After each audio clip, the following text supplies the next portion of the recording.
fucking blend block in plain sight with us, like Klansmen removing their hoods, if the cops and the Klan go hand in hand, so does Trump's supporters. Black Lives Matter. Because Trump's supporters are the Klan, just without masks. They wear hats with red that says, it's crazy. This is the reality of what we live, though, Bill. What are we supposed to do? Why did I start my Why did I talk about this? Please, don't explain that part. I think it's Indigenous. Why did I save my country again? To uphold the Constitution, right? To actually try to do something about how shitty of a country this actually is. You know, I thought there's like a lot of you motherfuckers probably think, I'm changing it from the inside. You cannot change this. You cannot reform this. Y'all showed us last week that y'all are on the side of the fascists. When y'all laid down and y'all let them fucking storm the Capitol, then again, I will say it because I said it to my sister down there, I will say it again for you, that slaves built up!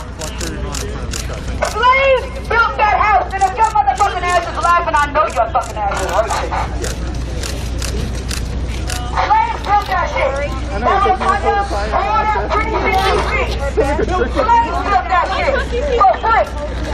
And y'all motherfuckers let the Confederate flag touch the inside of the halls of Congress for the first time in our country's history. You're a fucking disgrace. Y'all letting Vietnam flag and our fucking shit? The Confederate fucking army killed more American soldiers than the Vietnam War did. But we still have those fucking monuments up in our fucking country. And you stupid motherfuckers still let that Confederate flag touch our fucking Capitol. Y'all are clearly biased. You're clearly not doing your job. You're clearly not supposed to have it. Because at the end of the day, we don't have any guns. We're not here to harm you. We don't really give a fuck about any of y'all, to be quite honest. But met with all types of violence. But we were met with violence and aggression. This, violence and aggression. So I very much hope that all this bravery that y'all got today, because y'all will continue to have it when the fascists come back. 28th, and it's on the 19th and the 18th. I want to keep this same energy.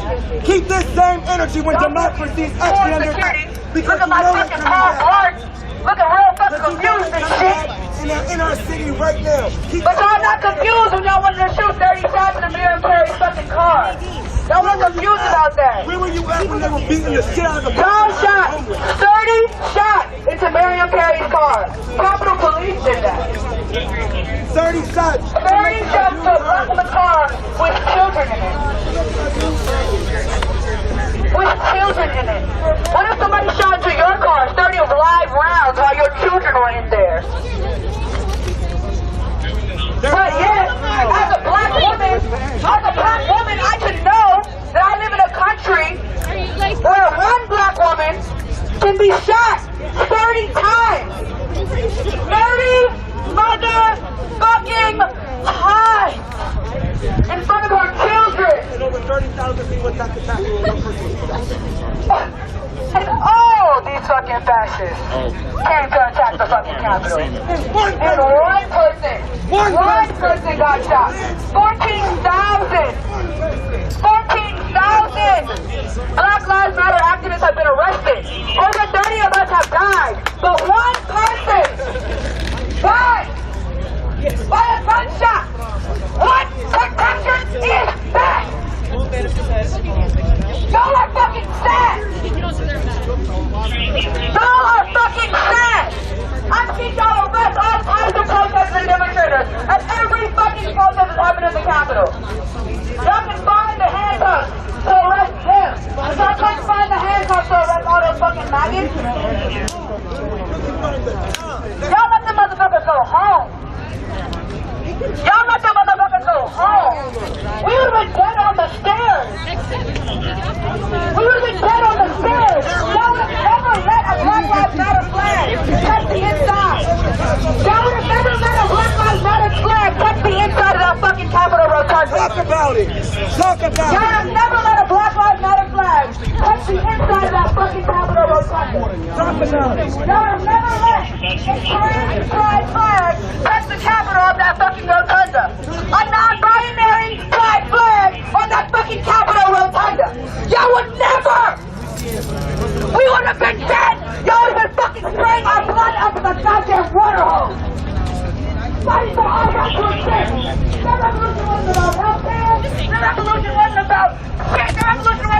fact that 1 out of 1,000 black boys get expected to be shot by the fucking police. The revolution was not about the fact that 1 out of 3 black men get expected to be incarcerated in this fucking country. The revolution was not about all the black babies that are fucking starving right now in DC alone. We're not talking about all the black women that die 3 times more on delivering people. I'm happy to take that walk around. I came down here to just walk around and check out the fence, but Their revolution was to uphold white supremacy and to tell us that our lives again do not matter. Y'all notice the cultural lives also do not matter. Because all y'all lives only matter because our black lives do not. Yeah, you don't need to say it all. So this is why we say abolish the police. This is why we say defund the police. if it matters to you, shotgun guys over there, see it? He's kind of like, the black and brown people in this country need fucking protection. And we are not getting it from you. Fuck protection. I want to redo I have everything. laser vision when it comes to it. Like, I feel like I just like my audience. So I'm tired of my tax dollars paying for this shit. Redo it. I'm tired of my tax dollars paying for this shit. Redo it. Reinvigorate. So I did a Fire all the Capitol Police. Fire all y'all. All y'all need a fucking $1 million fucking jobs and all y'all baggers. Everybody. Daddy, everybody. Because lots of Black Lives Matter activists have lost their jobs and their lives trying to fight for our fucking equality. So I think some of y'all need to motherfucking run for president. We're letting fascism touch our fucking Capitol building. Y'all are a fucking disgrace. And if y'all ain't my control, I would be fucking ashamed. What's crazy? I would hate to serve alongside y'all fucking useless motherfuckers. He's like that super I hope my neuroscience is watching because I hope I make my fucking proud. Because y'all need to take the fuck up! Get squared the fuck away! Dress right, dress, bitch! Get it the fuck together! And hopefully, maybe, you'll hold the line the next time fascism tries to cross the fucking Capitol. Maybe! Maybe! Dude, how are you like the face of white supremacy, bro? Like, that's so sad. Not get that duty. Fuck that shit up quick. If you know it's wrong. Some of those same people in this crowd will claim to have faith. You have no faith if you're sitting here. You can be ashamed to be. I love the people Where were that those claim their weapons faith. last Wait week, till bro? Judgment Day. Where were those weapons last week? The same people out here claiming faith. Wait till Judgment Day. Oh, sorry.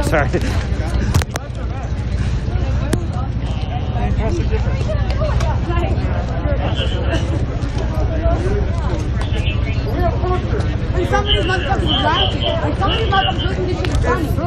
It's so embarrassing. Like, I'm talking about black ladies dying because some of these motherfuckers are fucking doing this, bro. I'm tired, bro.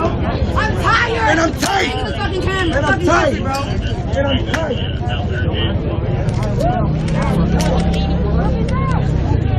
I just want to let y'all know that all these niggas gonna leave, and we still gonna be in these streets giving y'all hell. See you in Tupac. I'm falling apart. No. That must have startled you. I've got to get a new tripod. This is literally falling apart. Let me guess. I'm getting a little bit. I'm really pissed off. Like, I'm really mad as shit. Like, I don't think anyone understands, like, how fucked up this visual really is. Right before you got here, they were fucking refused fascism banners up. Like, they were refused fascism banners up. But they let fascism cross into the halls of Rotunda, into the halls of Congress, with no issue. They just let the motherfuckers in. Some of these motherfuckers are taking selfies, and yet some of these motherfuckers are always so fucking laughing at me. Funny photo possibility. Shotgun guy is standing by himself next to the porta potty. Do you see what I'm talking about? Like behind, under and to the left of the green light, the cop with the shotgun is kind of like on his own, so he doesn't get photo ops.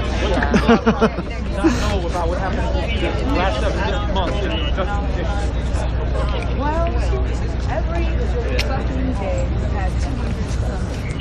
And we come out here It's just, I gave her the suggestion of taking the photo of like shotgun guy protecting the porta potty. Hey, at Vigilance. The absolute You see what's right here at Vigilance. But yet, armed insurrection, That's the only reason armed terrorists came here. And Capitol Police was waving them in. Part of our democracy. Racist shit. This job is His job is to make sure nobody graffitis, sieges, insurrects, or otherwise molests the porta potty. So that shit doesn't live there. That shit is not allowed in there. Equality, Black lives actually mattering, centering Black voices, making sure that Black mothers don't die. That shit is not in there. That doesn't live in the spirit of Action what this house project, I fucking assume it's holds. like Even though slaves built it. All those black and brown hands bleeding built this shit. But yet, all these fucking white, cackling ass faces are standing right here, acting like this shit is a fucking joke. There was a Confederate fucking flag and a fucking Nazi flag, a don't tread on me flag, 3%ers and actual white supremacists in the halls of Congress. We wanted to put banners on the fence, and this is the shit that we are dealing with. Anti-fascist banners, and this is the shit that we are dealing with. We can no longer say that fascism is not a part of who America is. It is America, boo. This is America. You see her. Breathe it. This is the America that Black people have always lived in. This is not something new. This is not something out of the ordinary. And to suggest otherwise is ahistorical. There have been other insurrections before this one. So please understand that the white supremacists will continue to try to overthrow as long as we try to get fucking equality. But motherfuckers like them help them win. And the reason why they are not stopping them, the reason why Congress is not stopping them is because when you uphold white supremacy, it doesn't threaten their power. But when you try to dismantle it, it sure the fuck does. Talk about it. I'm fucking tired. I'm over all of them. I'm over this shit. I need to go to mutual aid. Let's go. I'm irritated as shit. All right, so things are basically wrapping up here. The people with the banners have kind of wrapped them up and closed. Kind of a main speaker just said, I'm done, I'm going to mutual aid now. So I think I'm going to wrap the coverage here, but basically to summarize what happened, this was actually intended as a press conference. It actually wasn't even framed as a protest. By the way, this is Alejandro. This was framed actually as a press conference, not even a protest. And the idea was basically they were going to speak about the Capitol insurgency, of course, but they brought banners that said... and they literally, like, almost immediately, the van was here, I think it said remove fascists. Remove fascists. And basically, one of those banners, they had written the names of the individuals who were in Congress who voted to overturn the election in favor of Trump. And so they're basically demanding remove those Congress people and, of course, remove Trump. When they arrived at the Capitol, very much unlike 1 week ago, there is, first of all, the fence erected around the Capitol. The police came out and gave the 3 warnings that are generally necessary in Washington, D.C. in order to arrest protesters. They started preparing flexi cuffs, so clearly they were actually prepared to begin effecting arrests. Nobody here was trying to do civil disobedience, so people basically complied, although begrudgingly, given that their intention had not obviously been to traverse the fence. They were just going to put the banner up on the fence, and then they were forced back. So no arrests, but the police basically came out in force here to prevent the placing of banner on the Capitol fence. So with that, like, share, subscribe, all that good stuff, and there will be HD footage on the way later. Alejandro, did you have anything to add since you were here? I think you had the better angle because you got here way earlier than me. But the first thing that strikes me coming here is the insane police presence. Literally every single corner has either a cop or a soldier. The National Guard are everywhere. The police are everywhere. And my understanding is now it was originally going to be 10,000 troops in D.C. with 5,000 additional support, and now we're at 20,000. Now it's at least 20,000, right, which is supposed to ramp up through the inauguration next week. Just for context, how many are in Afghanistan right now? From what I've heard, somewhat less than that, yeah. So I think that DC is exceeding all of Afghanistan in terms of U.S. troop presence. But with that being said, like I said, like, share, subscribe, all that good stuff, and I will have HD footage up later today. Thanks for watching.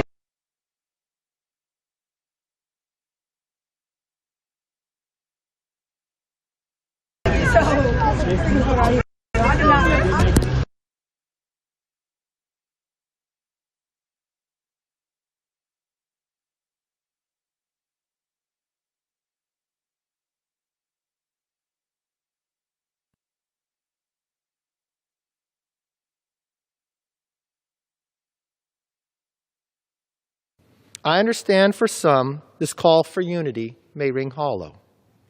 But times like these are when we must remember who we are as Americans and what we as a nation stand for. And as history shows, unity is not an option, it's a necessity. It is as necessary today as it was at the start of our country. I want us all to think back to how John Adams and the Federalist Party handed power over to Thomas Jefferson and his party after the election of 1800.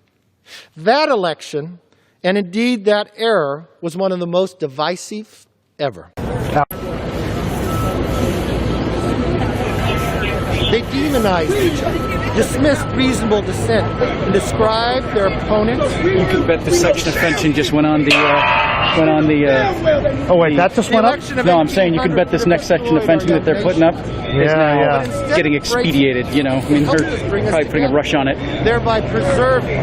Because they couldn't close them out. They couldn't if they wanted to because there was a big hole right there. So, yeah, you know they're calling the guys. So, I just want to point out the fact that we have a police officer with a rifle out here and there are no weapons. So please be reminded yet again that when the facts were here with fucking IEDs and assault rifles and Molotov cocktails, they ran out of bullets, they ran out of live ammunition, they ran out of police brutality, they ran out of bravery, they ran out of fucking wit to do their job, they ran out of all of that. All of that. They had none of that last week. All that shit was sold out at the store, y'all. We couldn't pick up none of it.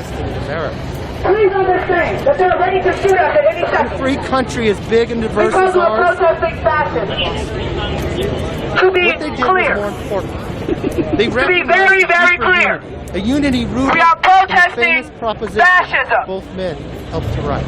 To be clear, yet again, we are anti-fascist. Please understand that being an anti-fascist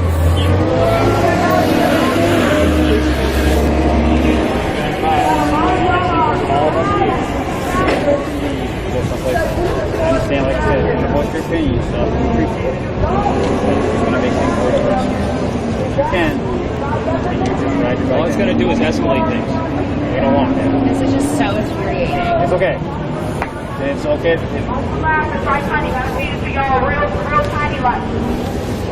Look at all these assault rifles. Look at all these guns, y'all. Look at all these guns and assault rifles. They got the fucking zip ties out. They ran that out last week. Hey, they ran out of those in the store, I guess, too. They ran out of tear gas. Y'all ran out of that, too. Y'all ran out of that. Because y'all be sure be fucking us up at the Capitol. Every time with the tear gas. I'm just trying to understand where the fuck that shit was.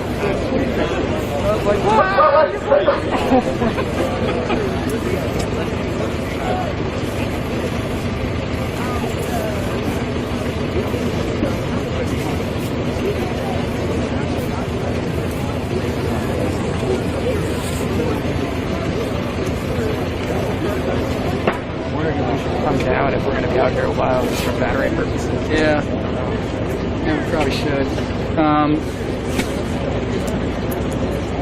Brian, what's your thought? Well, I think we stay here until whatever happens here happens. I mean, until these guys fade back and they leave. Okay. I'm told that we won't be on for at least another hour. We may be on in an hour, hour and a half after the debate's over, when we can talk about what we. Do you want to stay here and keep feeding and we cooking the batteries, or do you want us to? Well, that's something you may want to ask Jess, or well, I can ask her. We're okay. I mean, we can keep going. We just have to switch batteries, so I mean, we're going through them, but Whatever you want to do. Let me see.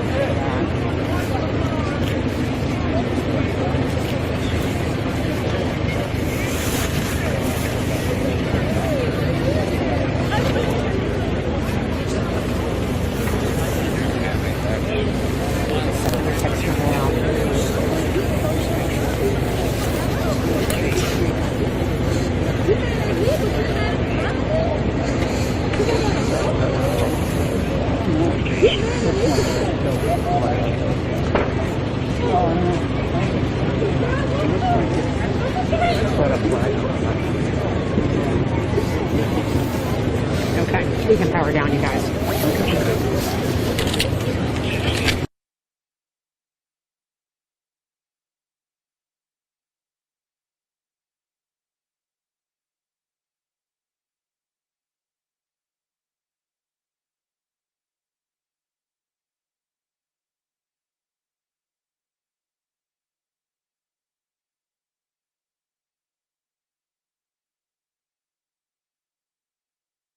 This time.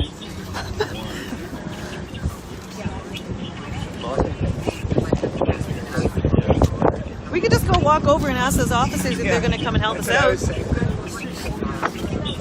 But this, if I call, it's an official record.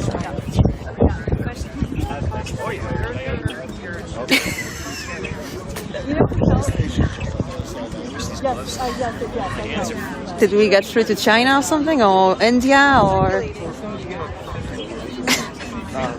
Yes.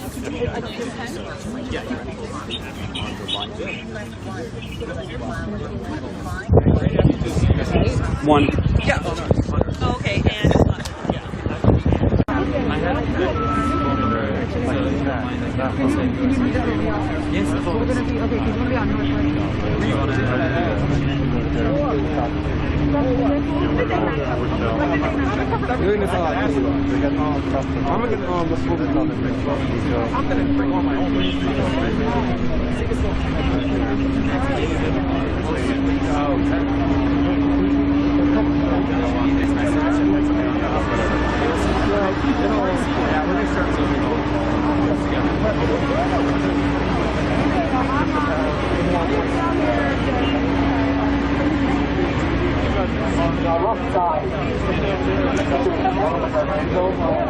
the military already left. Y'all don't know why y'all still here.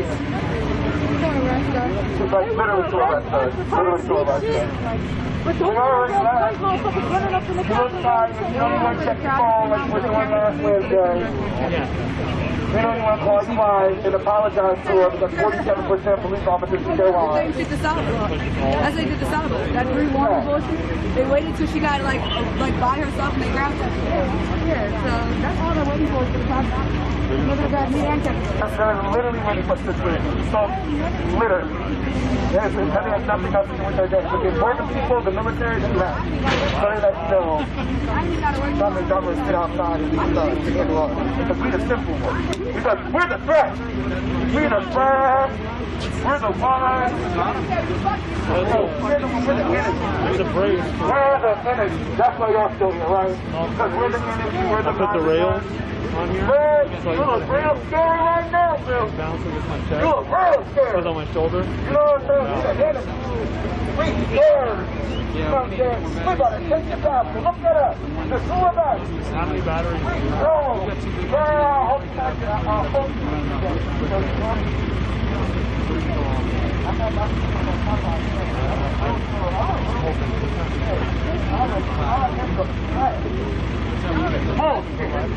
not claiming every single time. Because when the truck was knocking at your door, y'all was nowhere to be found. Y'all were sitting, chilling, letting them walk right in, holding the doors open. Come on in. Get the fuck out of here. Wait, money. Oh, that's all. Money that could have been spent in so many more avenues of our everyday lives. Money that could actually go to the thousands and the millions of people who are dying and the millions of people who are sick and the millions of people that can't pay their rent. That's all that money is. Budget big as hell, and we still can't afford to give every person in the United States of America health care. Budget big as hell, and still there's no mental health in schools. Budget big as hell, and all schools in the United States are not guaranteed of education, are fair and equal education.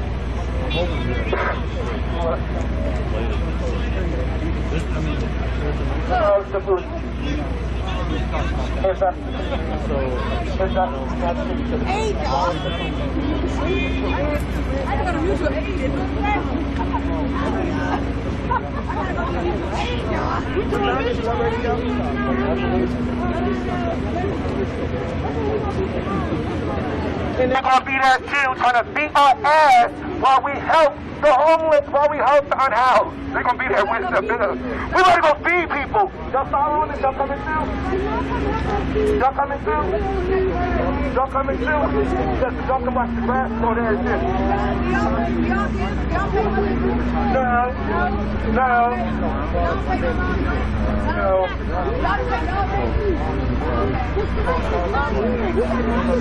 But this is how they treat us, though. They treat us like we're a threat. For the past 9 months, they have been treating black and brown people and allies like we are the threat. Like we're the ones trying to tear down democracy. Like we're the violent ones. Like we are the enemy. We are treated like public enemy #1, but we don't even do shit. We are out here literally fighting for rights, and we get shot down from trying to fight for our lives. To come down here to be accused of kidnapping, of murdering U.S. Congress members, and they can welcome the Party Petition XOXO. They truly do not care about us. And for the people watching this, for the people that's going to get this message, for the information that's going to get out from this moment today, if you are not black and brown or indigenous in the United States of America, if you felt some type of way when that building got attacked, that's what it feels like to have someone not to protect and serve. That's what it feels like. That is what it felt like. That is what it felt like to not be protected and served. If you are black, brown, and indigenous in the United States of America, and you saw those people attack that building, and you felt some type of way, let me make it very clear for you. That is what it feels like not to get protected and served. That is what it feels like.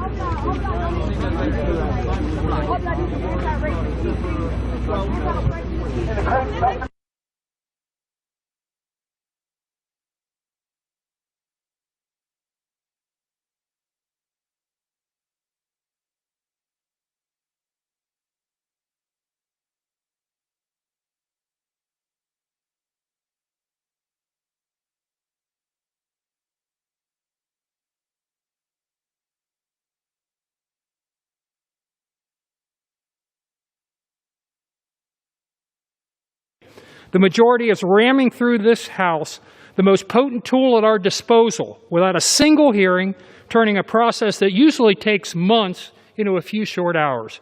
We haven't heard a testimony from a single witness. We haven't heard from any experts on the nature of these charges, nor the damage this effort could inflict on our republic. We didn't even know how this debate would unfold until 9 o'clock this morning. This is truly an unprecedented situation, and one which could cause irrevocable harm to our nation. But, Madam Speaker, it doesn't have to be this way. We don't have to continue down this misguided path.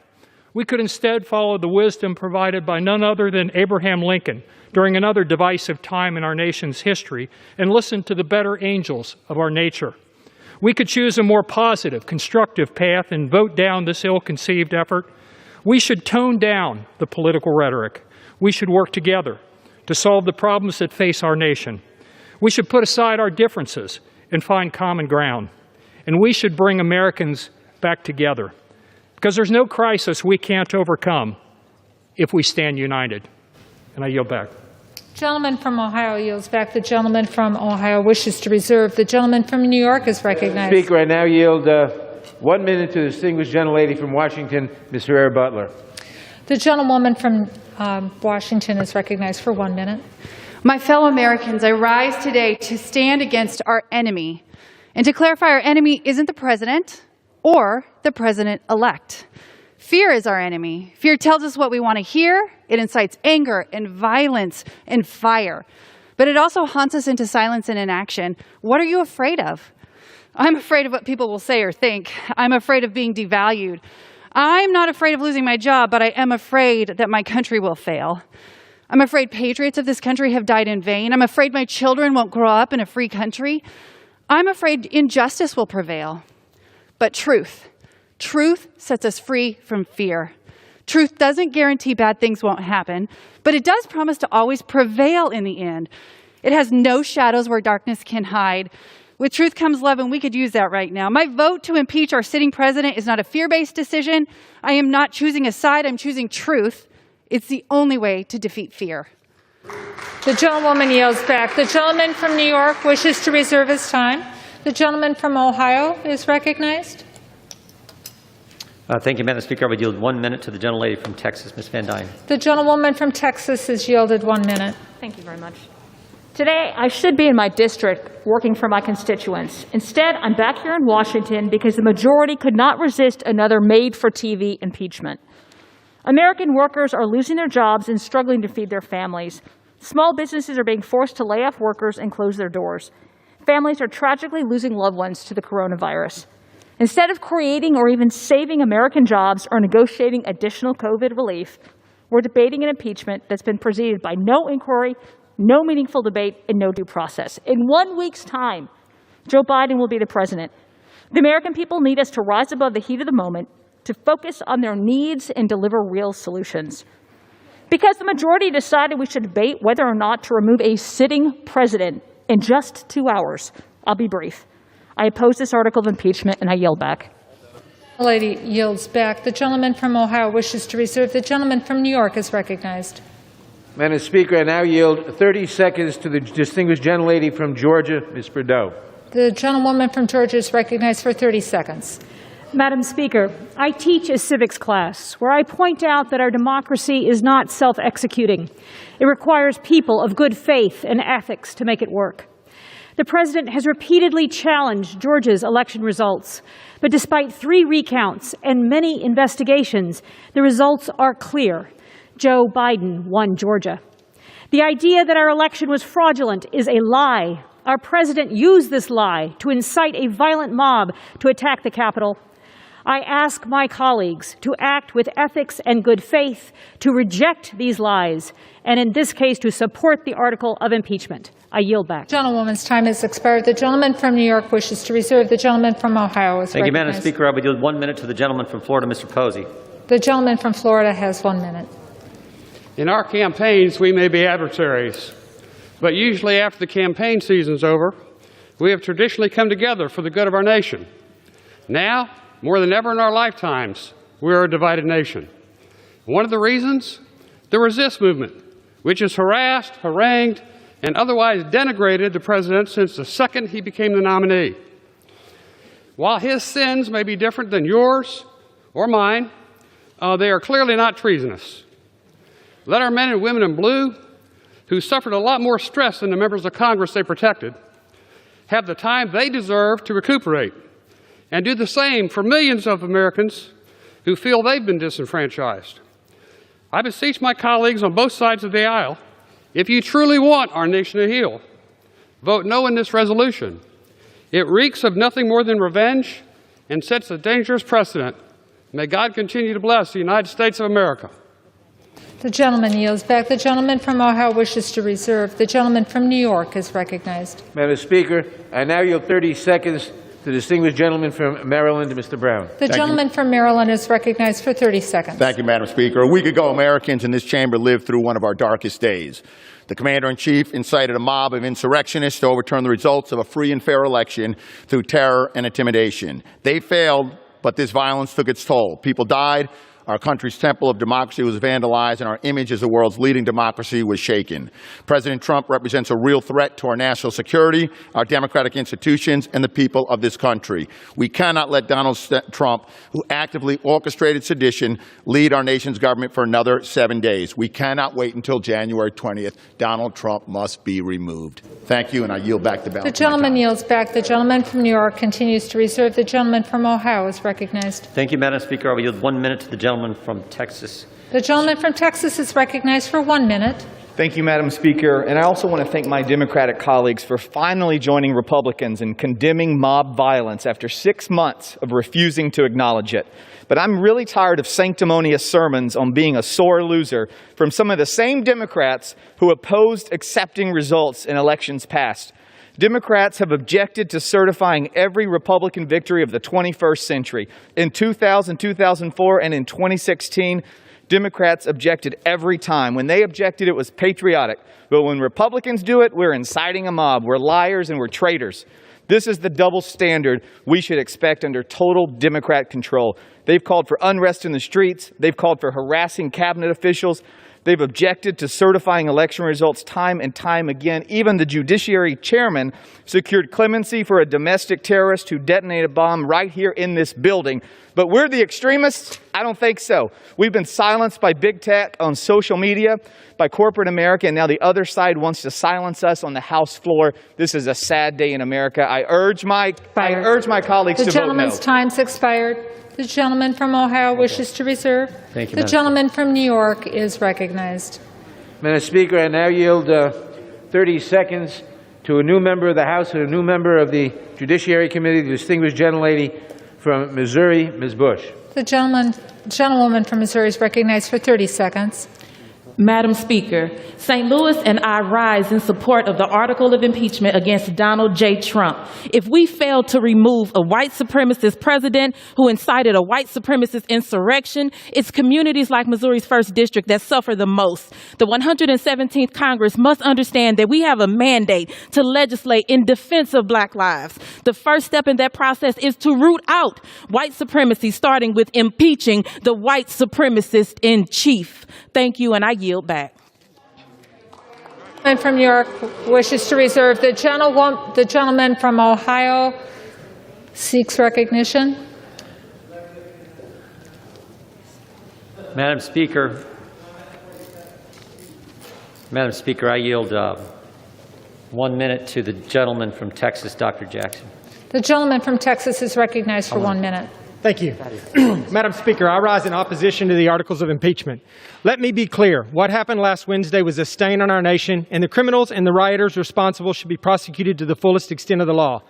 It is clear now more than ever that our country needs to come together. And Congress, this Congress, needs to lead by example and begin the process of healing the deep division that exists among us as Americans. The articles before us today will not accomplish that. In fact, the sham articles of impeachment will only serve to further fan the flames of unrest and to appease the radical left's appetite for division. We should be focusing on restoring communities devastated by lockdowns, working on America's vaccine rollout, aiding a bipartisan investigation into these attacks, and ensuring election integrity, not impeaching a president who has promised a peaceful transition and who has less than 7 days left in office.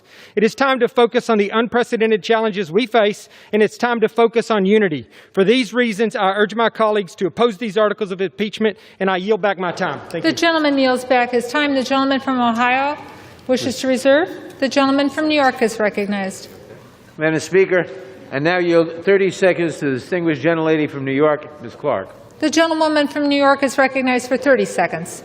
Madam Speaker, today I rise to support H.Res. 24, the article of impeachment against Donald Trump for high crimes and misdemeanors for a second time. Let us be very clear. What took place on January 6, 2021 was an act of domestic terrorism by right-wing, sycophantic white supremacists promoted, instigated, and advanced by the man in the White House, Donald Trump.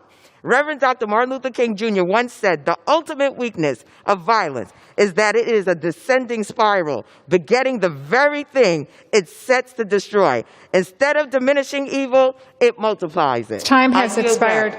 The gentleman from New York wishes to reserve. The gentleman from Ohio is recognized. Thank you, Madam Speaker. I will yield 2 minutes to the gentleman from Wisconsin, Mr. Tiffany. The gentleman from Wisconsin is recognized for 2 minutes.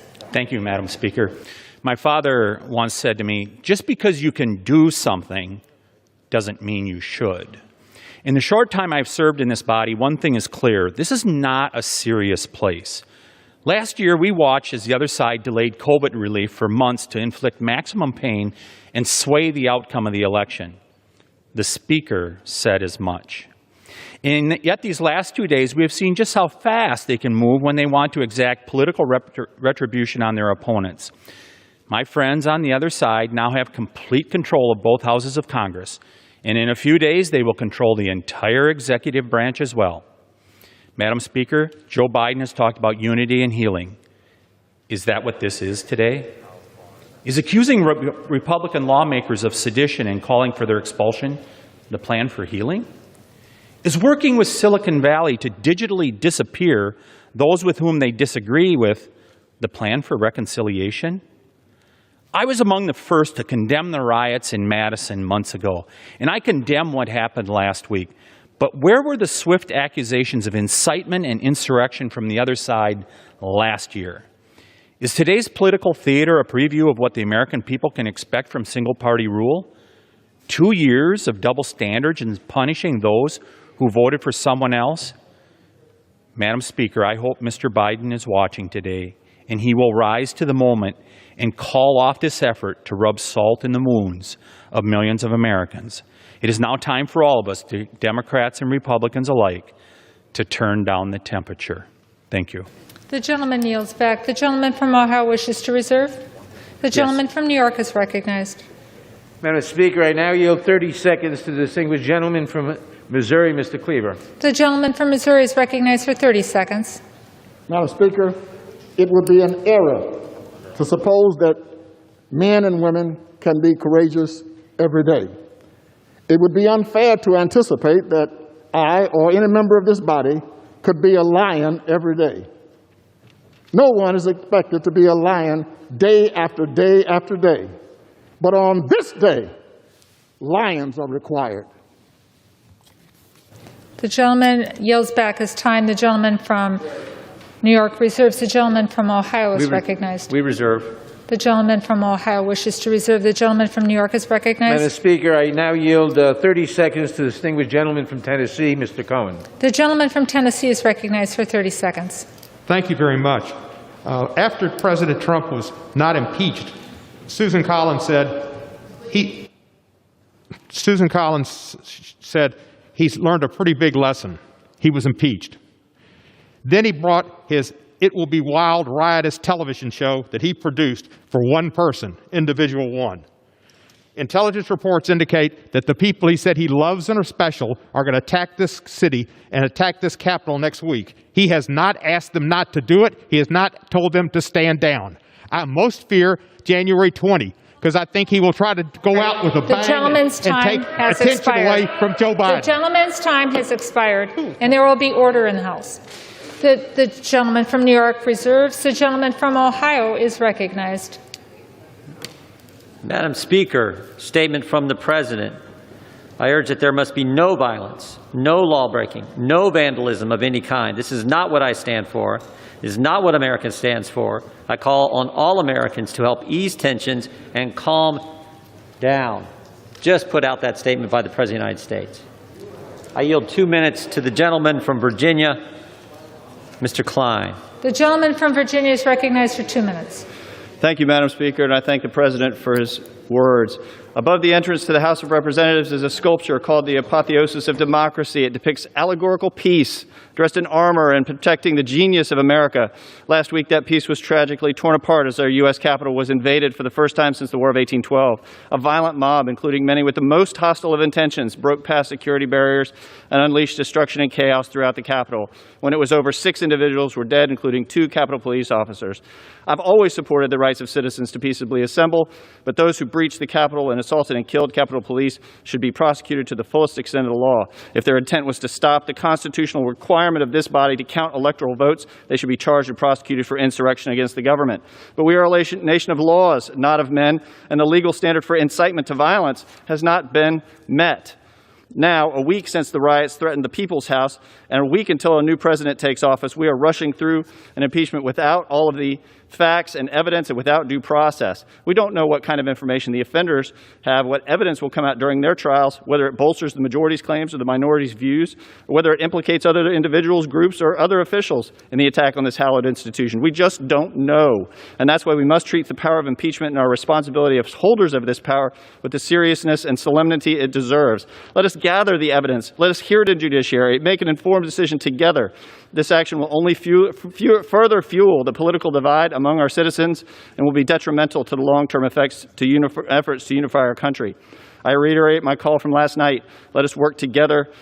Both President Trump and President-elect Biden have called for a peaceful transition of power. I humbly beseech my colleagues to work toward this end to unify our country and not go down this dangerous path. I yield back. The gentleman yields back. This time the gentleman from Ohio wishes to reserve. The gentleman from New York is recognized.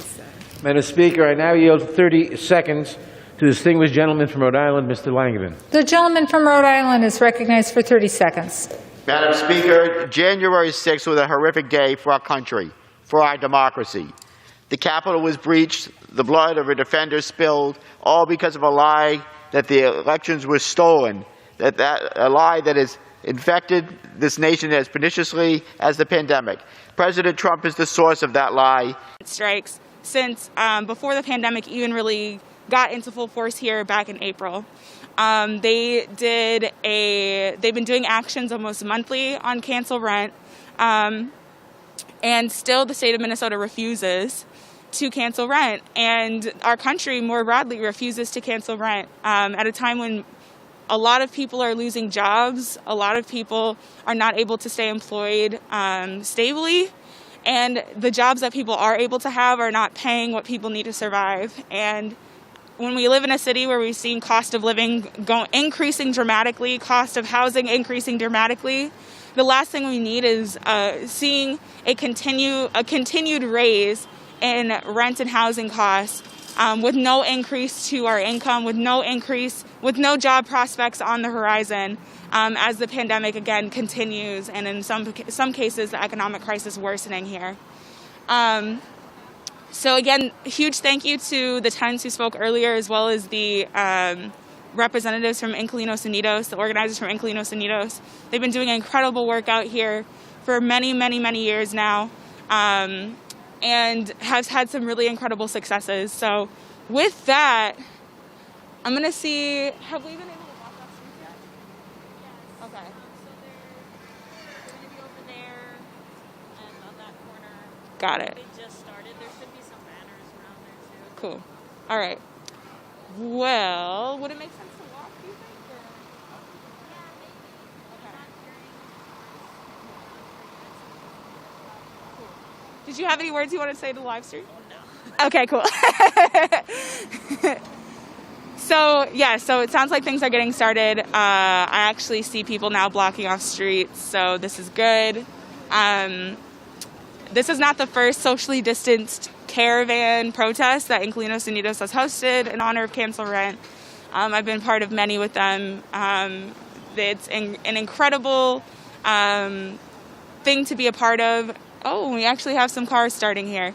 So I'm going to move us over towards the street, maybe so we can get a view of the street over here. Let's see.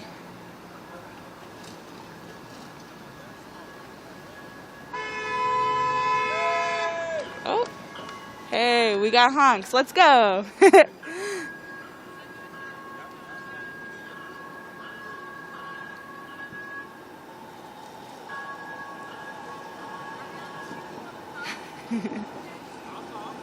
Yeah, you want to? I'm going to ask you some questions. What you want to know?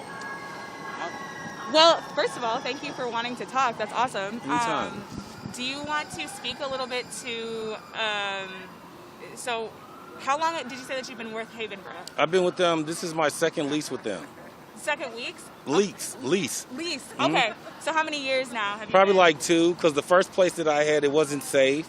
It was in like so many violation codes, and they knew it was. So I had to prove to them that it wasn't safe. So they moved me to another unit with no problem, but there was more problems there. Got it. And and like I didn't spend a holiday with my kids. I didn't spend Christmas at home. I didn't spend New Year's at home because it was so cold. And I called them December 28th of 2020, and they finally responded to me January the 10th, 2021 after 8 p.m. They brought me space heaters, and it was tricking my So they didn't fix your furnace. They just brought you. No, they did after a while. After I had to call so many people, Okay. it should have been one report, not 30 of them or 50 of them. Absolutely. No complaints. It shouldn't have been all of that. It should have been, that wasn't a necessity. That's an emergency. You know, we in Minnesota and they act like it's not no snow on the ground, but it's cold up here, you know? And I'm just tired of them just playing around. I got to give you my money, so why can't I get the respect that I need? Right. You know? And they're not, there's no support with rent in this situation. You're out here suffering in the cold, and they're not, you know, taking anything off your rent. They're still expecting you to pay, right? No, they still want me to pay. Have you also been making repairs to your home? Yeah, I've been trying little stuff that I can do. Yeah. Me and YouTube, you know, you know, trying to keep my kids comfortable. But it's hard when you have kids and you can't show them the support that they need when you got stuff going on here and you're trying to keep this together without them seeing you break down and stuff. But it's hard. Yeah. You know, I had to sleep in coats and clothes, fully clothed, and it was still cold, you know? Yeah. So taking showers in a cold house, come on, who does that, you know? Especially when I'm paying for something. When I pay for something, I got a key to a unit that's supposed to be mine, but it's not mine. I don't feel comfortable there. I really don't want to be there anymore because after this, it took so long to get heat. I don't want to wait for anything else, you know? Yeah. How do you feel about the policy of tenants' opportunity to purchase? Like, how do you feel about the fact that a lot of these companies have just been selling these units back and forth without even notifying their tenants? They're just selling these units off to the next highest bidder. With no improvements on your ends as tenants to your living conditions. Well, I call them slumlords. They're That's accurate. Selling to another slumlord. You know, we're innocent. We're innocent in this because we just want some stability, somewhere to stay, somewhere to be, to call our own, you know? And we can't do that when we got all these people under the table making all these deals without letting us know. Because without our money, how are you making these deals? You know, we should be in on this. We should know something, at least a notice or something, email. You know, you want to email us or send us notice when the rent's late or anything. So why not give us some information? Let us know what's going on with our stuff. You know, we don't know nothing. We don't know anything until you want to come put us out or tell us we're not welcome here anymore. That's not right. You know, and then for us to have a new owner of Havenbrook, and it's not even Havenbrook, I don't even know who that is. You know what I'm saying? I've been going through Havenbrook. Everything's been through Havenbrook, but it's not Havenbrook. It's these other people that I don't even know who they are. You know, and that's wrong. That's wrong. How do you feel about the possibility of, and not even possibility, but the fact that some people's rents are even increasing right now in the middle of this pandemic, and they're, you know, living in situations where they don't have heat and they're not living in, you know, a place that's safe for them and their families? That's sad because they try to increase my rent. And I told them I can't pay that. I can't pay this. Now, you want me to be here? I can't pay that. You know, I told them, I said, this is what I can pay. Now, you can work with me or work against me. You know, and my heart goes out to the people that's having these problems because I'm one of them. You know, I got a story too, and I just need somebody to hear my story and respect me as I respect them as an individual. You know, it shouldn't matter what I look like because all our money is the same. Everybody makes money. It's all green. You know, so I don't get that. I just don't understand. If my money is not that important to you, why am I renting from you then? Why you have me here then? If I'm not a matter to you, you know, my family don't matter to you. Because I already know Havenbrook don't respect nobody, no one with family, no one with kids. Like, there's no way I can just be a landlord and someone's calling me and telling me that it's cold. I'm sure you see these notices. I'm sure you see all of this. You know, this is ridiculous. I just don't have time for it anymore. And they need to really be held accountable for all their actions. Havenbrook and the new people. We all need to sit down. Because this is crazy, you know? And then you want to sell these homes to the people that work so hard to keep these homes that they've been renting from you. What makes you think they want to buy these homes and they're tore up? You want to sell me something that's tore up? I already lost so much money renting from you. So just imagine if I own the home and I got to repair all these repairs. The repairs I've been asking you to do. That you were supposed to do before you even rent this unit out. Instead of putting duct tape there and painting over it so you can't see it. Absolutely. What would it mean to you if the government decided today to cancel rent for everybody? That'll be awesome. I could do more with my kids, catch up on some more bills that I'm behind because of COVID, you know, and there's no support right now. Like, it's COVID, we're going through a pandemic, but it don't feel like that. I don't feel the support. It still feels normal, but it's not normal. Because then we still had to pay bills, we still had to pay rent, we still had to go. You know, and I'm tired of just keep going and going and going and going, and I'm not getting anything out of it. Absolutely. You know, so. Well, I appreciate you. Anytime. I feel you. My heat went out on Christmas morning, so it's not fun. There's nothing in a state like that. By the way, which is illegal for them to not. It's illegal for them to not fix your heat in this state. Happened? What are they doing? What's going to happen to them? Nothing. Right. Nothing. Yeah. Nothing, because it's not. They're what's important, not us. Yeah. You know, they probably get a talk to, but that's all. We don't get a talk to. We get And eviction. they don't get to talk to. No. They get to buy more buildings. Yeah, that's crazy. That's crazy. They should take their license away from them, so they can't purchase these homes and not take care of them. Because all they're doing is just cleaning them out and pushing people in them. Yeah.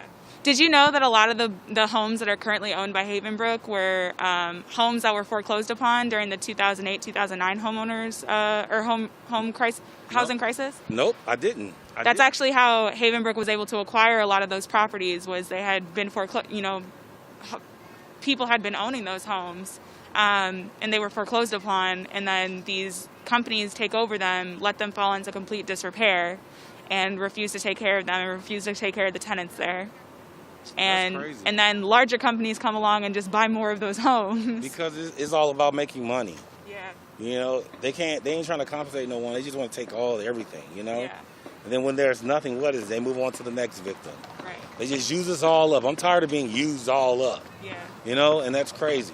Yeah. That really is. Yeah. No, I agree completely. And one thing that really resonated with me that you said was like, we're in the middle of a global pandemic and you feel no support. No. We've gotten 2 checks that are barely covered. I don't even qualify for that. Great. Yes. I have 3 jobs. So yep. I don't take no days off, no nothing, because I have to pay Havenbrook. Yep. I have to pay all my utilities. Yep. You know what I'm saying? And then during this pandemic, I lost a lot of hours.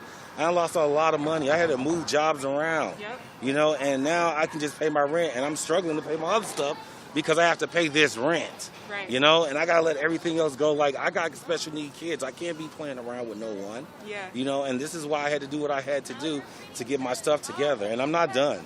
Yeah. This is just the beginning. You'll see more of me. Absolutely. We have to band together. We have to, be out here rallying our communities and keeping people informed, because, you're not the only one going through this. A lot of people in your community are, and it's incredible that you're out here speaking on this. And I think that respect that you're asking for, that you deserve as a tenant and as somebody who deserves to be living in dignified housing, you also, the other people in your community want that and deserve that as well, So I really respect you for coming out here and for speaking out against this, because it's disgusting and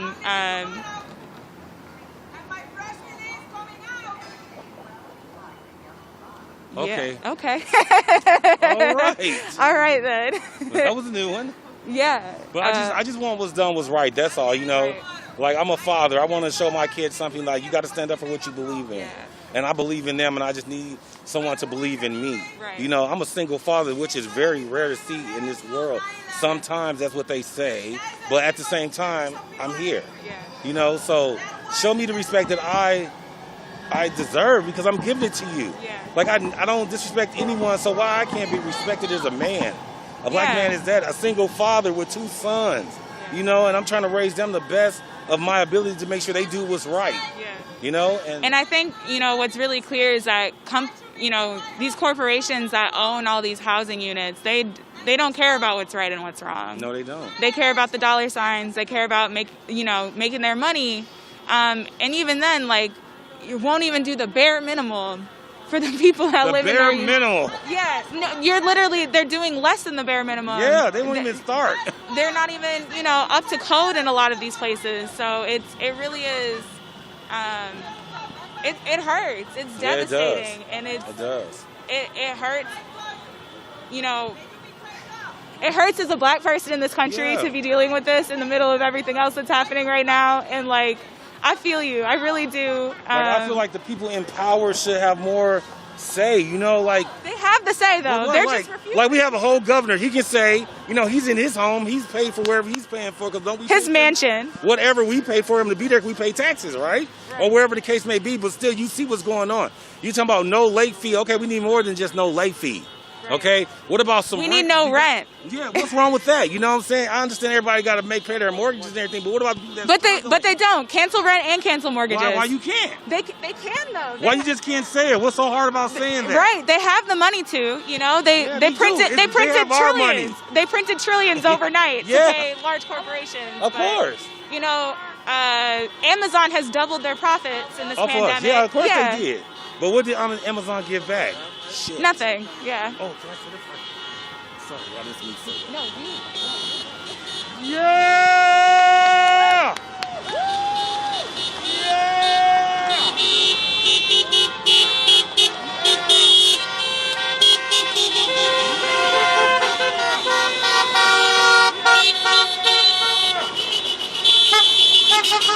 The caravan has started. Yes, no more control. Yeah. Again, we're out here supporting cancel rent, cancel mortgages, tenants' opportunity to purchase their homes, and rent control.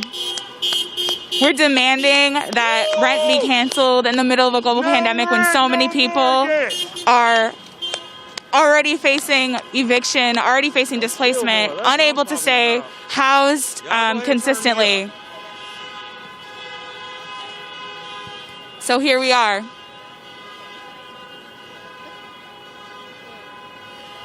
Again, Havenbrook, as a corporation, essentially continuing the vicious cycle of consolidation of wealth after their 2008 purchases of hundreds of homes on the north side, hundreds of single-family homes that have been foreclosed upon on the north side, allowing those homes to fall into disrepair.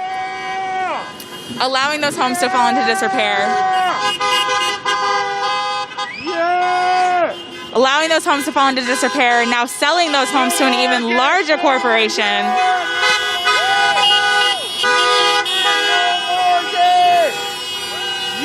So we're demanding that they cancel rent in the middle of this global pandemic.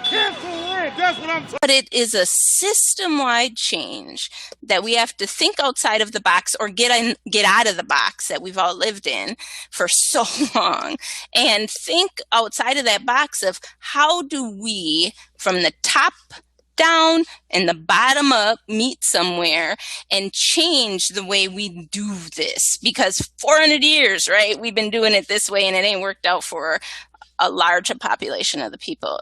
What are those things that need to change? And it starts with the system and the people doing the work. And you got to give them money to do it. I agree with what you're saying. You do need money. We need it. It's not like I'm naive to the fact that we don't. In fact, one thing I haven't had through this past 4 years when this started was money. Okay? And oh my gosh, can't even believe you're gonna make me cry on this, but whatever. I left my relationship, moved into my office because I didn't have it. But I had to do this work first, which made me go to my dad, which made me go to my mom, which made me keep looking like, what is this? There has to be something else that's going on here because this was spirit-led. And that's why I say this is a little bit different than what you guys went through, right? And it was getting me to look deeper inside. Where is your block? What are you missing? Right? Like, where is this? And I dug and kept going to my dad and looking at our ancestral patterns, right? Like, where is this stuckness? And it went back generations. I started having the conversation with my mom and dad. You're my parents. I should be able to ask you for help. Why can't I? Well, they couldn't ask their parents for help, right? So I just kept diving deeper into what is this? And then I dove deeper into with my son. What is this? What is going on here, right? And so I had to keep doing it. And that had to be my main focus for healing, because if I could figure out what is happening here, then I could actually present something to people to help them get out of where they're at. But if I made money the most important thing, I wasn't going to get there. And that's not how I'm made, right? Like, I would love to have the nice things, but and just so you know, I've bought my own house. I've had my credit score great. I've screwed up in my early in life. And that's where when I went through the spiritual process, I was like, okay, I don't feel the same way I did when I screwed up before early in my life. Right? Even though I sold my house and I did those things. And the reason it's okay for me to do covered ourselves in that gallery away from the Trump mob. 5 dead, including Capitol Police. If inciting an insurrection does not warrant impeachment, nothing does. I took an oath to uphold the Constitution against all enemies, foreign and domestic. Today, I vote to uphold my oath. The gentleman from New York wishes to reserve his time. The gentleman from Ohio is recognized. Excuse me, Madam Speaker, I yield 1 minute to the gentleman from Wisconsin. The gentleman from Wisconsin is recognized for 1 minute. I rise today to strongly object to the articles of impeachment proposed against President Trump, which make the preposterous claim that President Trump wanted or expected the riots that took place last week. He clearly said he wanted peaceful and patriotic demonstration. He did say he wanted people to fight like hell or we're not going to have a country anymore, but that's obviously standard hyperbole and was not meant to aim at physical fights. But what is offensive is what you are saying and inflammatory about the tens of thousands of peaceful protesters who were there last week, as well as the tens of millions of people they represent. You don't understand why they were here. They're scared to death we're going to go back to the days without Donald Trump of hundreds of thousands of people crossing this border every month. They're scared to death nobody's going to keep our manufacturing here. They're scared to death that nobody else will fight the cancel culture as we head towards an era when some things can't be said.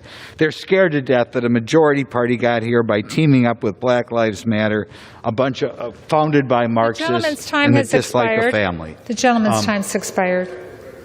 The gentleman from Ohio wishes to reserve. Reserve.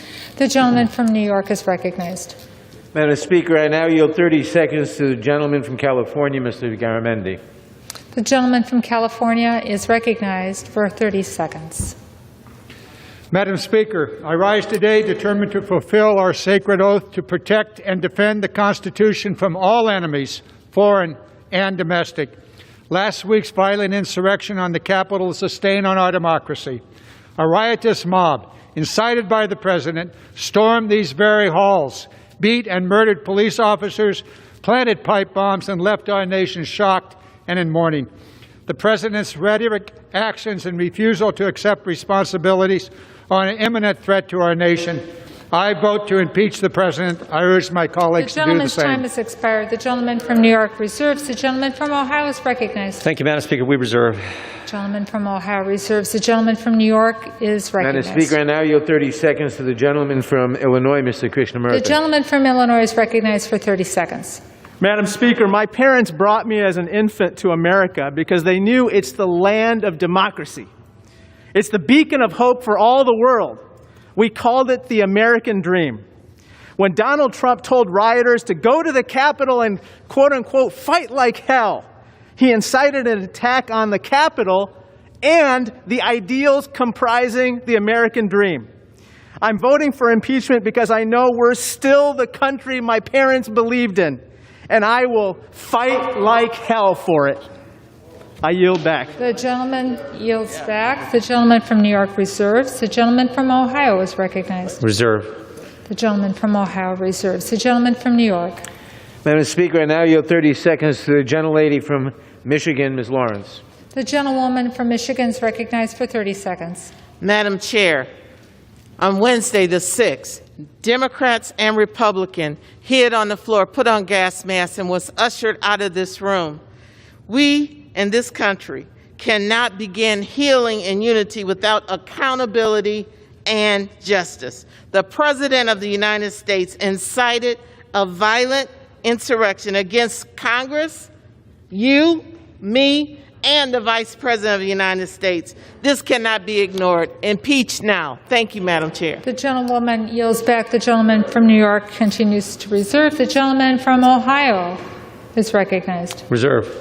The gentleman from Ohio wishes to reserve. The gentleman from New York is recognized. Madam Speaker, I now yield 30 seconds to the distinguished gentlelady from California, Ms. Lee. The gentlewoman from California is recognized for 30 seconds. Madam Speaker, on January 6th, Donald Trump incited his white nationalist supporters to initiate an attempted coup against the heart of our democracy, the United States Capitol. This heinous act of domestic terrorism demands that Congress act to remove this president. Donald Trump has been and remains a threat to our national security and our democracy, and wholly unfit to serve as president. He and his supporters must be held accountable for inciting violence against the government of the United States. Congress must act immediately to remove this clear and present danger to our country. It's time to impeach Donald Trump again. The gentleman's time has expired. The gentleman from New York reserves. The gentleman from Ohio is recognized. Thank you, Madam Speaker. I would yield 1 minute to the gentlelady from Georgia, Ms. Taylor Greene. The gentlewoman is recognized for 1 minute. Madam Speaker, I am against the impeachment effort by the Democrats. President Trump has held over 600 rallies in the last 4 years. None of them included assaulting police, destroying businesses, or burning down cities. Democrats have spent all this time endorsing and enabling violent riots that left billions in property damage and 47 dead across the United States. Democrats are on record supporting violence when it serves their cause, in their own words, on social media, on interviews, and on fundraising platforms Act Blue. Democrats support defunding the police when it's someone else's city, someone else's home, and someone else's business. Democrats will take away everyone's guns just as long as they have guards with guns. Democrats' impeachment of President Trump today has now set the standard that they should be removed for their support of violence against the American people. I yield back. Thank you. The gentlewoman yields back. The gentleman from Ohio wishes to reserve. The gentleman from New York is recognized. Madam Speaker, I now yield 30 seconds to the distinguished gentleman from Michigan, Mr. Levin. The gentleman from Michigan is recognized for 30 seconds. Madam Speaker, for 2 months, Donald Trump used the biggest megaphone in the world to organize a campaign of outright lies to overturn a free and fair election. On January 6th, he summoned and incited a mob of domestic terrorists to fight like hell and sent them to ransack this Capitol in order to prevent us from formalizing his election loss. It was a grotesque orgy of deadly white supremacism, anti-Semitism, and strongman rule. Today, we will do our duty and vote to remove the author of this horrifying chapter and banish him from public service. I yield back. The gentleman from New York reserves. The gentleman from Ohio is recognized. Madam Speaker, can I inquire on the time again? The gentleman from Ohio has 20 minutes remaining. And the gentleman from New York has 21 3/4 minutes remaining. We reserve. The gentleman from Ohio reserves. The gentleman from New York is recognized. Madam Speaker, I now yield 30 seconds to the distinguished gentleman from California, Mr. Levin. The gentleman from California is recognized for 30 seconds. Madam Speaker, what each of us chooses to do today, whether we vote to hold this president to account or look the other way, will we be remembered by history, by our children and their children. The facts are clear. The evidence of Trump's insurrection overwhelming. History calls on us to do what's right rather than just politically expedient. Let us look back on this day with honor, not disgrace, knowing we were up to the oath we all took.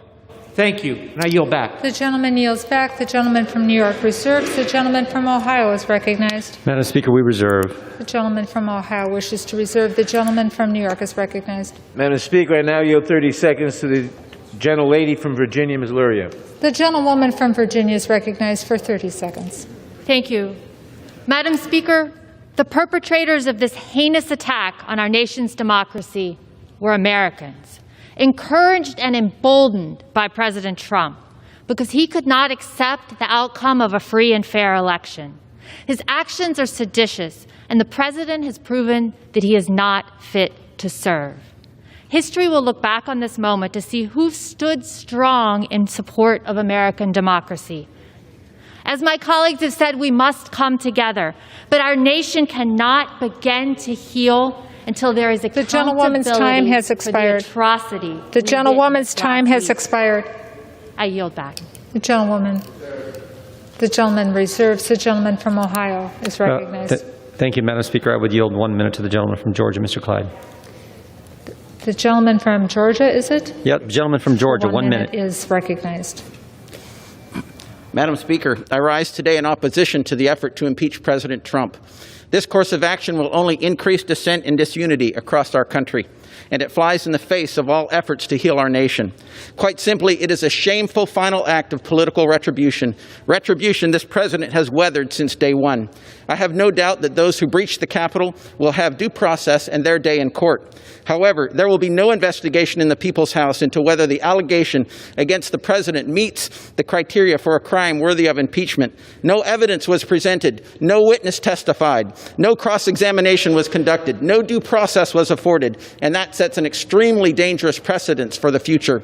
If my Democratic colleagues were serious in their efforts to get to the truth, they would convene the House Judiciary Committee and investigate, but they are not. And so I am proud to stand before you today to defend our president from the injustices my Democratic colleagues are so giddy to pursue. I oppose this effort to impeach the president and ask all members of the House to do the same. I yield back. The gentleman yields back. The gentleman from Ohio wishes to reserve. The gentleman from New York is recognized. Madam Speaker, I yield 30 seconds to the distinguished gentlelady from Georgia, Ms. McBath. The gentlewoman from Georgia is recognized for 30 seconds. Thank you, Madam Speaker. I rise with a heavy heart for what our nation has endured. All those who've incited an attack on these halls of freedom must never forget that in every generation, Americans of all colors and creeds have laid down their lives in the struggles against tyranny, the fight against fascism, and the defense against those who would betray the values upon which this nation was founded. It is our duty to shoulder that defense of our democracy here today. The President's actions have laid bare his contempt for our Constitution, and he must be removed. Gentlewoman's time has expired. The gentleman from New York reserves. The gentleman from Ohio. The gentleman from Ohio wishes to... Well, we reserve. Reserve. The gentleman from New York is recognized. Madam Speaker, I now yield 30 seconds to the distinguished gentleman from New York, Mr. Meeks. The gentleman from New York is recognized for 30 seconds. The armed insurrectionists that stormed the Capitol did not emerge out of a vacuum. They were lied to by Republican senators and Republican congressmen and women. But they were incited to violence by one man above all else, Donald J. Trump, who tried to be the ultimate ruler of our democracy. The world is watching. Our allies are watching, and our adversaries are watching. And we must show them that no one will rule this country and be above the law. The cameras of history are rolling. We must act. We must impeach Donald J. Trump to show the world that we will stand for right. The gentleman from New York reserves. The gentleman from Ohio is recognized. Thank you, Madam Speaker. I would yield 1 minute to the gentleman from Utah. The gentleman from Utah is recognized for 1 minute. Thank you, Madam Speaker. Last Wednesday, on my third day, I realized that I can make hard and seemingly unpopular decisions. Voting to strip Electoral College votes from states is a dangerous precedent set by Democrats many years ago, perpetuated by my party as well. I heard nothing in those debates that justified such a high bar. A rushed impeachment will set a similar precedent. Without a single hearing or investigation, I simply cannot reach the high bar of impeachment. To my district, I commit to constantly being objective in all of my decision-making. And as I abandon the remainder of my remarks, as I listen to this debate, it's no wonder our nation is divided. We are on an absolute race to the bottom. And I was hoping that last week we could have hit rock bottom. I commit to doing better, and I hope that we all can dig in and find a way. Thank you. The gentleman yields back his time. The gentleman from Ohio reserves. The gentleman from New York is recognized. Madam Speaker, I now yield 30 seconds to the gentlelady from Ohio, Ms. Beatty. The gentlewoman from New York is recognized for 30 seconds.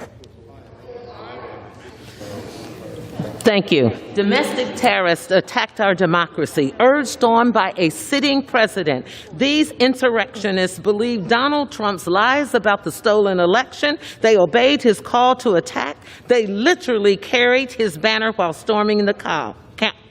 Capitol.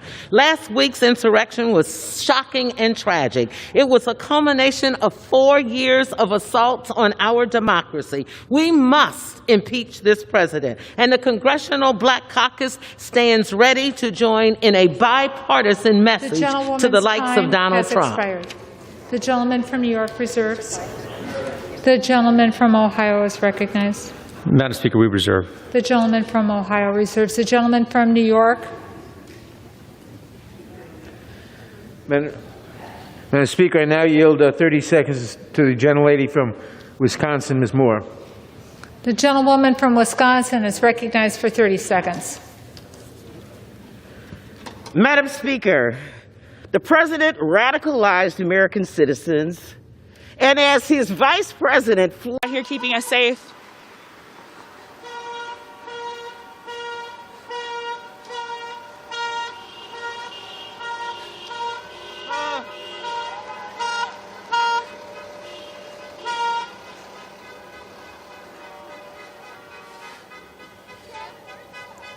We are actually about to be crossing in front of the Star and Tribune building.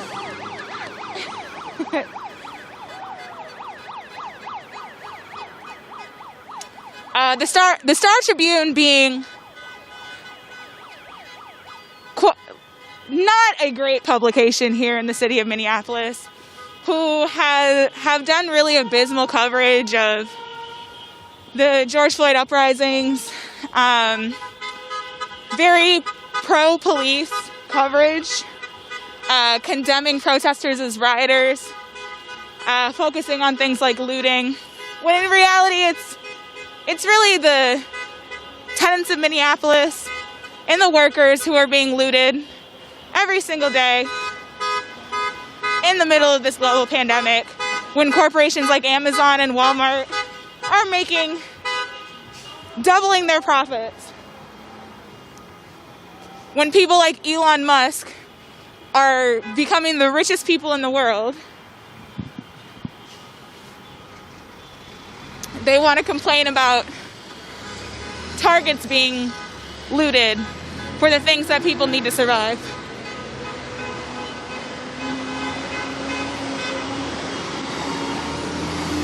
When they refuse to cancel rent, they refuse to cancel mortgages. Again, that sheriff's still blocking off that intersection, refusing to allow us to come underneath the government center.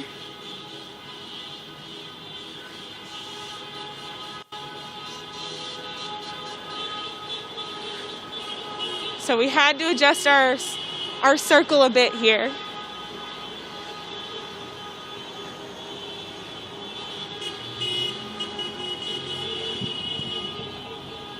It's okay though, it just made more places for us to honk, right?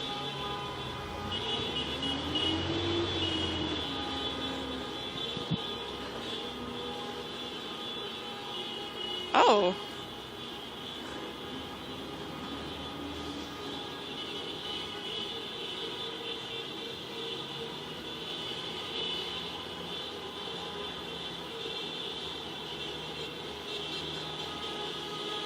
Looks like we had some people come out and mobilize due to the law enforcement presence, the unnecessary law enforcement presence.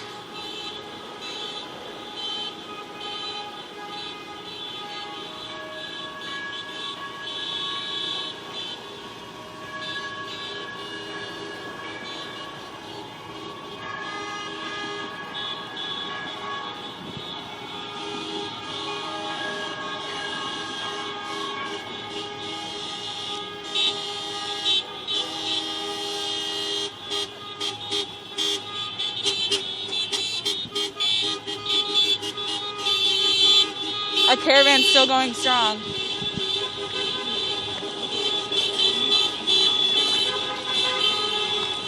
Sorry, they're about to do it like symbolic over there. All right, we're gonna move to the front doors of the government center.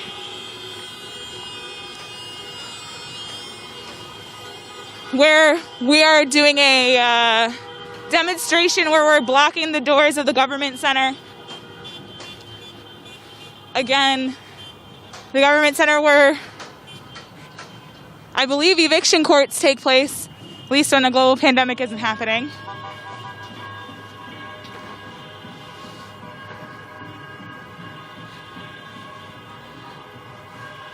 Again, seeing a bit of quite a extreme response by law enforcement in comparison to past actions that we've done for cancel rent. Again, never surprised by militarized responses to demands for people being taken care of. But we are here documenting anyways. Again, being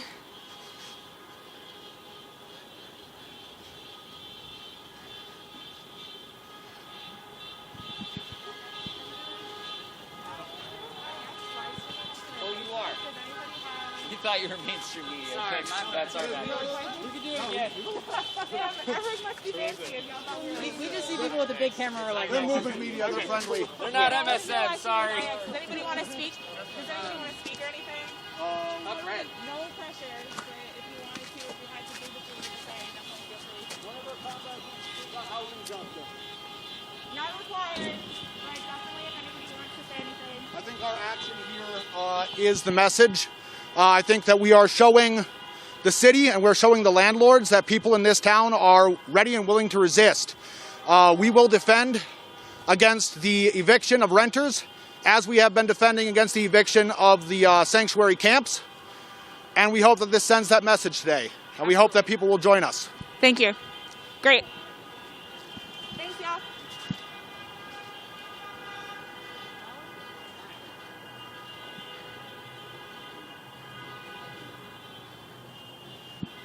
We must be real fancy. They thought we were mainstream. I know. They wouldn't have made that, they wouldn't have thought that if I was out here with my iPhone, but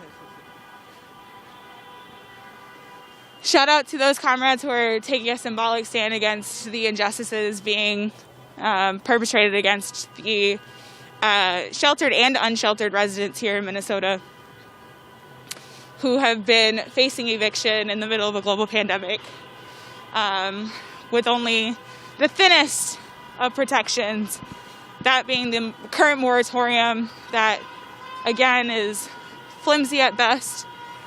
We're worried about it being lifted any day now.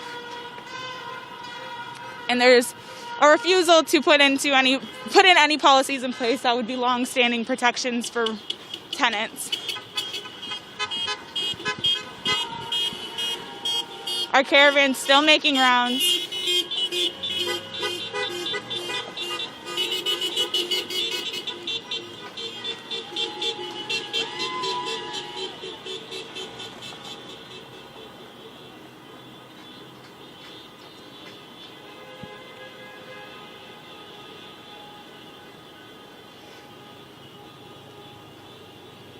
Third and fifth.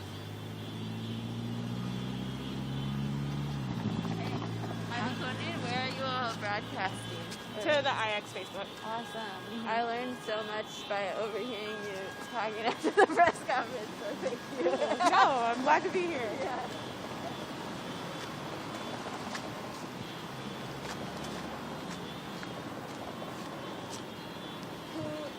Was there someone who wanted to talk? What? Was there someone who wanted to talk? I don't think so. They just kept asking me for more press attention over there. Oh, so. we showed up and then they like just gave it immediately. And I didn't like how it was. Oh shit, I'm sorry about that. You're like, straight, so we look fancy though. You are fancy, yeah. Sorry about that. They kept being like, here's the live streamer person, we want them here. So I was like,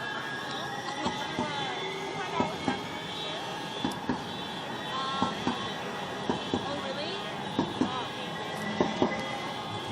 shit, I'm so sorry. No, I did not know.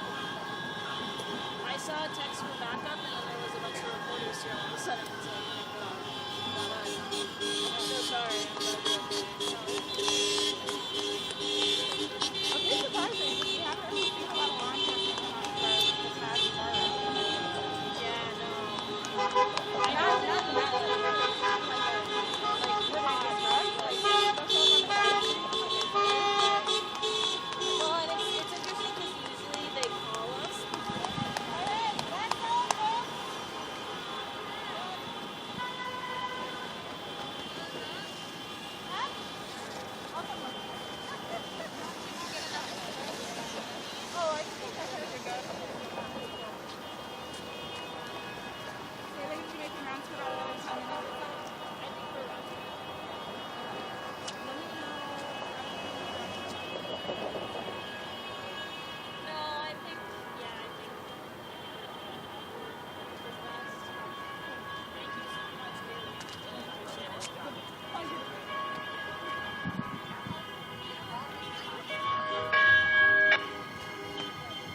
we're going to make one last journey to take a peek at our caravan of people, and we're going to get wrapped up for the day.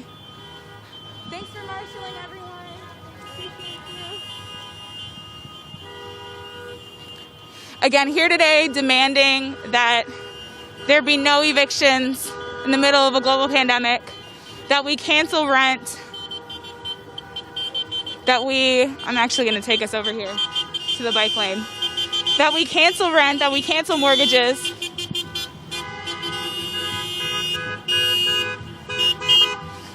that we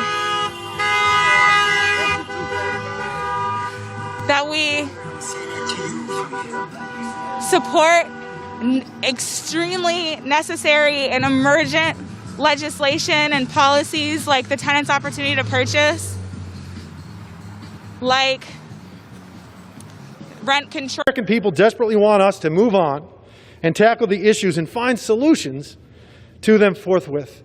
Madam Speaker, let's end this obsession and charade, and let's get to work. I yield back. The gentleman yields back. The gentleman from Ohio wishes to reserve. The gentleman from Ohio wishes to reserve. Yeah, we reserve. The gentleman from New York is recognized. Madam Speaker, I now yield 30 seconds to the gentleman from Illinois, Mr. Quigley. The gentleman from Illinois is recognized for 30 seconds. Madam Speaker, now we hear talk of the President's notion of a peaceful transfer of power, which apparently means what? Minimal casualties? Now we hear talk of healing after the criminal acts are completed. Never as a criminal defense attorney did I say, Judge, yeah, my guy completed the armed robbery, but let's heal now. No, there was accountability. There was accountability then, there should be accountability now, and there should be impeachment now. Thank you, and I yield back. The gentleman yields back. The gentleman from New York reserves. The gentleman from Ohio is recognized. Reserve, Madam The Speaker. gentleman from Ohio wishes to reserve. The gentleman from New York is recognized. Madam Speaker, I now yield 30 seconds to the distinguished gentlelady from North Carolina, a new member of the committee, Ms. Ross. The gentlewoman from North Carolina is recognized for 30 seconds. Madam Speaker, I rise today in support of the article of impeachment. The President's responsibility for the violence and insurrection that occurred last Wednesday cannot go unanswered. The President has had multiple opportunities to modify his behavior to bring this country together. Instead, he uses his power to further divide us. He is unrepentant. Congress must act for the good of this country. Madam Speaker, I yield back my time. The gentlewoman yields back. The gentleman from New York reserves. The gentleman from Ohio is recognized. Thank you, Madam Speaker. I would yield 1 minute to the gentleman from Virginia, Mr. Good. The gentleman from Virginia is recognized for 1 minute. Thank you. I stand today in support of President Trump and against this sham impeachment proceeding with literally 1 week, 7 days remaining in his term. This is merely the culmination of a 4-year effort to overturn the will of the people and the results for the 2016 election. This is simply a political action intended to tarnish the legacy of a highly successful president who led us to an incredible economy, energy independence, reduction of taxes for millions, regulatory relief for businesses, renewed peace in the Middle East, and stronger border security. This action will only serve to further offend the 75 million people who voted for President Trump and further deepen the division within our nation as we try to move forward with a peaceful transition of power. However, the Democrat majority has determined he's already guilty and there's no need of a trial, and they therefore move forward quickly with this phony impeachment charge. Today, I join my Republican colleagues in standing against this further effort to divide our nation. Thank you, and I yield back. And yields back. The gentleman from Ohio wishes to reserve. The gentleman from New York is recognized.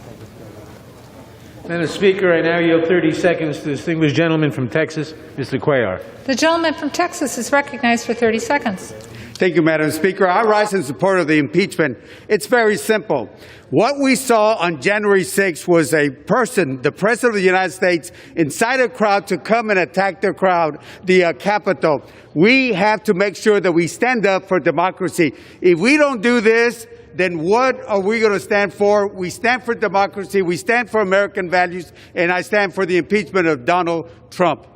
I yield back the balance of my time. The gentleman yields back the balance of his time. The gentleman from New York reserves. The gentleman from Ohio is recognized. Madam Speaker, we reserve.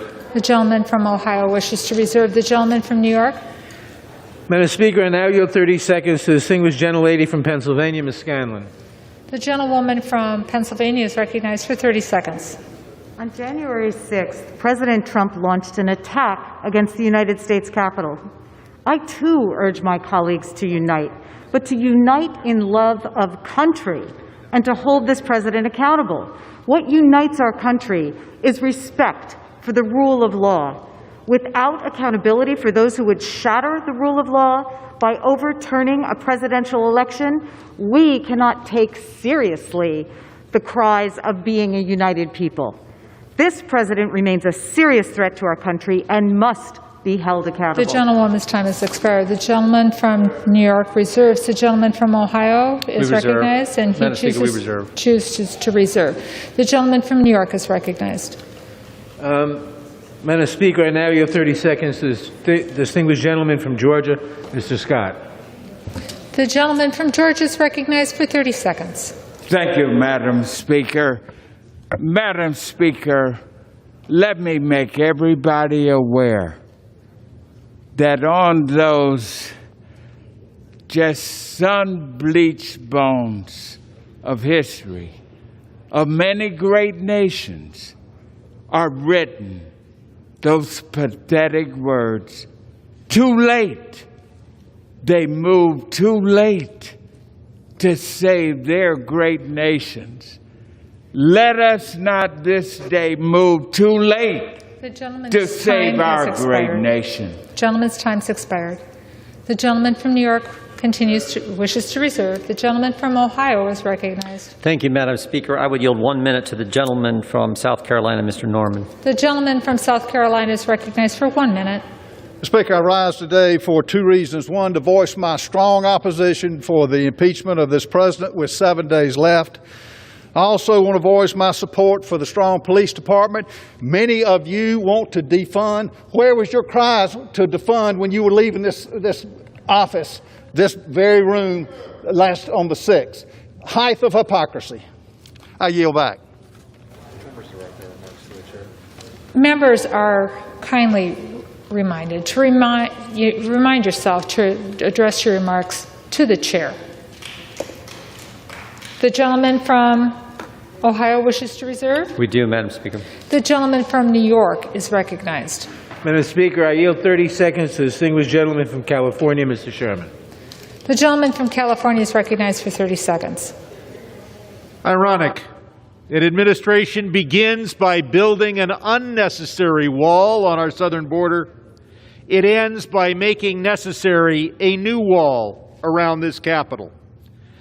I introduced articles of impeachment in July of 2017 with one co-sponsor, Al Green, and again in January of 2019. And on Monday night, I joined with so many of us in introducing these articles.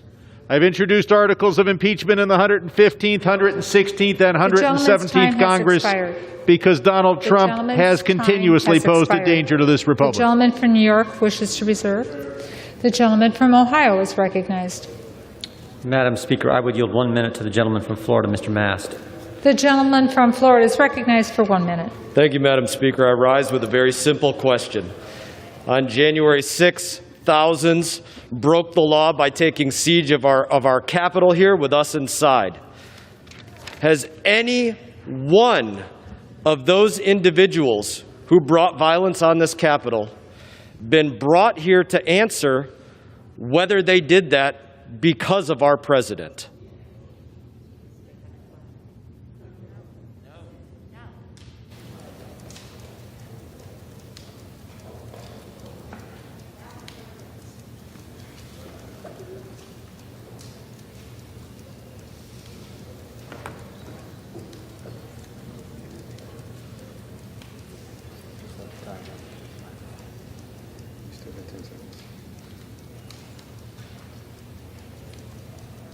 It appears I will receive no answer. I will yield my time back to the gentleman from Ohio. Gentleman yields back. The gentleman from Ohio wishes to reserve his time. The gentleman from New York is recognized. I now yield 30 seconds to the distinguished gentleman from Arizona, Mr. Stanton. The gentleman from Arizona is recognized for 30 seconds. Donald Trump is the first president in the history of this republic to incite a violent insurrection against our own government, against our own people. It is a shocking betrayal of his oath of office and our American values. We don't know yet if the president will face criminal charges, but we do know he must be held to account. Each one of us in this House took an oath to protect and defend our Constitution against all enemies, foreign and domestic, even if that enemy is the president. We must move forward as a nation from these darkest days, but we can't move forward without accountability. We must impeach this president. I yield back. The gentleman from New York reserves, and the gentleman from Ohio is recognized. Madam Chair, we reserve. The gentleman from Ohio reserves. The gentleman from New York is recognized. Madam Speaker, I now yield 30 seconds to the distinguished gentlelady from Michigan, Ms. Stevens. The gentlewoman from Michigan is recognized for 30 seconds. Insurrection, a violent mob. A week ago today, 5 people were killed, many injured, and everyone in this building forced to hide for their very life. The president was called for help, but he did not answer our call while our government was being taken over. He failed to lead and therefore proved himself incapable of doing so. Some may say impeachment is political. Some may cry it is divisive. But, Madam Speaker, our obligation to our Constitution is anything but. Expired. The gentleman from New York reserves. The gentleman from Ohio. Madam Speaker, we reserve. The gentleman from Ohio reserves. The gentleman from New York is recognized. Madam Speaker, I yield 30 seconds to the gentleman from California, Mr. Takano. The gentleman from California is recognized for 30 seconds. Madam Speaker, I rise today in support of the impeachment of President Donald Trump. The gravity of the moment demands it, and the fate of our republic depends on it. He committed an impeachable offense by inciting a violent and deadly insurrection at the U.S. Capitol. For this, Congress must hold him accountable to preserve our democracy, our Constitution, and the rule of law. He should serve not 1 minute more and be barred forever from public office. He is toxic to our republic and toxic to our democracy. I yield back. The gentleman yields back. The gentleman from New York wishes to reserve. The gentleman from Ohio is recognized. Thank you, Madam Speaker. So Democrats can say, quote, I just don't even know why there aren't uprisings all over the country, while there are uprisings happening around the country. But they impeached the President of the United States for saying peacefully and patriotically, make your voices heard. Democrats can say, quote, you know, there needs to be unrest in the streets, while there is unrest in the streets. But they're going to impeach the president for saying peacefully and patriotically, make your voices heard. Let's be consistent, all of us. All of us need to be consistent and condemn the violence all the time. And with that, I yield 1 minute to the gentlelady from New Mexico. The gentlewoman from New Mexico is recognized for 1 minute. Thank you, Madam Speaker. I rise in opposition to these articles of impeachment. Political violence has no place in our constitutional republic, and those who assaulted police officers and forced their way into the Capitol are responsible for their criminal actions. Leaders in both parties have a responsibility to condemn such violence, whether in the halls of Congress or in the streets of America. I don't believe, Madam Speaker, that the American people have an appetite for this. They are expecting us to do the will of them, those who sent us from each state around the nation. Right now, Madam Speaker, we've seen this body impeach once before, trying to do it a second time. 2 wrongs do not make a right.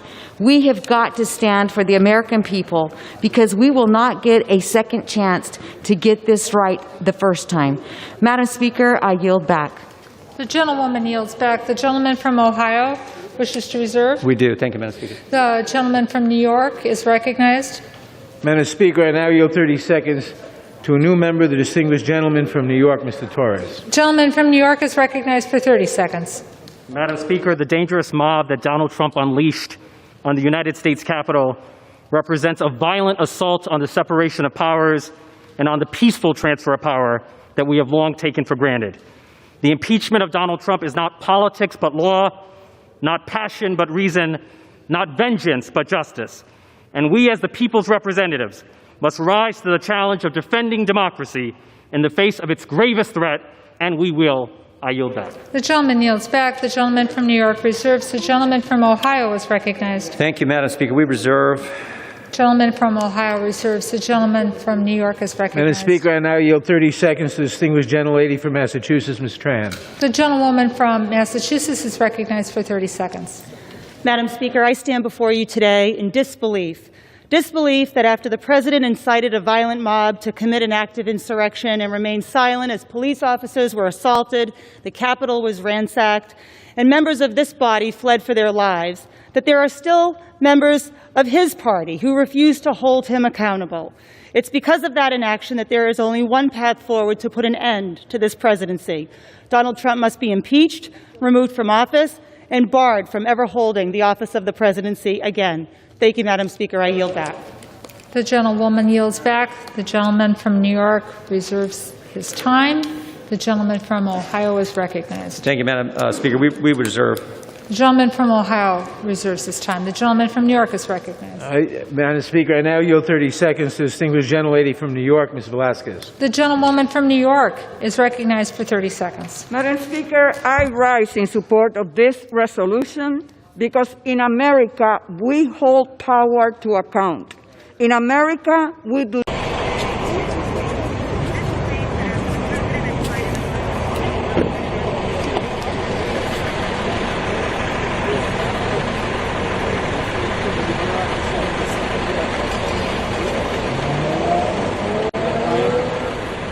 Since they're done putting up fence stuff, they may end up just showing the stuff that we shot. We can feed it back the entire time. Yeah. The question is, where do we go for our visual for a live shot if we, because they want to take his camera live. We may want to shoot the guardsman in the fence from over there. Really? Maybe a better shot, don't you think? Is it a live shot or does it just look like? It's probably going to be your live camera for images without me on. But there's really much we can show from here. Yeah, there's not much you can see at this point, right? So maybe we should go over there? There's guards over here too. Huh? There's guards. Yeah, that's what I think. Yeah, we're going to go this way. Yeah, I mean the guards down there. Hey, look at that. That's pretty cool.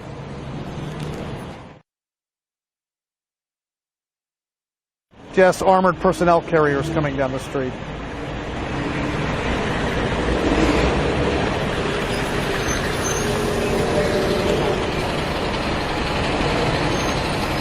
You got some traffic coming out behind. Yeah, look out, Darren. Come on over the right.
What do you need?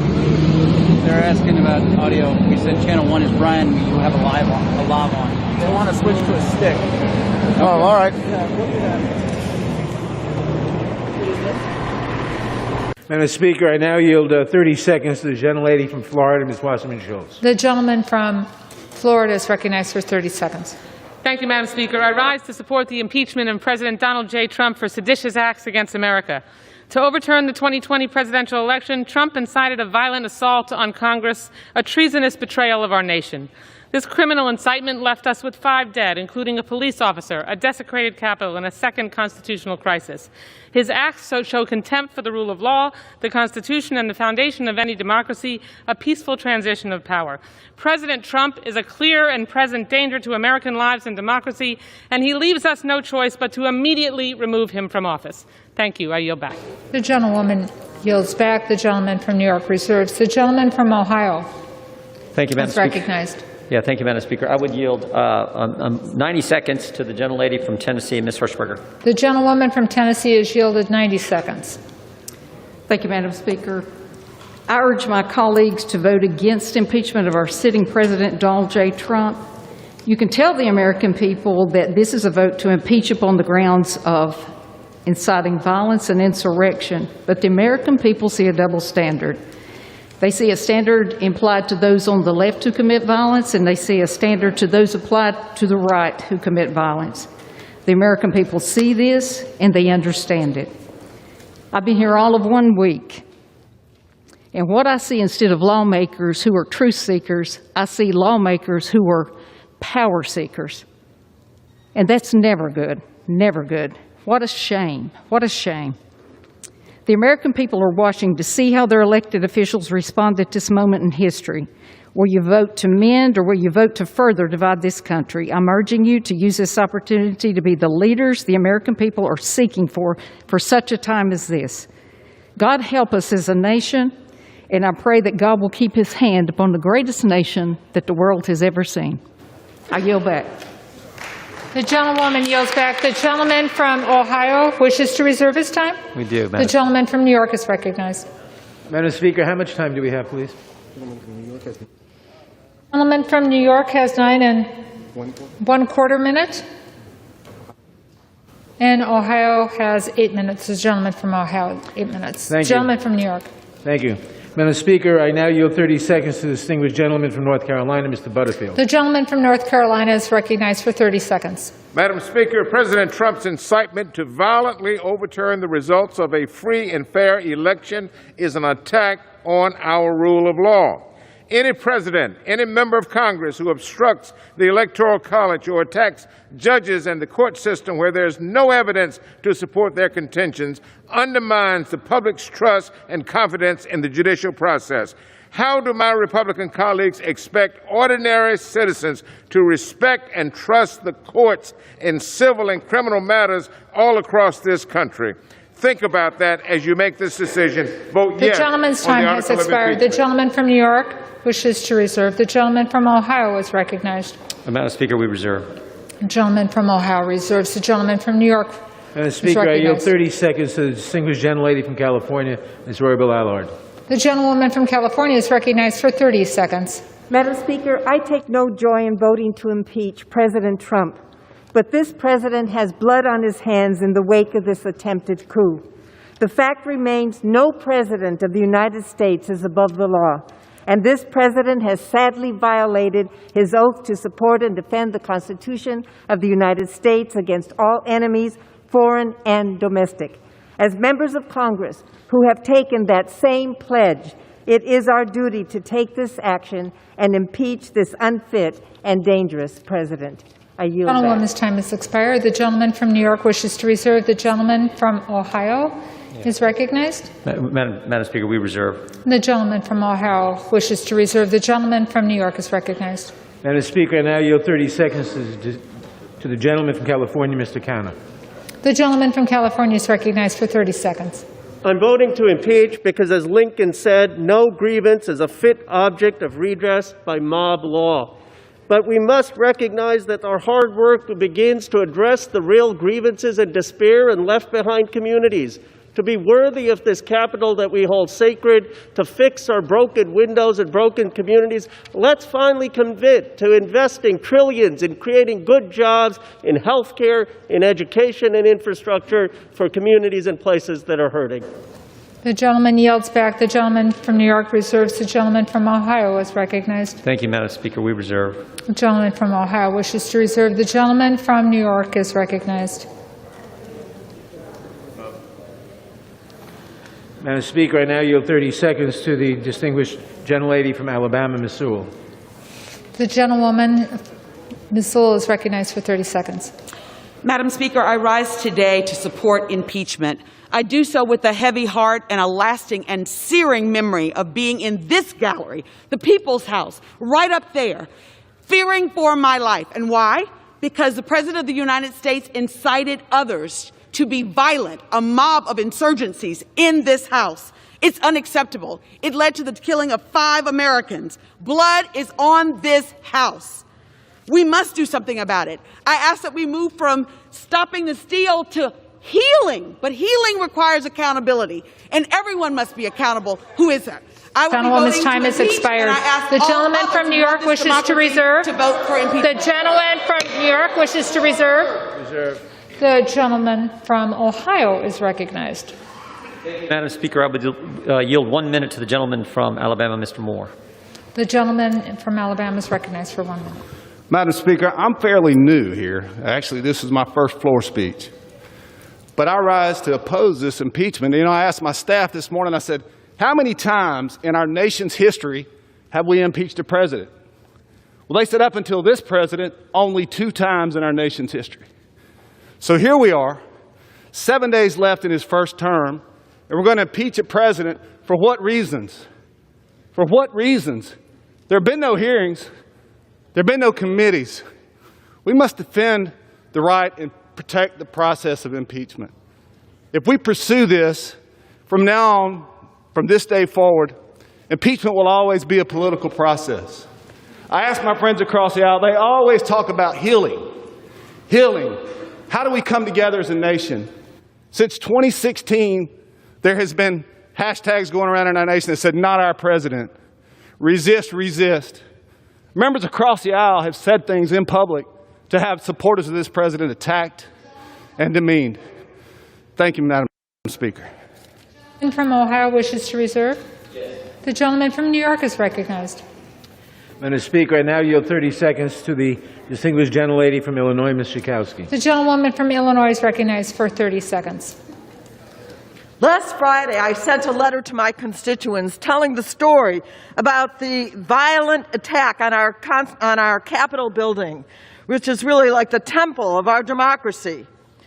I have now taken the oath of office, the same oath of office that the President of the United States has taken, that all of us here have taken, and he has been the orchestrator of this attack. It is time to hold this president accountable. It is time, and history demands that we impeach the gentlewoman's Donald time Trump has expired. For the second the time. gentleman from New York wishes to reserve. The gentleman from Ohio is recognized. Thank you, Madam Speaker. We would reserve. The gentleman from Ohio reserves. The gentleman from New York is recognized. Madam Speaker, I yield 30 seconds to the gentleman from Connecticut, Mr. Himes.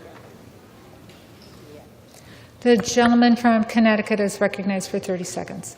The words have almost all been said. Search your soul, consider your oath. And I add 4 more words. Reflect on your legacy. My friends, which way is history flowing right now? Will Donald Trump join the pantheon of Washington, Lincoln, Roosevelt, and Reagan? Or will his 33% approval ratings and the condemnation of principled Republicans consign him to the heap of reviled demagogues with Joseph McCarthy and Andrew Johnson? Where he goes in history, you go in history, unless today you make a stand. I yield back. Yields back. I would like to remind members to please direct their remarks to the chair. The gentleman from New York reserves. The gentleman from Ohio is recognized. Thank you, Madam Speaker. We reserve. The gentleman reserves. The gentleman from New York is recognized. Madam Speaker, I now yield 30 seconds to the distinguished gentleman from Hawaii, Mr. Cowan. The gentleman from Hawaii is recognized for 30 seconds. Madam Speaker, as a member of our armed forces, now a member of Congress, I have taken and given the oath of office many times. I will support and defend the Constitution against all enemies, foreign and domestic. On January 6th, the President violated this oath, inciting violent and deadly insurrection. Our sacred oaths are hollow without accountability. We must hold this president accountable, remove him from office, ensure he can never hold public office again. I urge my colleagues to do the same. This oath has to matter. Mahalo, and I yield back. New York. Recognized. The gentleman from Ohio reserves. The gentleman from New York is recognized. The gentleman from Maryland, Mr. Sarbanes. The gentleman from Maryland is recognized for 30 seconds. Madam Speaker, this beautiful Capitol dome is a symbol of freedom and democracy, not just for Americans, but for people the world over.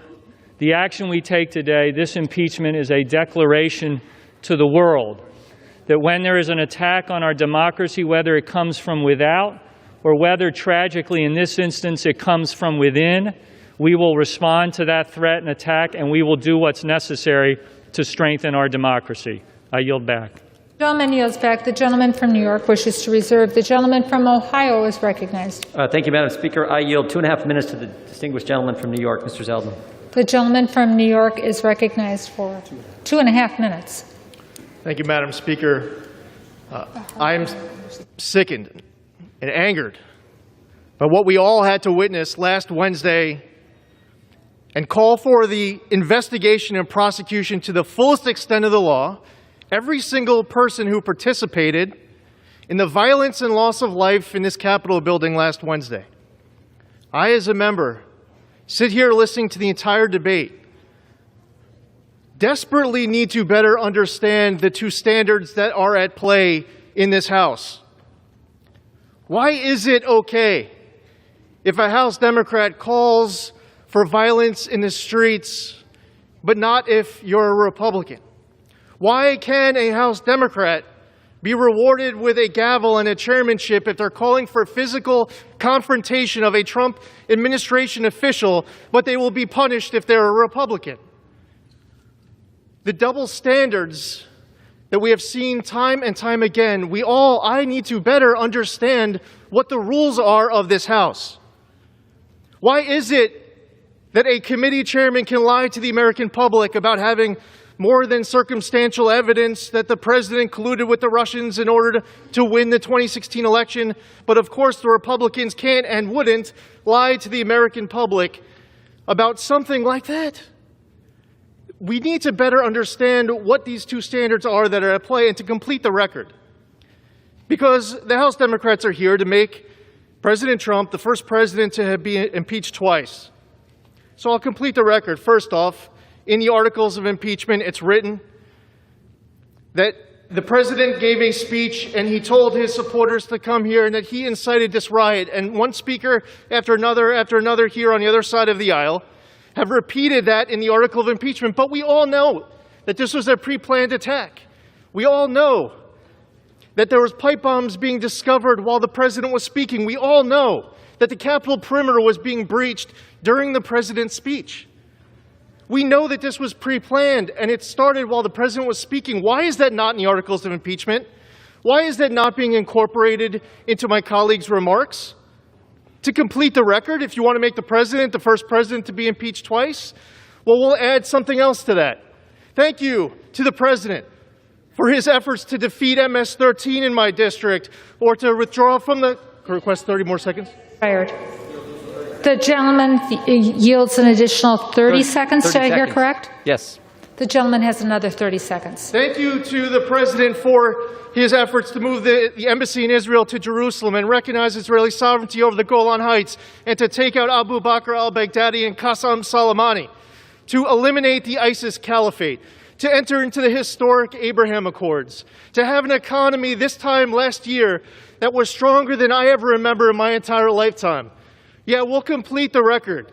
And in all fairness, as the president leaves 1 week from today, let's be honest about the double standards that exist inside of this chamber. And let's also be honest that this president did a lot to make America greater than ever. The gentleman's time has expired. The gentleman from Ohio wishes to reserve. Thank you, Madam Speaker. The gentleman from New York is recognized. Thank you, Madam Speaker. I now yield 1 minute to the distinguished I now yield 30 seconds to the distinguished gentleman from Illinois, Mr. Caston. What happens The gentleman's recognized for 30 seconds. What happens if we get this wrong is written in Lincoln's second inaugural, when one party would make war rather than let the nation survive. On December 7th, on September 11th, we came together against an enemy from without, but on January 6th, we were attacked by an enemy from within, the president who would make war with malice for all and charity for none. We must come together in unity today against that domestic threat to our Constitution. The alternative is too unbearable to contemplate. We must impeach bipartisanly, unanimously, if you have the soul. The gentleman from New York wishes to reserve. The gentleman from Ohio is recognized. Madam Speaker, we reserve. The gentleman from Ohio reserves. The gentleman from New York. Madam Speaker, I now yield 30 seconds to the distinguished gentlelady from Texas, Ms. Fletcher. The gentlewoman from Texas is recognized for 30 seconds. Thank you, Madam Speaker. I rise today in support of the article of impeachment and in opposition to the gaslighting that is masquerading as debate in this chamber today.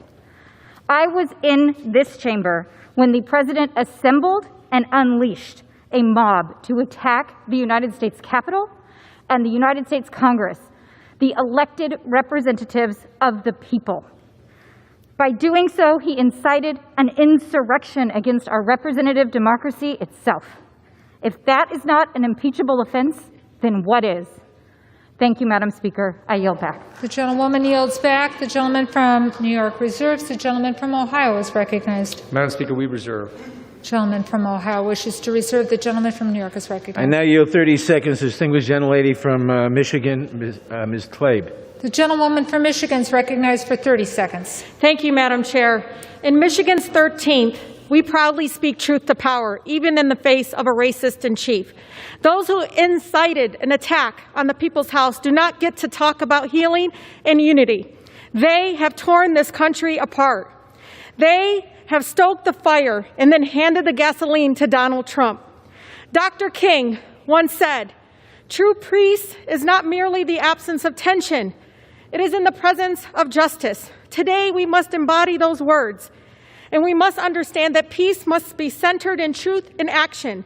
We cannot sit, Madam Chair, sit idly by after a violent attempted coup and allow lies and hate to continue. Today, we stand up for our constituents who continue to be harmed by this oppressive wishes to reserve. The gentlewoman's time has expired. Donald Trump. The gentlewoman's time has expired. The gentleman from New York wishes to reserve. And the gentleman from New York has 3 3/4 minutes remaining. From Ohio has 4. And the gentleman from Ohio is recognized. Thank you, Madam Speaker. I yield 1 minute to the gentleman from North Dakota, Mr. Armstrong. The gentleman from North Dakota is recognized for 1 minute. Thank you, Madam Speaker. What happened last Wednesday is an absolute tragedy. And not only are we part of dealing with it now, we were part of it then. But when emotions are frayed and tensions are this high, process matters more. It matters more now than it did before. And the reality is this: there are serious constitutional questions about these articles. And Donald Trump is going to be president until January 20th. And on January 20th, Joe Biden's going to become president. But I'll end with this. I'm going to vote against impeachment, and that's going to give me credibility at home with my base. You're going to vote for impeachment, and that's going to give you credibility at home with your base. It's easy to point at me and blame me. It's easy for me to point at you and blame you. But on January 21st, we're all going to be back here. So use that credibility. Go back and talk some hard truths to your people. I'm going to do it, and we need to do a better job. And with that, I yield back. The gentleman yields back. The gentleman from New York reserves. The gentleman from Ohio reserves. The gentleman from New York. Madam Speaker, I now yield 30 seconds to the gentlelady from North Carolina, Ms. Manning. The gentlewoman from North Carolina is recognized for 30 seconds. Madam Speaker, this president has repeatedly lied to the American people about his election loss. He incited his followers to attack our democracy, resulting in 5 deaths. His dangerous efforts to derail the peaceful transition of power were a violation of his oath of office. This president is unfit to lead our nation and unable to discharge his duties of office.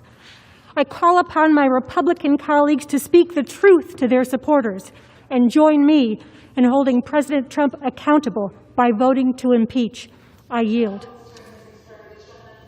New York reserves. The gentleman from Ohio is recognized. Thank you, Madam Speaker. We reserve.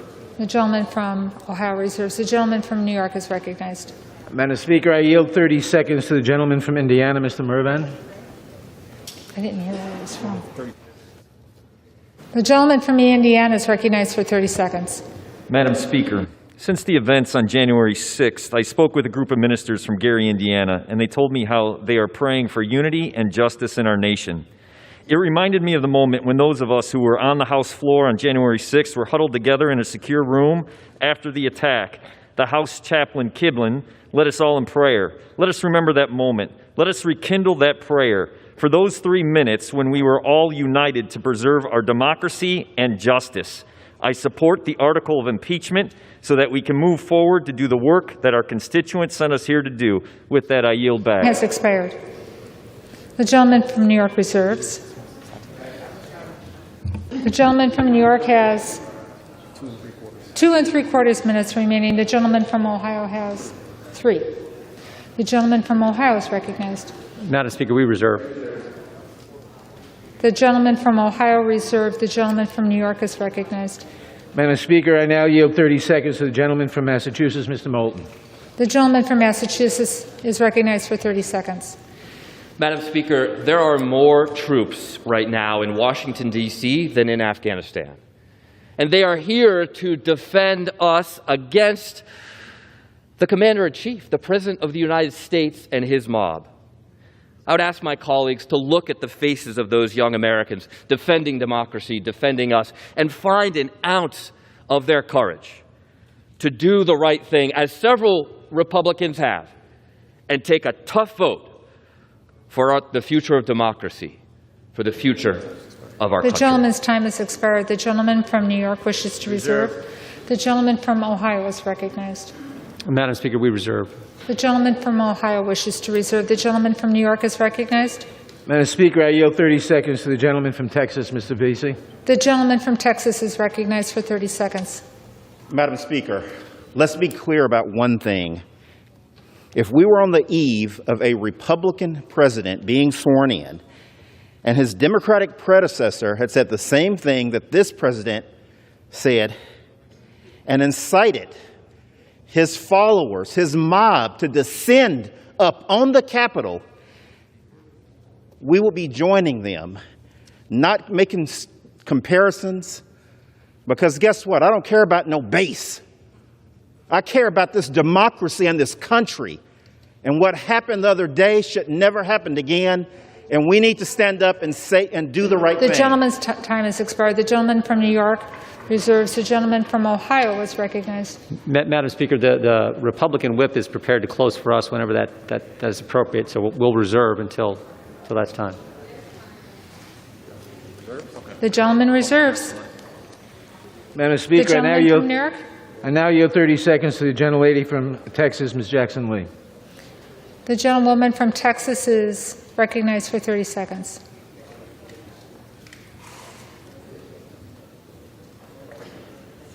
I was on that floor just 1 week ago, and so today the insurrectionist in chief will be impeached for insurrection. It is because he failed to defend this nation against all enemies, domestic and foreign, and he stood down near the White House and told a mob of domestic terrorists to go and show your strength, be strong. You can't gain anything because of weakness. We must hold him accountable. We can heal this nation, but he must be impeached today. We must impeach Donald J. Trump as Gentlewoman's time has expired. The gentleman from New York reserves. The gentleman from Ohio is recognized. Yeah, thank you, Madam Speaker. We reserve. The gentleman from Ohio continues to reserve. The gentleman from New York. Ask if they're prepared to close. Is the other side prepared to close? Yes.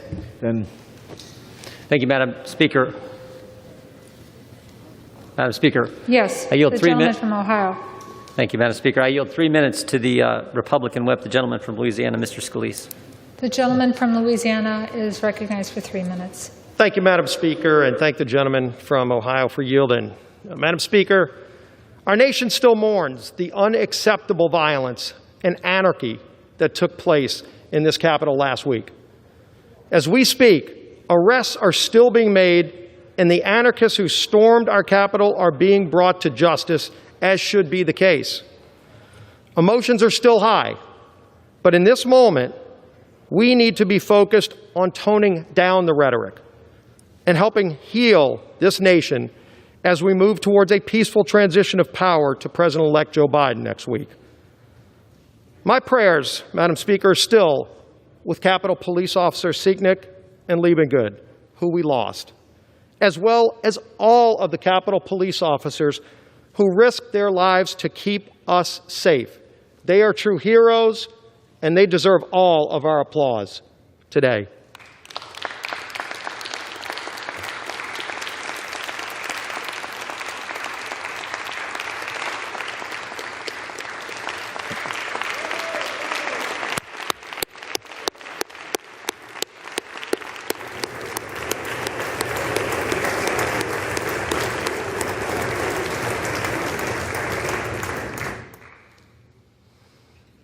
Madam Speaker, I've seen the dark evil of political violence firsthand, and it needs to stop.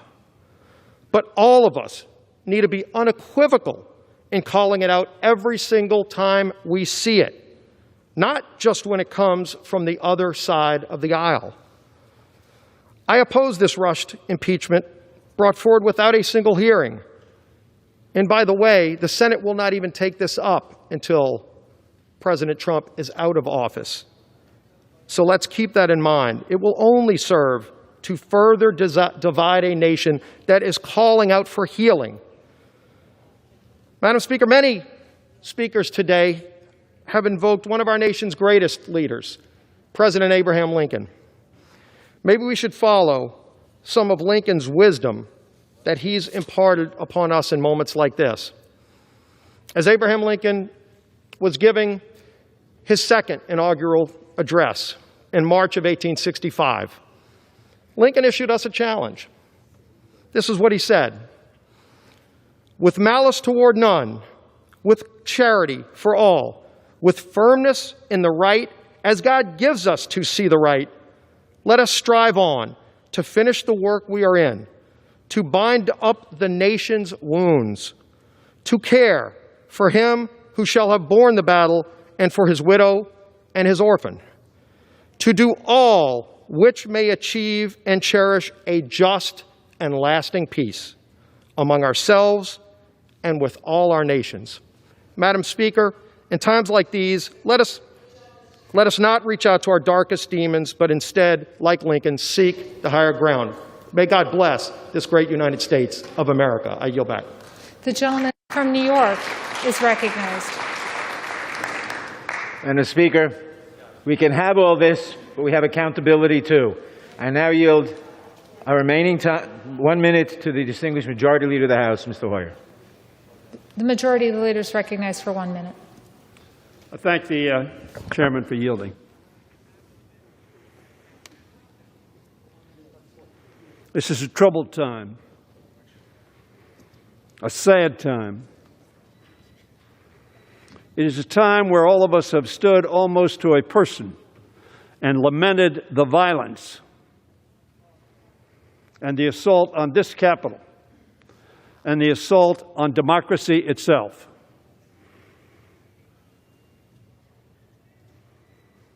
It was right to do that. But this impeachment ought to be put in the perspective of what the Republican chair of the Republican conference said it was. She said the President of the United States summoned the mob, assembled the mob, and lit the flame of that attack. There has never been, she said, a greater betrayal by a President of the United States of this office, of his office, and his oath to the Constitution. That is why we are here today. That is why we are here today, just a week before that president, at the request of the American people, will leave office.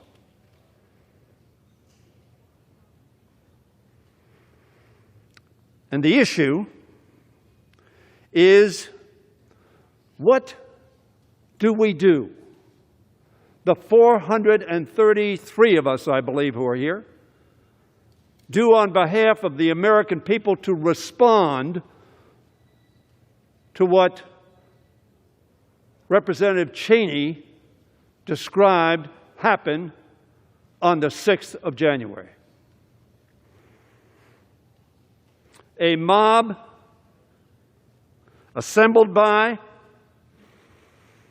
summoned by, and then spoken to light the flame of the attack. To stop the steal. As we sat here, exercising our constitutional duty, and to his great credit, the Vice President of the United States following the Constitution of the United States of America, notwithstanding the fact that he was opportuned by the President not to do so. That mob sent by the President to stop the steal did so for a few hours. Not the steal, but the constitutional duty that we had. And so we ask ourselves, what do we do? What is our responsibility? What should we say in light of only the Civil War as an analogy? That doesn't mean there haven't been demonstrations in Washington before and demonstrations throughout this country before.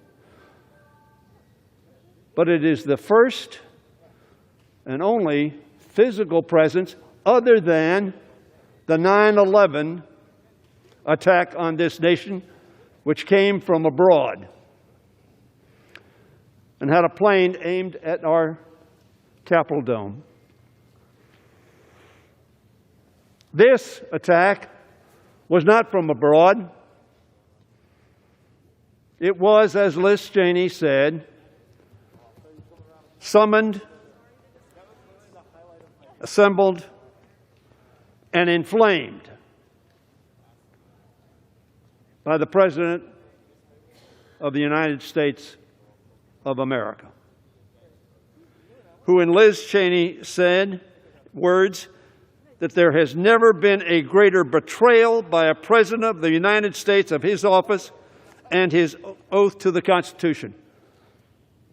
I pride myself as a member of this Congress who for 40 years has worked in a bipartisan fashion with many of your leaders, and do to this day. But are we to remain silent in the face of Liz Cheney's saying this was the greatest betrayal of the duty of the President of the United States in history? Are we to stand silent? Will we stand silent? Will we not stand up and say, this is not acceptable? Madam Speaker, for 4 years, Donald Trump has made no effort to hide his ambitions or his lacking of Republican principles. Not our principles, but the principles that Abraham Lincoln was just quoted as having said.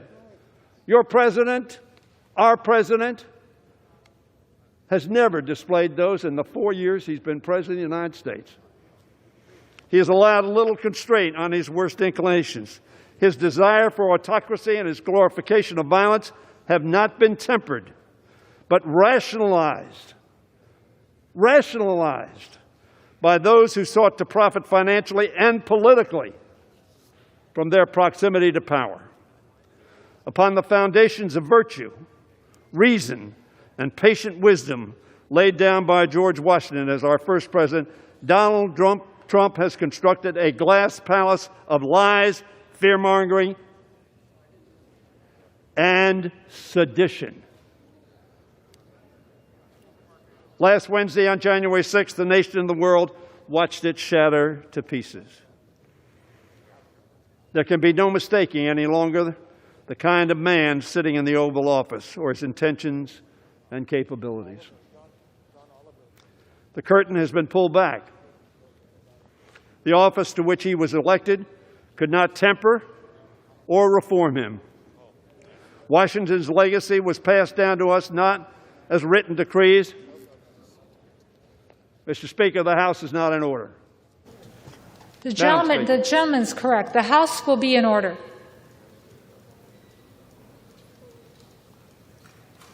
Washington's legacy was passed down to us not as written decrees, but understood norms, how we ought to act, how we ought to conduct ourselves.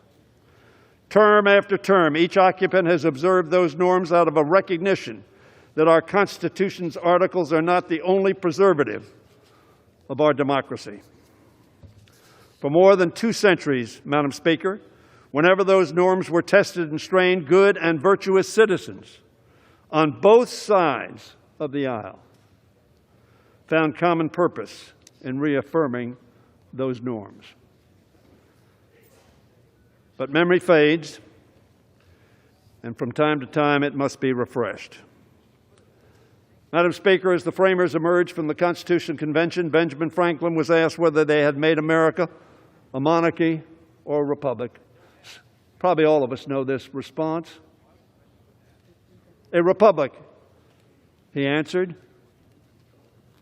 if you can keep it. That's the question today. If we can keep it. And the way we keep it is to say no to actions and words that do not promote the keeping of that republic. For millennia, people have understood that a republic is only as stable and lasting as the citizens and leaders who commit themselves to its upkeep. This president has shown us he's not committed to that project. His tweets every day have shown he is not committed to that project. Indeed, he openly disdains it and appears to prefer the alternative. But what of the rest of us?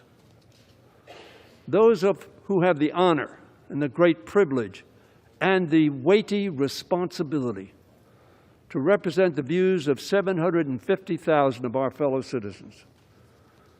We in this Congress have an opportunity, no, a duty, to demonstrate our commitment, both as leaders and as citizens, to keeping America a republic.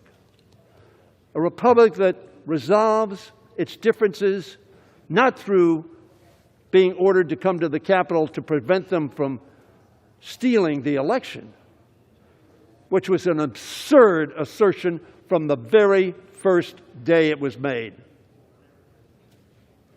We cannot erase the last 4 years, Madam Speaker. We cannot turn back the clock, but we can look to the ideals and principles inherited from great presidents like Washington, like Jefferson, and yes, certainly like Abraham Lincoln and Franklin Roosevelt, and from outstanding Americans like Frederick Douglass, Harriet Tubman, Susan Anthony, Cesar Chavez, Martin Luther King, Thurgood Marshall, our beloved John Lewis, and yes, RBG, Ruth Bader Ginsburg, who taught us a lot about equality and inclusion.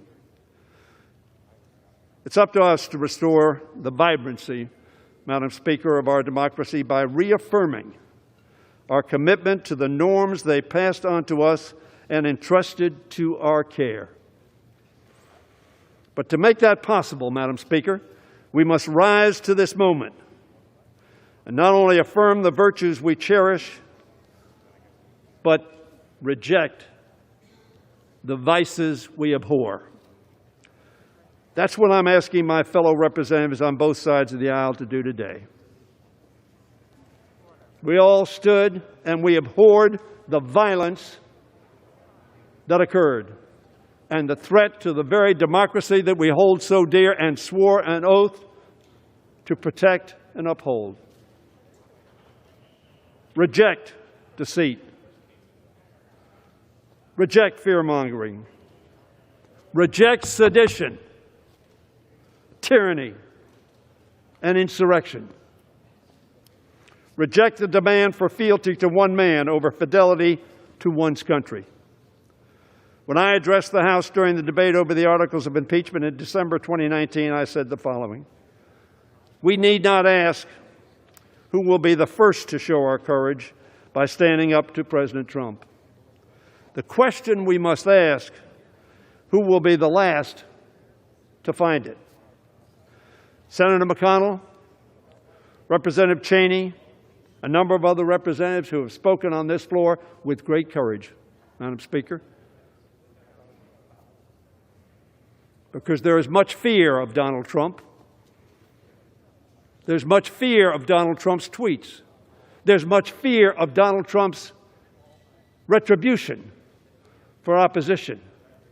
In my view, Donald Trump demands absolute loyalty and gives none in return. I hope others will join Liz Cheney. I hope others will be honest with themselves and with their constituents. As Liz Cheney was saying, there has never been a greater betrayal by a President of the United States of his office and his oath to the Constitution. Don't dismiss that. She's the daughter of a Vice President of the United States who was the whip when I came to Congress. As she has taken a stand, I hope others will as well, Madam Speaker. Soon, the clerk will call the roll and ask for our votes. Make no mistake, this will be no ordinary roll call. This is about our country, our Constitution, and our democracy. These votes will be inscribed on the roll of history, a record of courage and of our commitment to country and Constitution, of our commitment to the rule of law and renewal of that which we inherited and hope to pass on, unbroken, unshattered. With just 7 days left in the President's term, this vote is not about timing. It is about principle and fidelity to our Constitution. It concerns the clear and present danger facing our country, not only in these final days of the Trump administration, but in the weeks, months, and years that will follow. It is about the necessity to demonstrate to this generation and to future generations the duty we share to protect our democracy every single day. Do not pretend, my friends, that it was simply those who came into the Capitol, encouraged by our President to stop the steal at any cost. And by the way, if the Vice President doesn't do my bidding and follows the Constitution, sweep him away.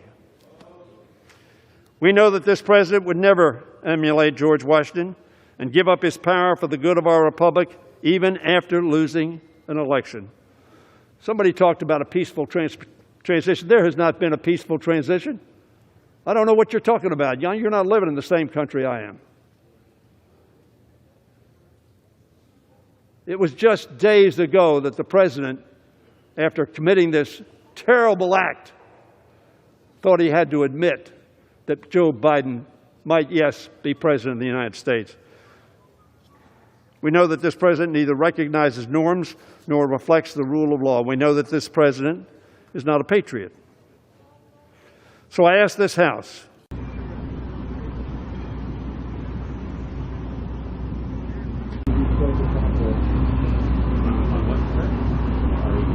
and their country. We do this today not for politics.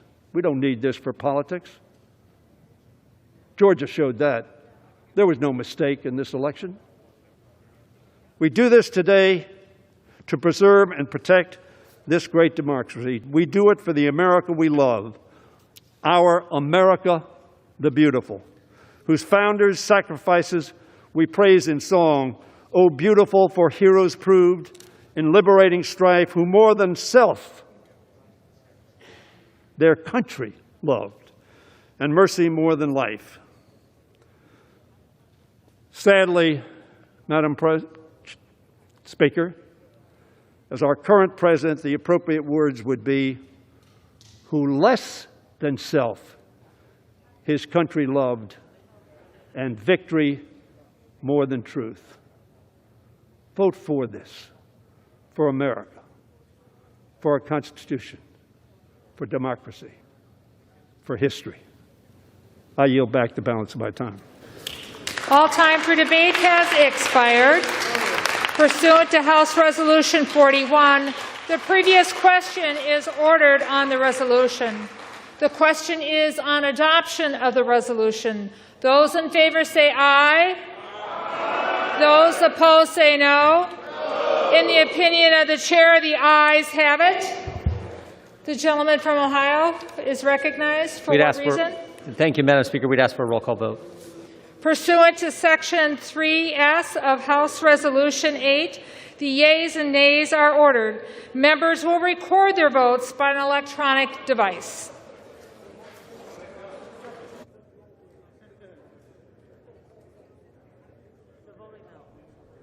Less than 13 months since he was impeached the first time in December 2019, President Donald Trump is on the brink of being impeached again, this time for one article of incitement of insurrection for his actions before, during, and following last week's deadly attack on the U.S. Capitol. The article saying, in part, President Trump gravely endangered the security of the United States and its institutions of government. He threatened the integrity of the democratic system, interfered with the peaceful transition of power, and imperiled a coordinate branch of government. He thereby betrayed his trust as president to the manifest injury of the people of the United States. You can read all of that at cspan.org/impeachment. In this vote, expected to be a lengthy one, with some 64 members requesting proxy votes, 57 actually for this vote. We expect 7 Republicans to likely vote yes in favor of impeachment, including just announced in the last few minutes, Peter Meyer of Michigan. Thank you, Madam Speaker. As the member designated by Ms. Strickland of Washington pursuant to H-Res 8, I inform the House that Ms. Strickland will vote yes on H-Res 24.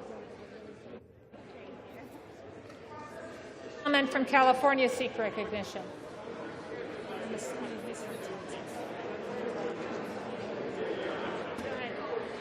Madam Speaker, as member designated by Congressmember Napolitano pursuant to House Resolution 8, I inform the House that Congressmember Napolitano will vote yes on H Resolution 24. And Madam Speaker, as member designated by Congressmember Costa pursuant to House Resolution 8, I inform the House that Congressmember Costa will also vote yes on H-Res 24. Gentleman from Texas seek recognition. Madam Speaker, as the member designated by Mr. Crenshaw, Texas, pursuant to House Resolution 8, I inform the House that Mr. Crenshaw will vote no on House Resolution 24. Gentlewoman from Maine seek recognition. Madam Speaker, as the member designated by Ms. Custer of New Hampshire, pursuant to H-Res 8, I will inform the House that Ms. Custer will vote yea on House Resolution 24. The gentleman from Tennessee seek recognition. Madam Speaker, as the member designated by Mr. Fleischman of Tennessee pursuant to H-Res 8, I inform the House that Mr. Fleischman will vote nay on H-Res 24.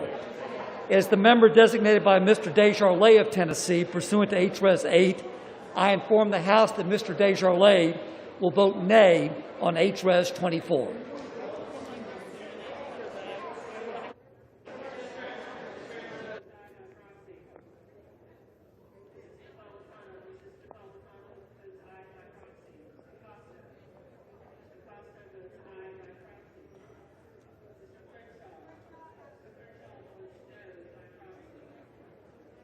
For what purpose does the gentleman from New Jersey seek recognition? Madam Speaker, as the member designated by Ms. Bonnie Watson Coleman pursuant to H-Res 8, I inform the House that Ms. Watson Coleman will vote yes on H-Res 24. and as the member designated by Mr. Albio Series pursuant to H-Res 8, I inform the House that Mr. Series will vote yes on H-Res 24. And finally, as the member designated by Mr. Paul Tonko pursuant to H-Res 8, I inform the House that Mr. Tonko will vote yes on H-Res 24. For what purpose does the gentleman from Kansas seek recognition?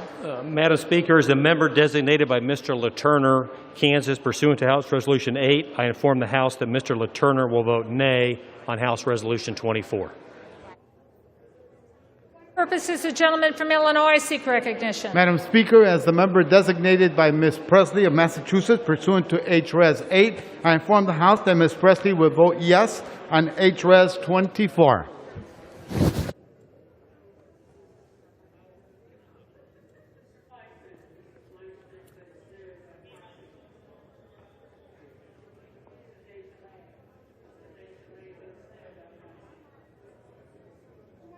Does the gentleman from Connecticut seek recognition? Thank you, Madam Speaker. Madam Speaker, as the member designated by Mr. Adam Smith of Washington State, pursuant to House Resolution 8, I inform the House that Mr. Smith will vote yes on H-Res 24.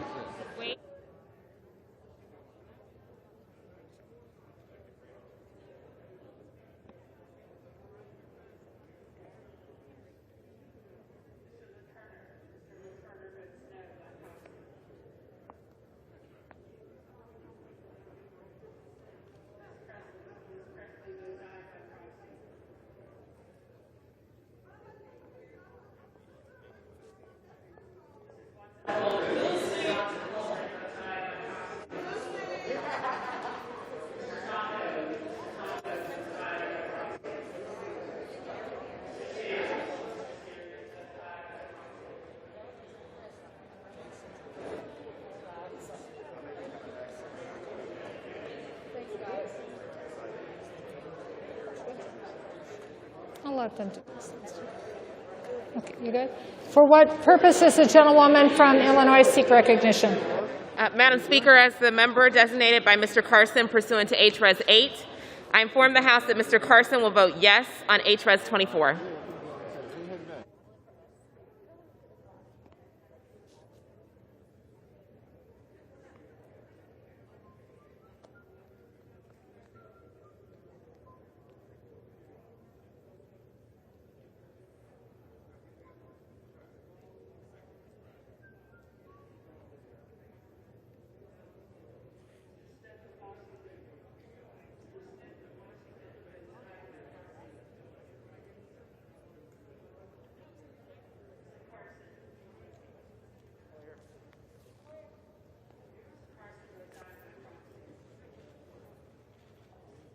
What purpose does the gentleman from New York seek recognition? As the member designated by Chairwoman Eddie Bernice Johnson pursuant to H-Res 8, I inform the House that Chairwoman Johnson will vote yea on H-Res 24.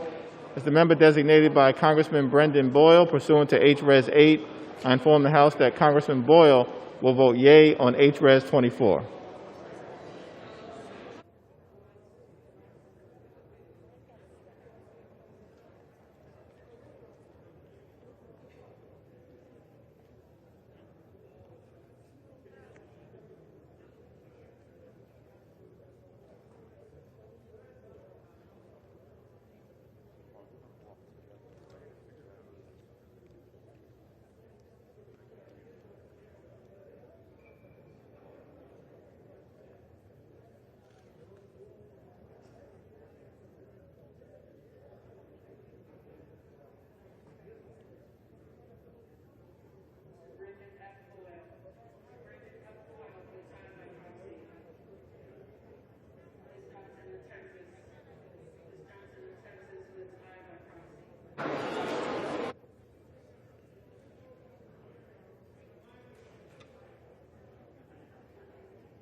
Gentlewoman from Florida seek recognition.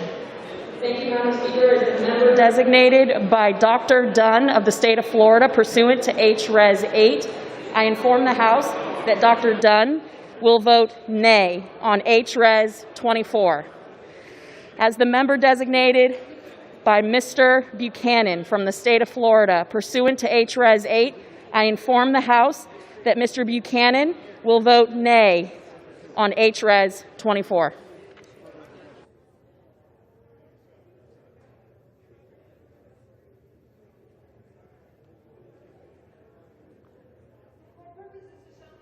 Pennsylvania seek recognition.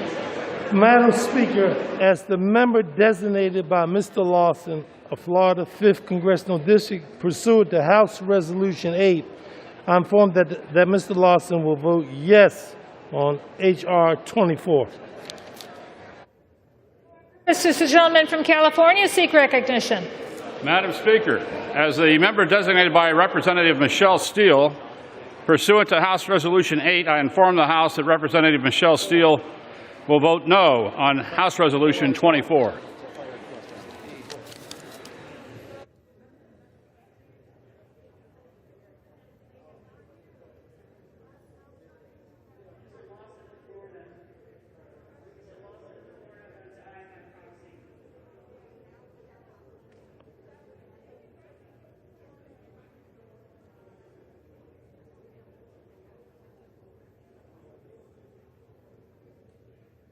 This is the gentleman from Nebraska seek recognition.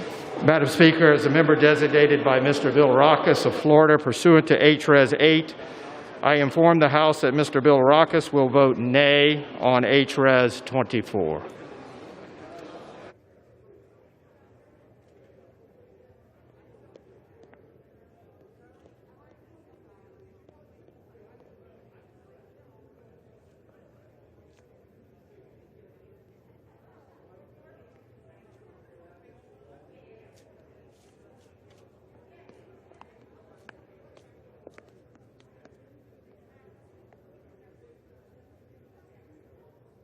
For what purposes the gentleman from Arizona seek recognition? As a member designated by Representative Cardenas pursuant to H.R. 8, I inform the House Representative Cardenas will vote aye on H.R. 24. As a member designated by Representative Kirkpatrick pursuant to H.R. 8, I inform the House Representative Kirkpatrick will vote aye on H.R. 24.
purposes, the gentlewoman from New York seek recognition. Madam Speaker, as the member designated by Mr. Young of Alaska pursuant to House Resolution 8, I inform the House that Mr. Young will vote nay on House Resolution 24. Thank you.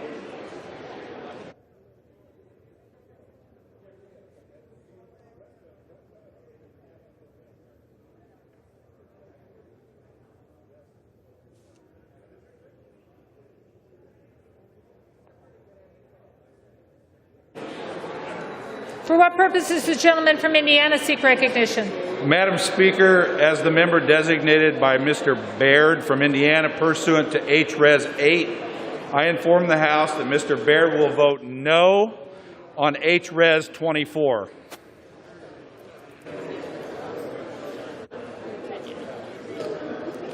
Does the gentlewoman for Virginia seek recognition? Thank you, Madam Speaker. As the member designated by Mr. McEachin pursuant to House Resolution 8, I inform the House that Mr. McEachin will vote yes on House Resolution 24. And as the member designated by Ms. Porter pursuant to HRes 8, I inform the House that Ms. Porter will vote yes on HRes 24.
For what purpose does the gentleman from Michigan seek recognition?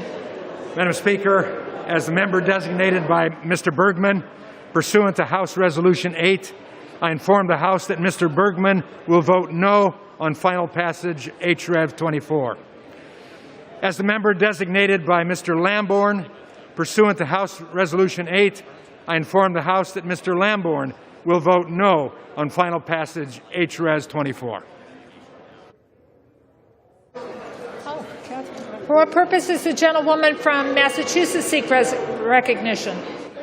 As the member designated by Ms. Franco pursuant to HRes 8, I inform the House that Ms. Franco will vote yes on HRes 24. As the member designated by Ms. Bonamici pursuant to HRes 8, I inform the House that Ms. Bonamici will vote yes on HRes 24.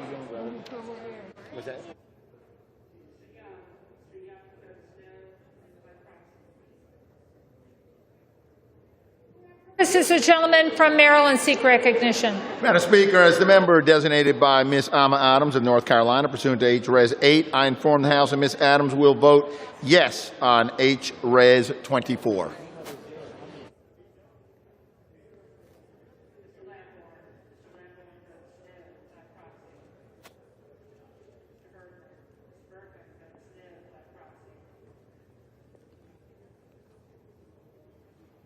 Purposes the gentleman from Virginia seek recognition. Madam Speaker, as the member designated by Ms. Titus of Nevada, pursuant to HRes 8, I inform the House that Ms. Titus will vote yes on HRes 24.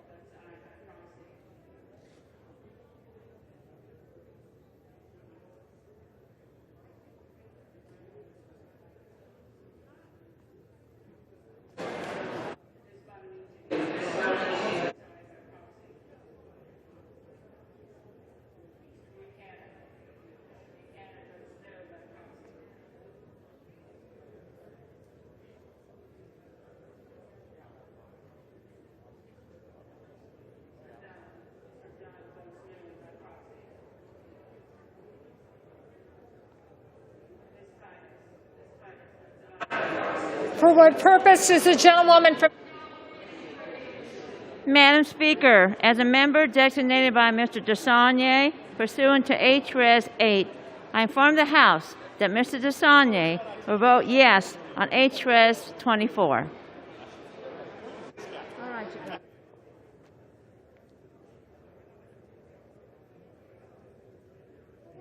Does the gentleman from California seek recognition? As the member designated by Congressman Jerry McNerney pursuant to H-Res 8, I inform the House that Mr. McNerney will vote yes on H-Res 24.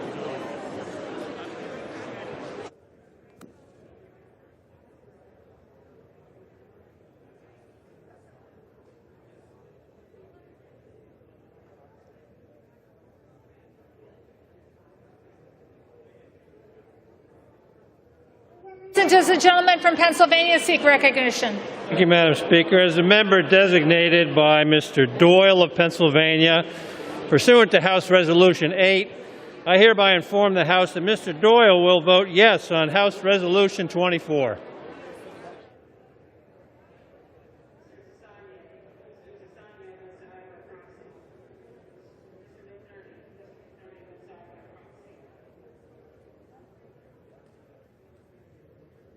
For what purpose does the gentleman from California seek recognition? As a member designated by Mr. Vella pursuant to H-Res 8, I inform the House that Mr. Vella will vote aye on H-Res 24. Gentlewoman from Michigan seek recognition. As the member designated by Ms. Ocasio-Cortez pursuant to House Res 8, I inform the House that Ms. Ocasio-Cortez will vote yes on House Res 24.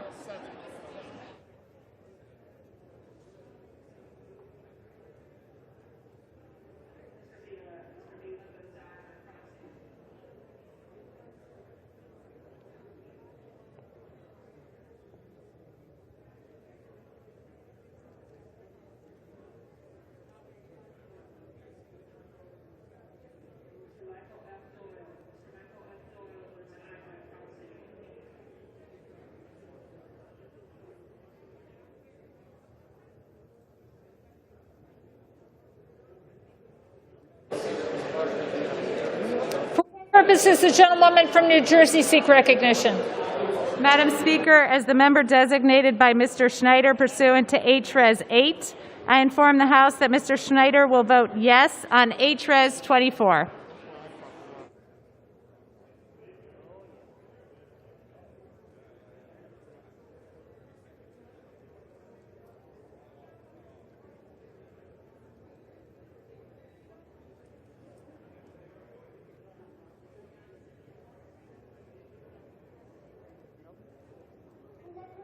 Gentlewoman from Michigan seek recognition.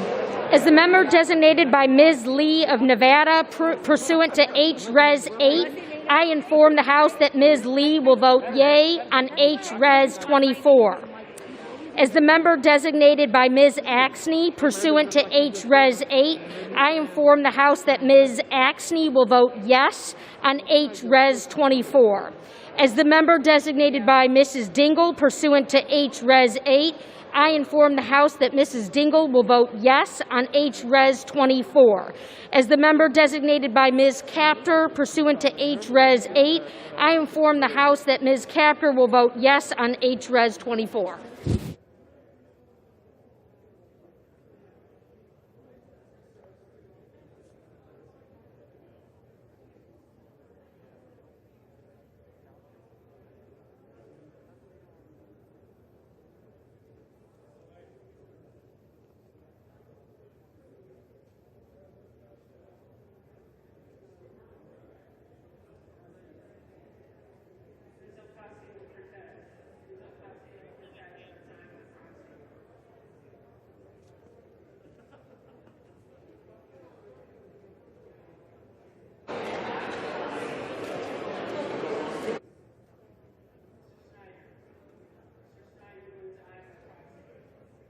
Purposes the gentlewoman from New York seek recognition. Madam Speaker, as the member designated by Mr. Deutsch of Florida, pursuant to H-Res 8, I inform the House that Mr. Deutsch will vote yes on H-Res 24.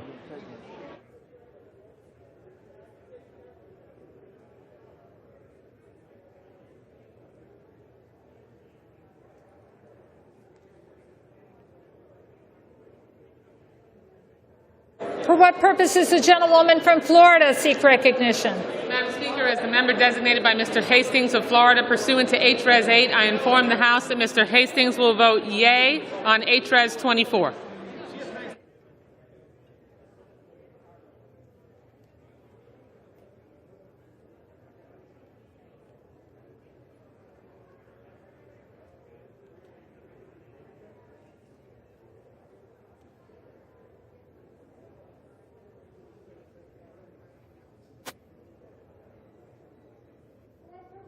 Gentleman from Indiana seek recognition. Madam Speaker, as a member designated by Ms. Walorski pursuant to H-Res 8, I inform the House that Ms. Walorski will vote nay on H-Res 24.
I've taken the back seat for too many people for too long, and they've all talked to me.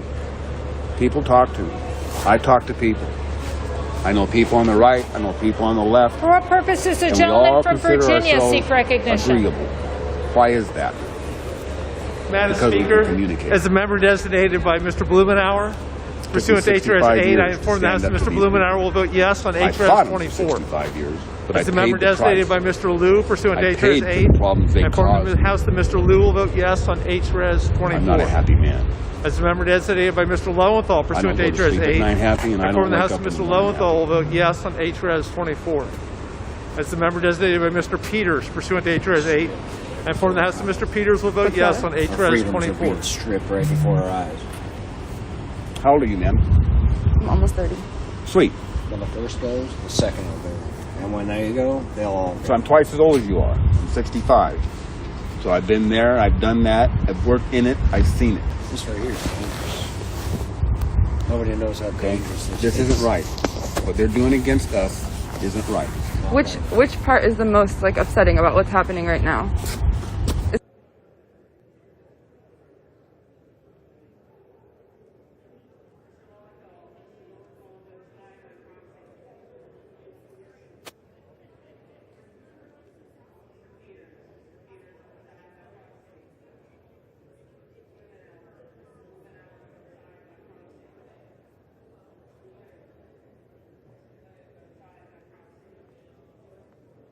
Years old, I've been doing this for 40 fucking years. Everybody I ask gives me the same reply.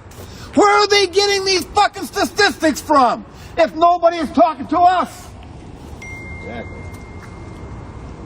I have a mailing list of 11 representatives of the state of Washington. I communicated with them for the last 24 months. None of them, except one, will talk to me. 3 have reciprocated 1 time. They're my representatives. The 3 representatives in Grays Harbor County won't even talk to me. Never answered any of my emails. Won't answer any of my phone calls. You know why?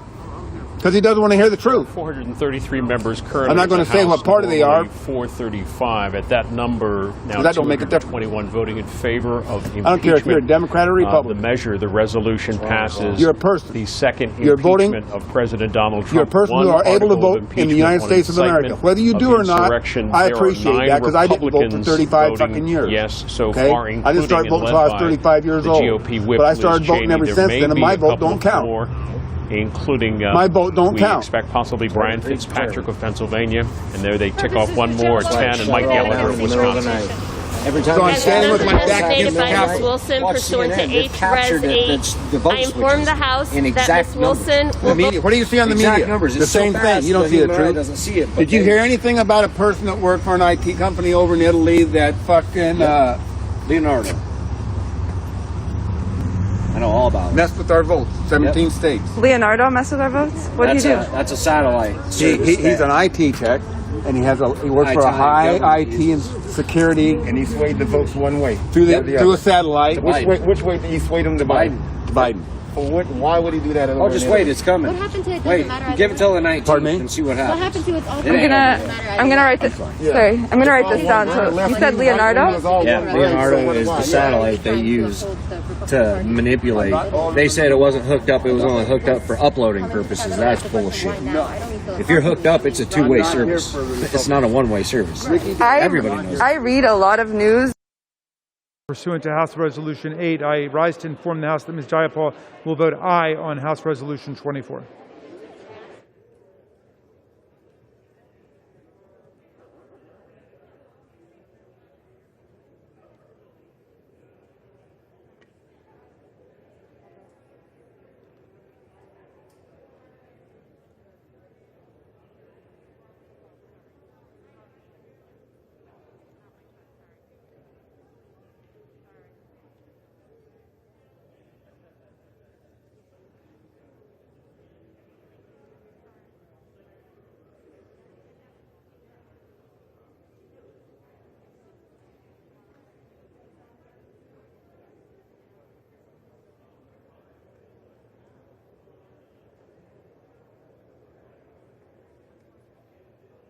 Yeah, Canada.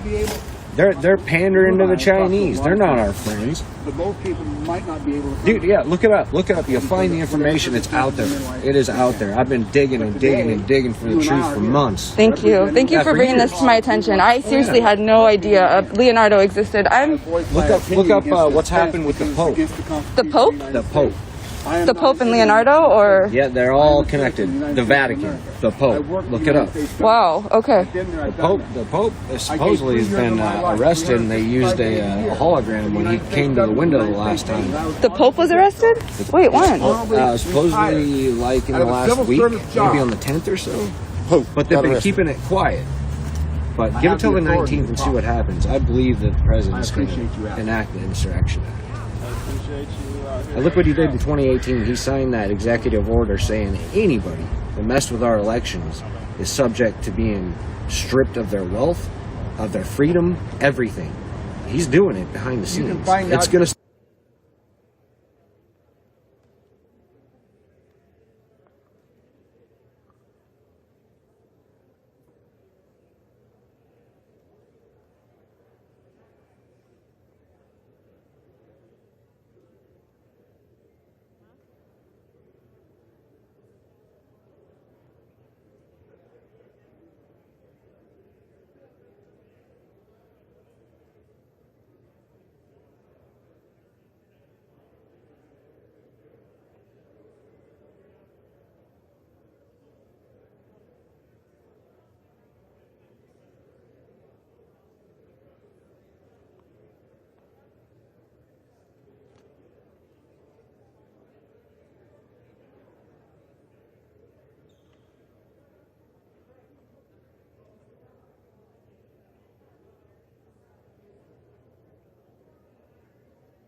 I'm still alive.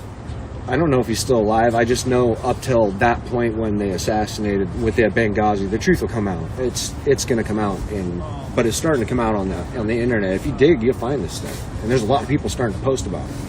So there's a guy. We'll never tell you the truth. There's a guy. There's two people. I can't remember their names right offhand, but there's a guy that's actually in Iran. He looks like a wizard. His name though. Oh, the wizard! I know who you're talking about. You know what I'm talking about? Yeah. He looks. There's a couple of guys that actually know all about this, and they actually have evidence, terabytes of information that's going to come out. So they just posted, I think it was yesterday or the day before, about it. So they're posting that this stuff's going to start dropping fast. It'll start dropping slow, and then up to 20th it'll drop fast, because we're not going to let this corrupt piece of shit communist take our freaking office, dude. That can't happen. No. It cannot happen. We cannot let these guys take office. I mean, China's just waiting for Biden to get in there. So is Iran. Get back to that deal they had. That $152 billion they had, $2 billion got funneled back to the U.S. to shut up politicians about that Benghazi. That was a payoff to Iran to shut them up about the body double thing. Wait, it'll come out. Wait, it'll come out, man. The truth will come out. The truth, that saying, the truth will set you free, it's true. Wait, it'll come out. And when it does, a lot of people are going to fall. A lot of secrets out there. There is a lot of secrets. A lot of secrets out there, yes, yeah. There is. And people have known about it for years. I mean, nobody believed. Look at everybody that says, remember Benghazi. Just look that up. There's a hashtag, remember Benghazi. Everybody knows that was bullshit. I mean, they had the radar all blacked out, all the way in there, and then they did the job. They come out, they told them, dump the body parts over the mountains. They would never do that. They would never do that. Think about it. When they bury somebody in the Middle East, okay, Arabs, they have a certain way they have to face. Their feet can't face a certain way.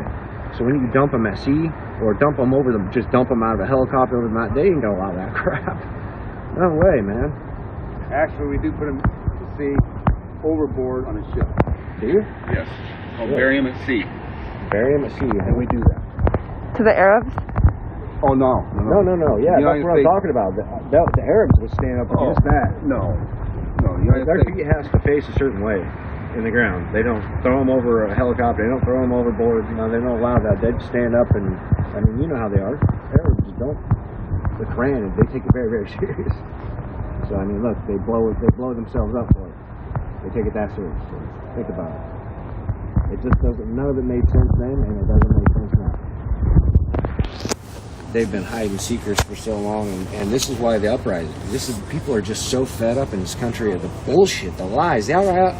Look at the deep state didn't exist until Trump. Don't you feel? Everybody's. So you'd say the that uprising. was a conspiracy theory. Remember? So you see, for everybody's years. uprising. Everybody's uprising now. Everybody's uprising. They're not violently. What is the difference in? What is the difference in? Came together. Where is the difference in this uprising as opposed to the uprising? Let's just juxtapose the two. This uprising right here, or the one that just started, let's say 6-8 months ago. What's the difference? What's the difference? I don't condone violence in either one. But they both begot violence. Right, so right, now what's yeah. now, They're now guilty tell me of it, what's and I the don't condone them. difference? There is no difference. There's no difference in what happened between the riot and that. I don't condone either one. But the people that came together to hear the president, they were still there when that shit kicked off. There was bad actors over there. But those people came together because they didn't get their way in the vote. No, they wanted their voice. One group came together because they're killing us one by one, and nobody's giving a damn. Who? That's the difference. I'm talking BLM. Oh, BLM? I'm talking BLM versus this, juxtaposing the two. Oh yeah, they're just But there shouldn't be a BLM. So everybody, but there is. There shouldn't be because I don't condone that. Because why? I don't condone any violence. Because nobody said I'm talking about violence. Oh, okay. You're talking about just there has to be a BLM when people are killing, when black people are killing, when black people are getting killed, and cops are getting charged. Oh well, there has to be. There has to be some. They did that to me. The cops did the exact same thing to me. Well, you know what? They probably did that to you, but I hate to tell you, you're in a circumstance. We're an epidemic. I find that hard to believe. I bet you do. I bet you do. And so if you also doesn't surprise are me. about what's on the other side of the fence, Why can't you stand here? What doesn't surprise you? I am. Like I said, I support the idea. I'm standing here for I him. support the idea. Okay, well, I'm standing here for given you. the year that we Yeah, he had, finds what I just said hard to believe. I haven't had an opportunity. I see what's going on. I'm not wrong. All right. I see what's going on. All right. This is. Why can you take this up? So we have Why? What's up? I'm done. I'm done.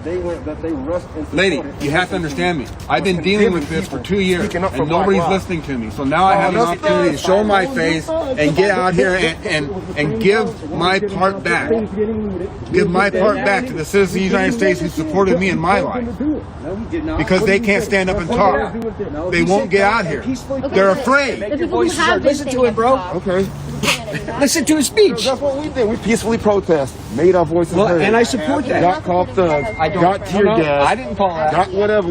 Not me. I don't support them either. No, but not you. But the dude that you support, that's what did. He comes out against all violence, bro. He did. He does not come out against all violence. He does. He said when the looting starts, the shooting starts. That's not coming against violence. That's what happens. That's when the looting starts. Okay, well, so you're answering violence, and violence is not standing against violence.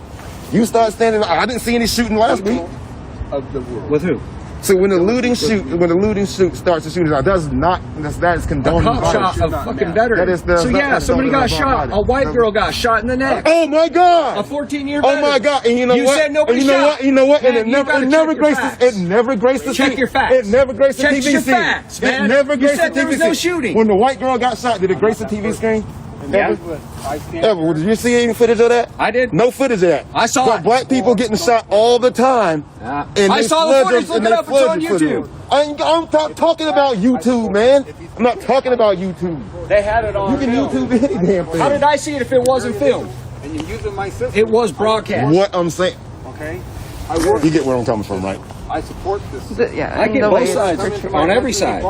Everybody has a voice. They need to be heard. They have a point. You have a point. I hear you. I hear your point. I hear your point. I hear you. Everybody has a voice and they want to be heard. And that's the point here. We don't want our voices shut up. And that's why we're here. I think that's why America is now standing up. And that is why they're standing up for bullshit. Get silenced. We don't want to be shut up. We're not going to be silenced no more. That's why I'm here. Hell no. I ain't being silenced. No way. I'll be here every other day. So will I. Because I got nothing better to do but stand up for this shit. So I have a question. So you were saying earlier that special ops, they were part of the insurrection at the Capitol when they stole the laptops and everything. So it wasn't Antifa that did the insurrection at the Capitol. No. Antifa did. Antifa did. But I thought it was Trump supporters. It was Antifa, but there was also special forces in there that had infiltrated their movement. You know, hey, how's it going? Yeah, I support you. That motherfucker. You know. They got buddy with them. Okay, so they do undercover Antifa, MAGA, and then special ops that infiltrated Antifa were part of the insurrection. They were all in there. Okay. And then when they all did that, they went in there and secretly took all that evidence. So from Pelosi's, they knew right where to find it. Antifa did that? No. They said Antifa did it. They blamed it on Antifa, but it wasn't Antifa. They blamed it on it. That's why I say it's search for the truth, because I don't always support everybody. I don't always support what Trump says. I don't always support what the other side says either. Do you think? I support the movement of free speech and freedom in America. So are you here in active support or what? I'm here in active support of free speech.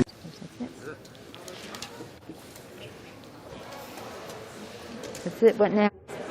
That's it. It's just And everybody. What? Lies. Doesn't do that. I ain't spreading no lies. Look it up. Yeah, like I said, you gotta check your facts, man. Oops, sorry. All right.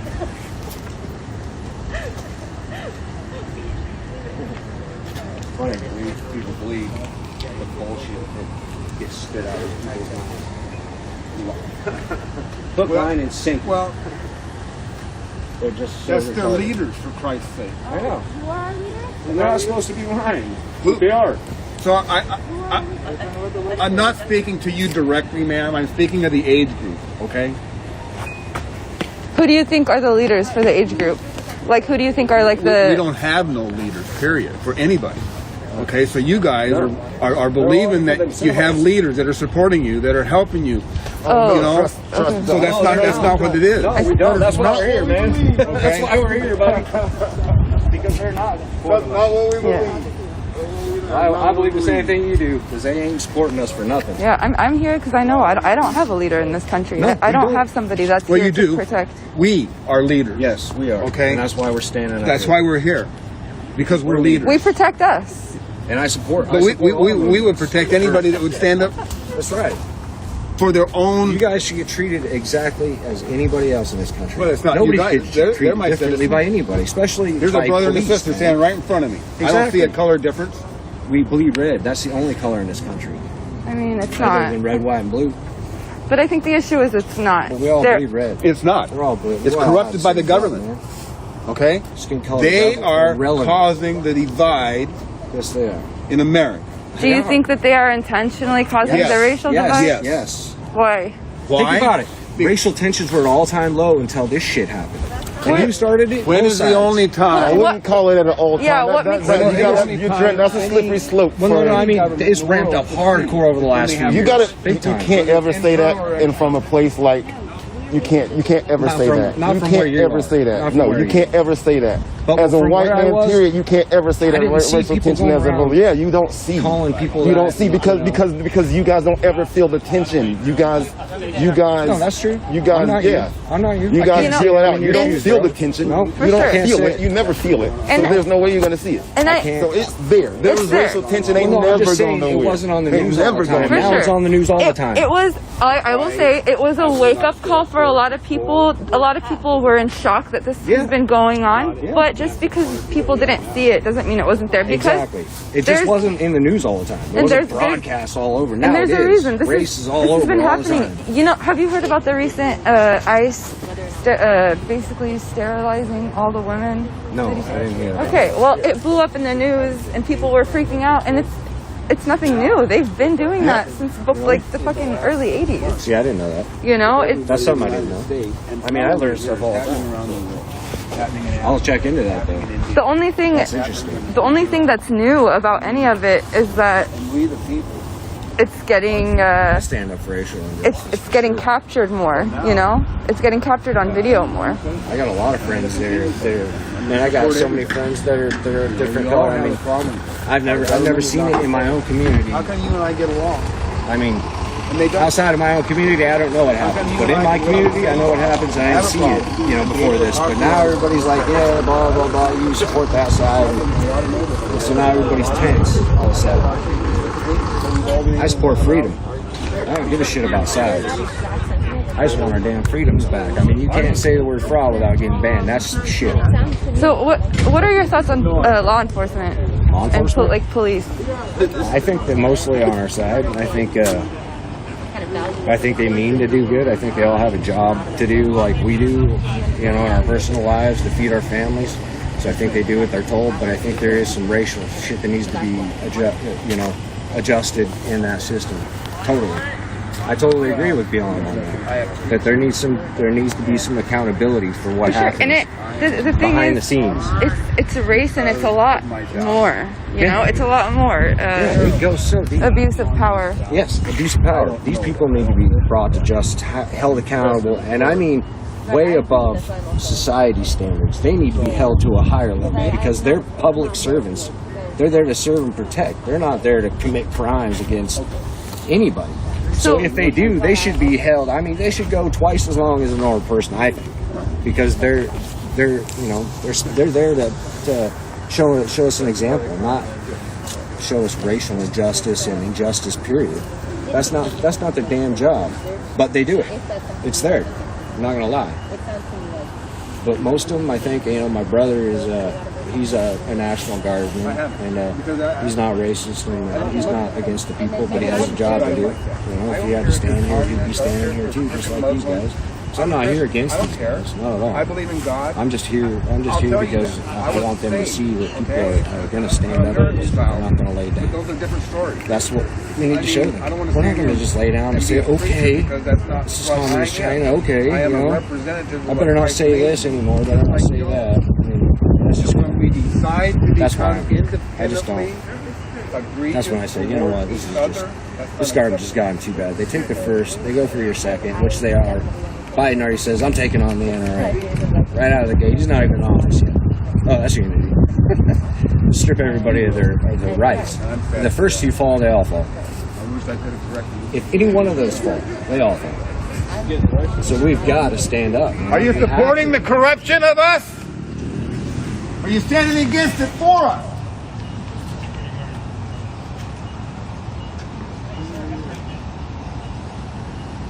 And they won't talk back. They're afraid of us. Yeah. They're afraid of the truth.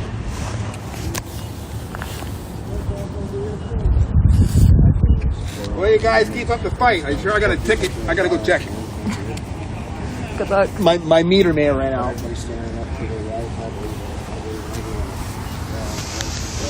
Oh, sorry. Sorry, I don't mean to keep turning this around.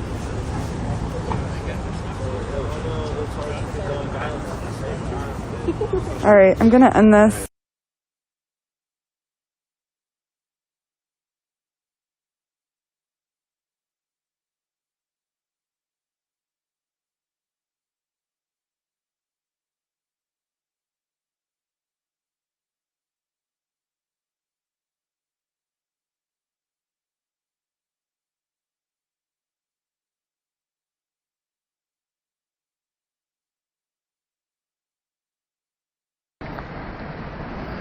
Anyway, so again, this is real life. You got people here that don't know where they're gonna go. They have no idea where they're gonna go. I just talked to one of them and she was frustrated. She's like, well, even if we go around the corner, they're just gonna push us from there too. You know, it's like, what the hell? So Salt Lake City, you gotta do something. You gotta, you know, stop these stupid ordinances of not camping, these no camping ordinances or whatever. That's ridiculous. And you got to put a moratorium on that. Freaking whatever it is. I don't even think it's a law. You know, the no camping. I don't think it's a law. I think it's just like a, what do you call them? I don't know what those are called. But anyway, something's got to happen, Salt Lake City. You're effing up. You're effing up big time. You know, you're messing with people's lives. You know. You're messing with people, you know, like people are already stressed out. You have people that are dealing with mental health issues and you're just exacerbating that, you know, like crazy.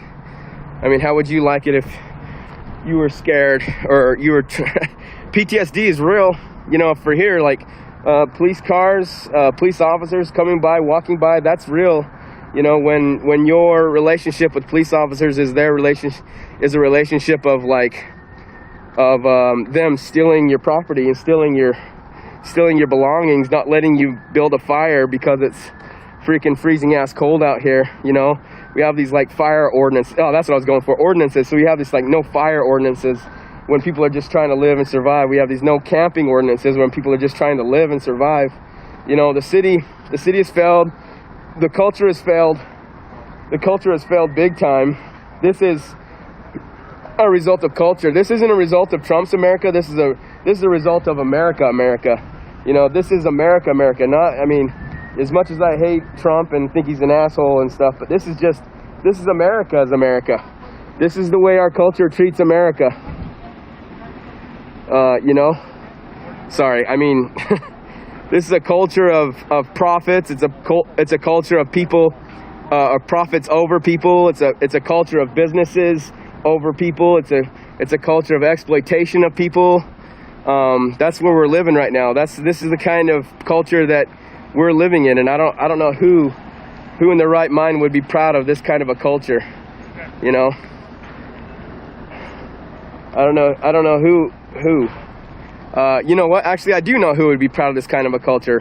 Trump fans. I think they would be proud of this kind of culture. Yeah. You know. Rich people would be proud of this culture because they don't have to deal with this, and because they're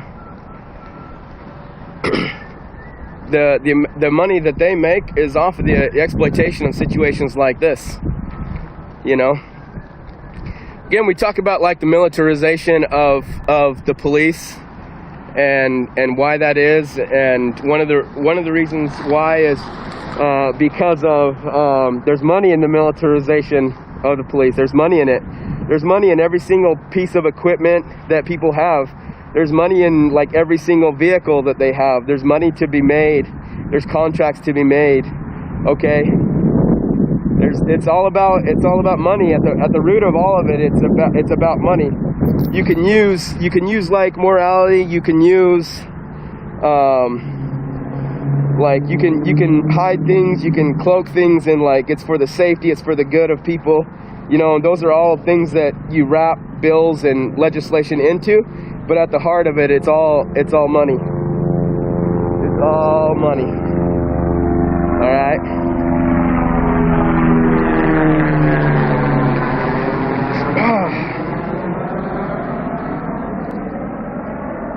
Anyway, I really don't want to get close to people. I am sick.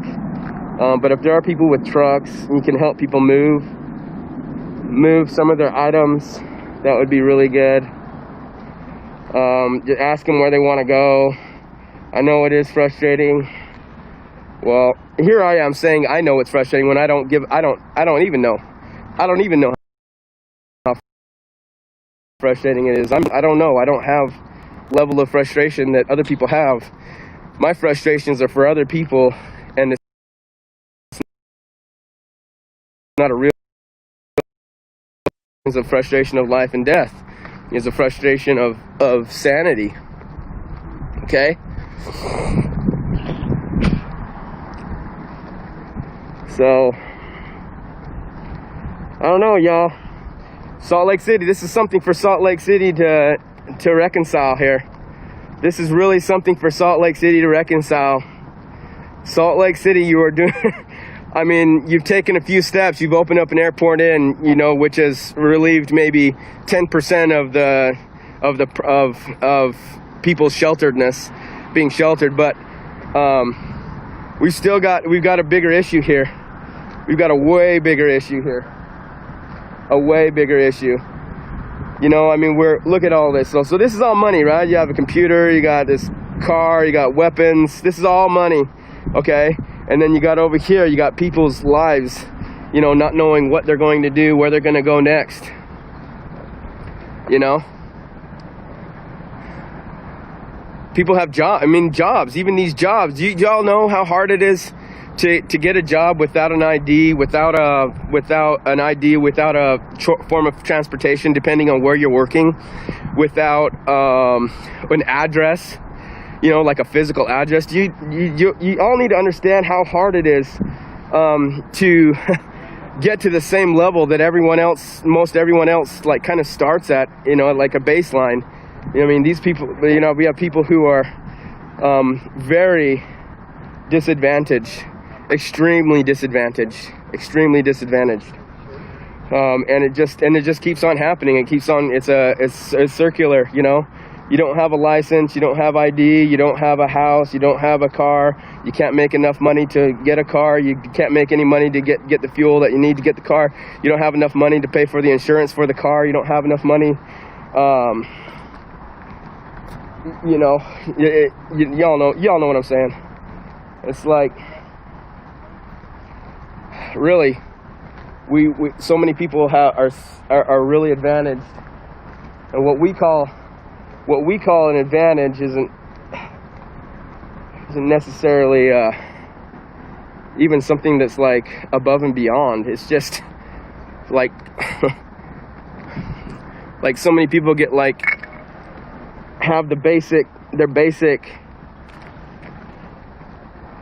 a basic starting point that's a starting point of like not success but like of just making a living. Oh, jeez. Yeah, this is Salt Lake City. If you just tuned in, you can go back and you can see, you know, they had a front end loader scooping up everyone's tents, all their belongings. I guess all the belongings that they couldn't get out like this. But you never know. See, this is the other thing is these things happen when people are at work. You know, sometimes people are at work and then all their belongings get bulldozed up, you know, or maybe they're in the hospital. You know, you have people that are in the hospital and they come back and they don't have a home. They don't have anywhere to stay. Okay? You understand what I'm saying? It's like this, a lot of people will say, well, we gave them we gave them notice or whatever. Well, what are, you know, like what you gave them notice? Did you give them a dumpster? You know, did you give them garbage bags? Did you give them rubber gloves? What did you give them? What did you give them to help them out with whatever the needs were? You know, if we're talking about like sanitation, what did you do to help out, you know, other than just saying you need to do this? It's like telling someone that they need to go buy a house when they don't even have a job. They don't even have money to buy a house. Like you can't just tell people to do something without well, you can't morally tell somebody to do something and expect them to be able to do it if you know that they don't have the means to do it. Okay? This is sad, y'all. This is the United States of America. This is Salt Lake City. Look at this. Dog food's all over the place. You know, so that means that somebody's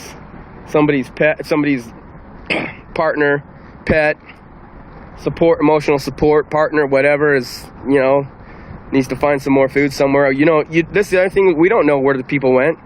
We don't know where everybody went, you know. Nobody knows. And then when these things happen, they get scattered. And the CDC guidelines say, do not push camps, do not do this. The CDC says, do not do this. And they say do not do this for a lot of reasons. And one of the reasons is because they get scattered, and they get scattered from their resources, and people don't know how to get people their resources that they need because they don't know where they go. Okay, the other thing is it's the middle of winter time, and yeah, the sun's up right now and it's bright and it's kind of warm, but still at night, you know, they need their homes. You know, they need somewhere to live. They need something to some way to stay alive, you know? Shit.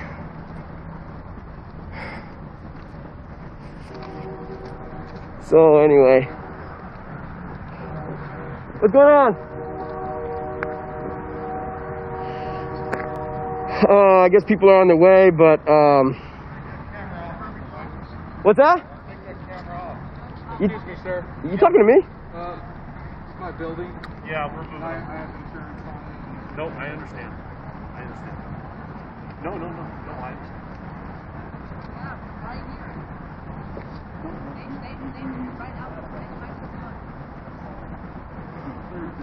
Okay, I thought this guy was cool, but I don't think he's cool.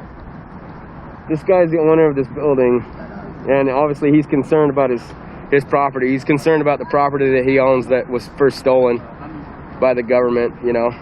So what people don't realize is this isn't necessarily your property. Just because you bought it, you bought stolen land, buddy. You know what I'm saying? And he's concerned about his property. When, you know, this is all of our problem. I'm trying to tell y'all, this is all of our problem. This is my problem, you know. I am a part of the problem here. I am a part of the problem. That's me. I'm a part of the problem too. Okay. So. And we are just here supporting their cause. And obviously that was because of the actions that led up to right. the riot. I'm sorry. It was because of last Wednesday on January 6th, when Josh Hawley, first of all, before the January 6th, he was the first to object to the Senate confirmation. If they didn't have any senators to go along with the House Republican or House representatives, they would have been in and out of that building in about an hour, because there would have been no reason to have an argument. But because Josh Hawley agreed to, or said he was going to object a few days before the day of the confirmation, he put every other congressman forced to go on record. No other senator was objecting up until that point. And since he brought the Senate into it. It led to the long, into 4 o'clock in the morning, I think it was, that the confirmation took place after the violence. During the march on Washington on the day, he was fist pumping the crowd. When the Capitol occupation was going on, was he calling for help? Was he, trying to get the National Guard to rescue what violence might have happened or did happen? 6 people died. No, he was raising money. He was texting to raise money.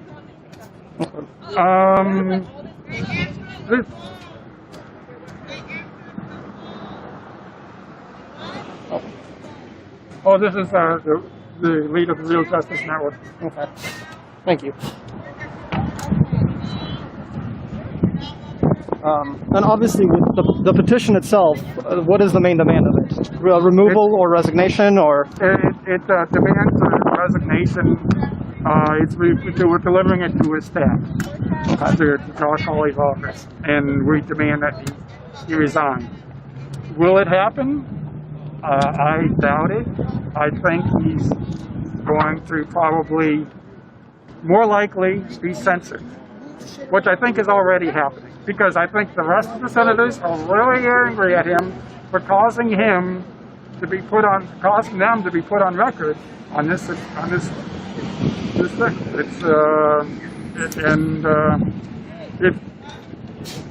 Gana todos los meses. El alguacil es el que alimenta a tu familia y vos lo protegís. Tu amigo de la concha, tu madre. Vamos. Avancemos, cabros. Avancemos. Porque la Rusia está mal, weón, vamos a verla.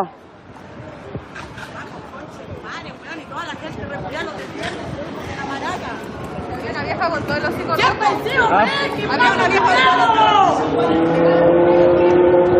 Pacos culiados, weón, cómo le prestan ropa, weón. Health safety or physical safety, let's do something about it, Salt Lake.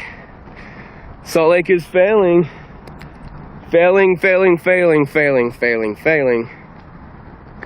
All right. Well, thanks everybody for, I don't even know why I'm thanking anybody for anything. Thanks to everyone who's going to come out and help, and the people that are helping out there, helping the people. Our relatives need help. Our relatives really need help, and our relatives are never going to be really helped and really safe until the whole culture is changed, until we get rid of the culture of capitalism, the culture of hierarchical position, of positioning people with money over people with no money or little money. We talk about privilege. You can talk about white privilege. You can talk about male privilege. It's interesting that a lot of those privileges get exacerbated with money.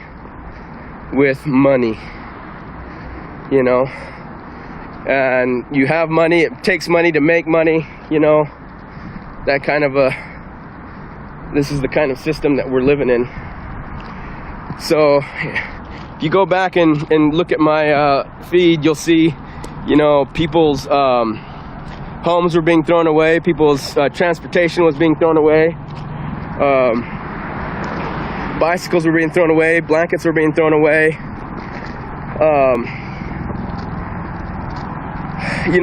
things that people needed were being thrown away, and then, they got to start off over again. A lot of people did get a lot of stuff.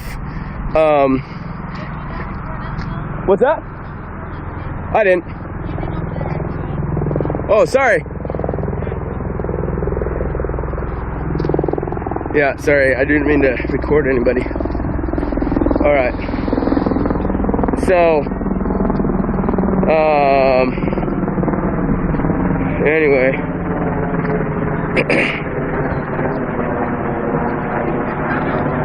All right, I'm gonna go get out of here before someone tells me to do something and I get them sick. So, I love y'all, and peace out.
I think he'll be sensitive. I really do. Well, all the legislators involved in both houses of Congress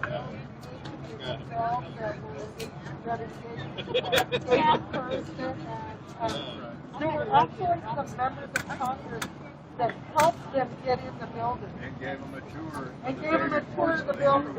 And told them how to get to Pelosi's office. Right? Because her office was hard to find. Right? And you had to know where you were going to get to her office. There were at least, reports are that there were at least 3 members of Congress that well, they had to be guilty of sedition. That's good. Yeah. We just have to go forward and,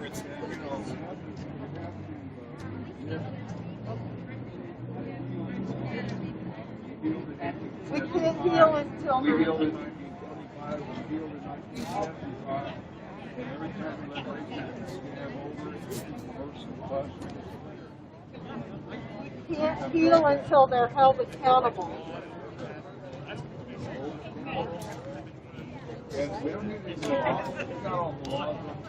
Right. Sedition and insurrection. Yeah. I'm learning a lot of new words myself. So technically, treason is a whole other thing where,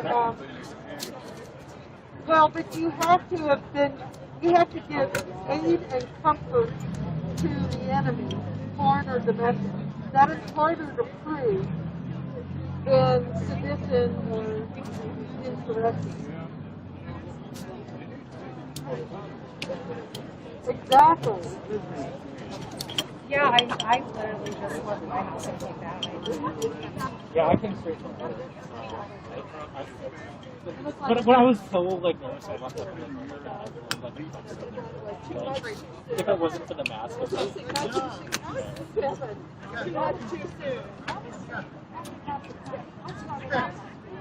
Okay, go for it.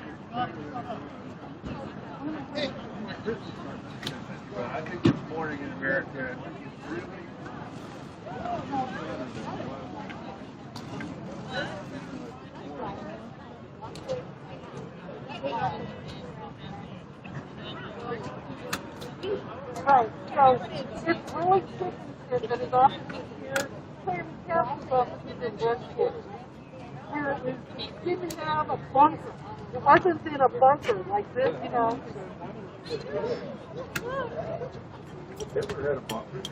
But basically, I mean, this is a fortified building. Right? Where Henry's office is not. You want to start it?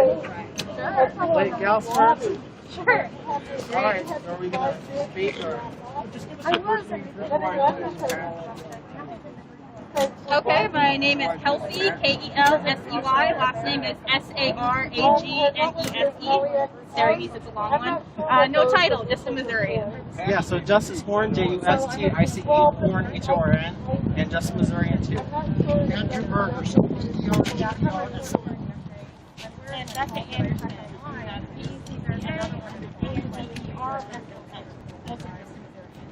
Justice, tell us about the effort you guys are doing. Yeah, so this is a statewide effort, not only here in Kansas City, but all of Senator Hawley's offices to basically come together in solidarity in basically reaction of Wednesday's aftermath. I mean, what we saw at the nation's capital transcends politics, transcends ages, and our senator incited that. I mean, he not only put a fist up of white power, but then we saw the aftermath take place at the nation's capital. And then not only that, our other senator, Roy Blunt, is just as equally as fault. I mean, you're inciting violence and then standing there and not doing anything. So what we're doing today is protesting across the state. We have myself, the Hawley Must Go group, and the amazing people at Our Revolution, KP, which is him, and we're just out here, I mean, because Hawley's done a lot of talking for our state, but it's time the people talk for our state. There's different methods of punishing him, one way being censure. Why not go with that route versus just having him outright resign? Because he broke his oath to the Constitution. When you demand that, when you say something illegal happened that didn't happen, that every piece of evidence shows a completely legal, completely effective election, and then you demand that that election be overturned, that's overturning the democratic process. That's breaking your oath to the Constitution, and that is an expellable grounds for removing him from the Senate. If we do not expel him from the Senate, or more precisely, if the Senate doesn't expel him from the Senate, they're setting a precedent for the rest of the United States, for all of our history, that our elected officials can break their oath to the Constitution with impunity. That's unacceptable. What's it like being a Missourian for you this past week? Are you proud to be back? So now we're just getting an influx of people over to our camp. Oh my gosh, that little pup.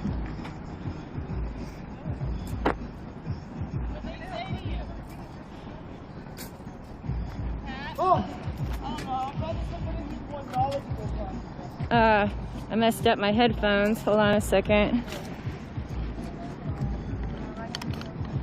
There are at least 2 dogs that live in this camp.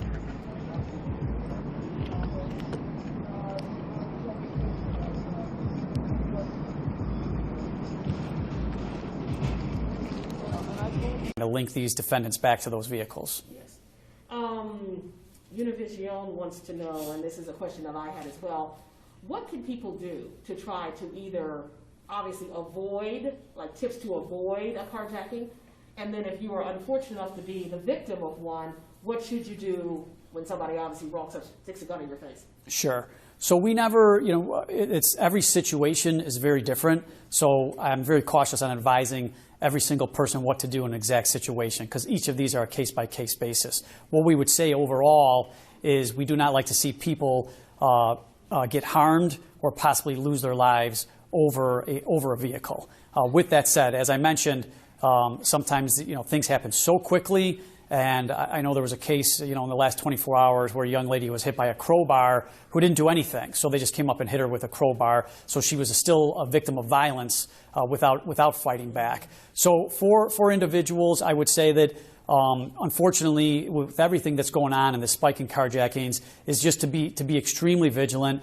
when people are coming, dropping people off or coming to and from locations, gas stations, putting groceries in their vehicles, even dropping their own children off at daycare. Just be even more vigilant going to and from your vehicle. And if something doesn't feel right, that we talk about the transition of power. I mean, not only have we banned them from Twitter and really all forms of social media, but they're not going to go quietly. I mean, we really need to be honest today. And I'll speak honestly, I mean, I've gotten 2 death threats for being here today. I mean, people are still emboldened. They still feel that they can be violent. And I mean, every time you take a protest, you do risk your life, but someone needs to stand up for this thing. It needs to be the people, and I'm happy to be surrounded with Kelsey and our revolution. And yeah. Can I take that too? Our protest today is completely non-violent. If there's any violence that takes place here, it had nothing whatsoever to do with us. The theme of it is that we're mourning, we're celebrating a ritual funeral for democracy. We're going to stand here quietly, we're going to talk, we're going to present, but we're not going to engage anyone. So if you see violence, 127,000 signatures. Give her some more time. Please, give her some more time. What's your name? My name's Drew Berger. A lot of people like to bring the cameras, do all this, we right around half the people.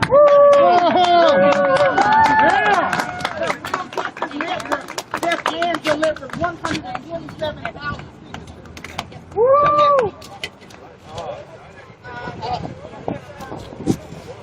And so, it's not about the cameras or all this and whatever, whatever you want. It's about the community. Woo! It's about what's best for the community. And so, Ms. Johnson it took her a while, but she finally came down and accepted those signatures from us. All right. Yeah. And so, They have a couple beds at the women's shelter, yeah. You call them yourself? Yeah, I call them all the time. I call them every couple of days. I'm very well aware of the situation. Do you call them yourself? No. Okay. Like I said, there's also you're talking. Yeah, I see that. She's a volunteer aid worker that works for an organization that doesn't even work for the city. She's just trying to help. Which one are you talking about? The person in the pink sweatshirt? Oh, no. Okay. There Well, was somebody else over here that's talking to me. okay, and did you know that they can't take any of their stuff into the shelter? So what are they supposed to do with their stuff? I don't, we don't Okay. have a solution for every problem. Yeah, you don't have a solution for these problems, and yet you're propagating them. By doing what? By being here and starting these abatements. Like, do y'all understand That's that? the health department's doing that. Oh, so it's the health department's doing that, but you're here intimidating these people. I'm not intimidated. I haven't actually talked to Your them. presence is intimidating to these people. I don't know what to tell you about that. Okay, so these people have nowhere to go. You tell them not to be scared or intimidated by us? I can't tell them not to be scared or intimidated by you because y'all are scary and intimidating. I don't know why. I haven't even got out of my It's because this happens to them all the time. These people were just pushed a couple weeks ago and now they're getting pushed again. So that's why they're scared and intimidated by you, because they keep getting pushed. I don't know what to tell you. Like, there's nowhere for them to go. And there's nowhere for them to take their stuff. So when you guys come and do these things, you're just kicking them down the road. And I know y'all call it leaf blowing. Don't pretend like you don't, because I know you do. So, and I'm glad you're not denying it. Well, I could talk to you about it, but I deny anything I say. So You what? I said I could talk to you about it, but you probably wouldn't believe anything I say. I'd love to hear what you have to say about Well, I it. don't personally call it leaf blowing. I've never actually said that. Okay. I know that your boy Mike Brown does, for sure. So, yeah, so just so you guys I don't know that for a fact either. maybe since you guys don't call the shelters and maybe are not as aware of this situation as you probably should be, because you're a part of the problem. The shelters are full. The airport inn down at the airport is full. They're not really feeding them very well, and they don't have access to any of their resources out there, so it's not a good solution, okay? All the other shelters are full. They get one night in a shelter. They get one night. It's not like they check in and they get to stay there. They have to pull a number every morning, and it's a lottery system. And so if their number doesn't get pulled every morning, then they get kicked out. And then, did you want to know what time it is? It's 3:19. So they get put into a shelter. They have to get rid of all of their belongings to go there. Then they stay there for one night. Then they get kicked out of the shelter and they have nothing. They have no Well, it stuff. seems like you know everything about it, so why don't you solve the problem? I'm trying to solve the problem, but I can't if y'all are going to keep showing up. I don't know. I don't have the money to buy a shelter. I don't either. You know?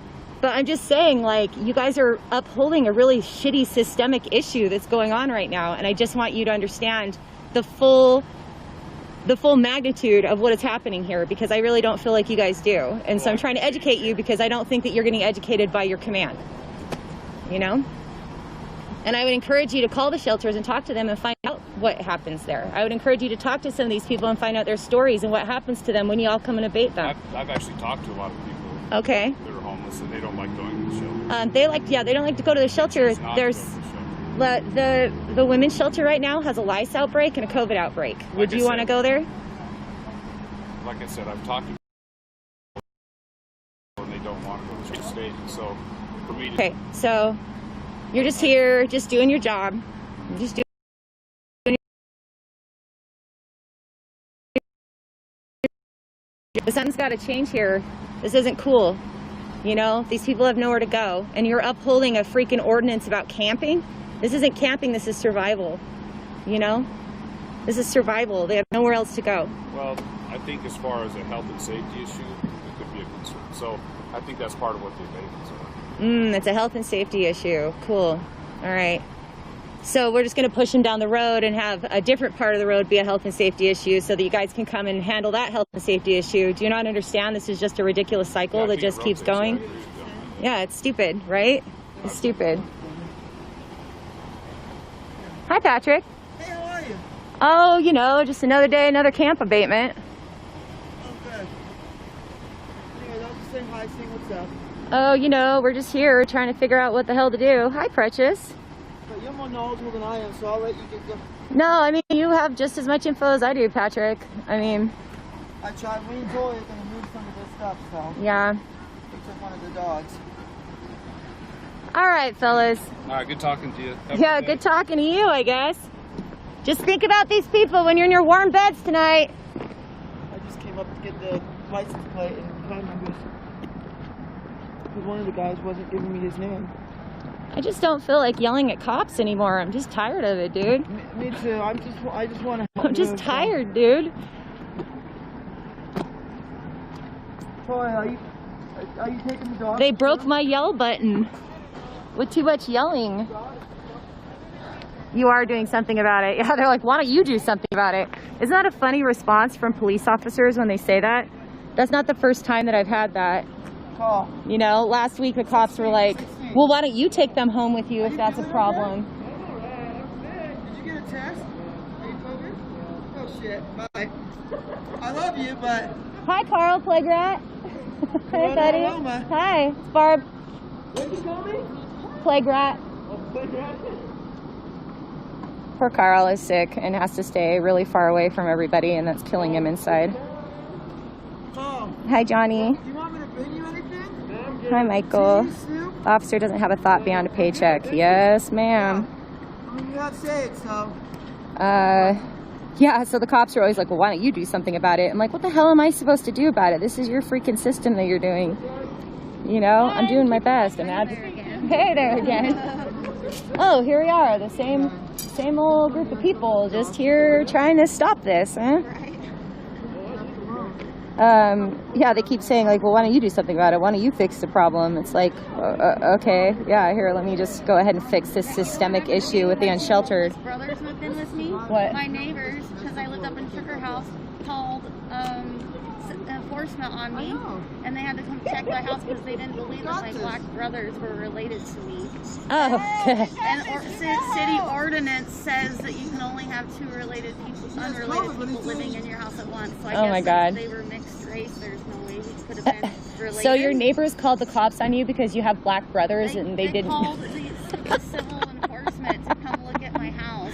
Oh, good. Me, my boyfriend, my two daughters, and my boyfriend and his brother. Excuse me, officers, there seems to be some black people in the house next door to me. Yeah, exactly, dude. I'm mortally offended.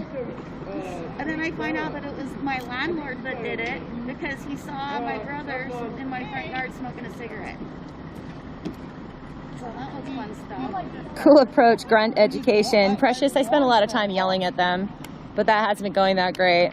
I'm trying to good cop, bad cop this situation. I'm trying to good cop, bad cop cops. So, as the few destroys the trust of so many. And so our hope as we move forward is that we root out those that believe having a culture that allows such behavior and uniform to occur will not be ever tolerated again. Regarding the hit and run crash, was there anyone that was injured, or was there property damage that you could describe? I will tell you that there were victims in this crash, and those victims who are citizens of our county have been in contact with our office and have cooperated diligently with the investigation. And they too desire to see justice done. There was indeed property damage as well. And so our hope is that the community sees that regardless of who you are, what position you hold or what title you hold, that no one is above the law, and all of us should be held accountable for the actions that we take.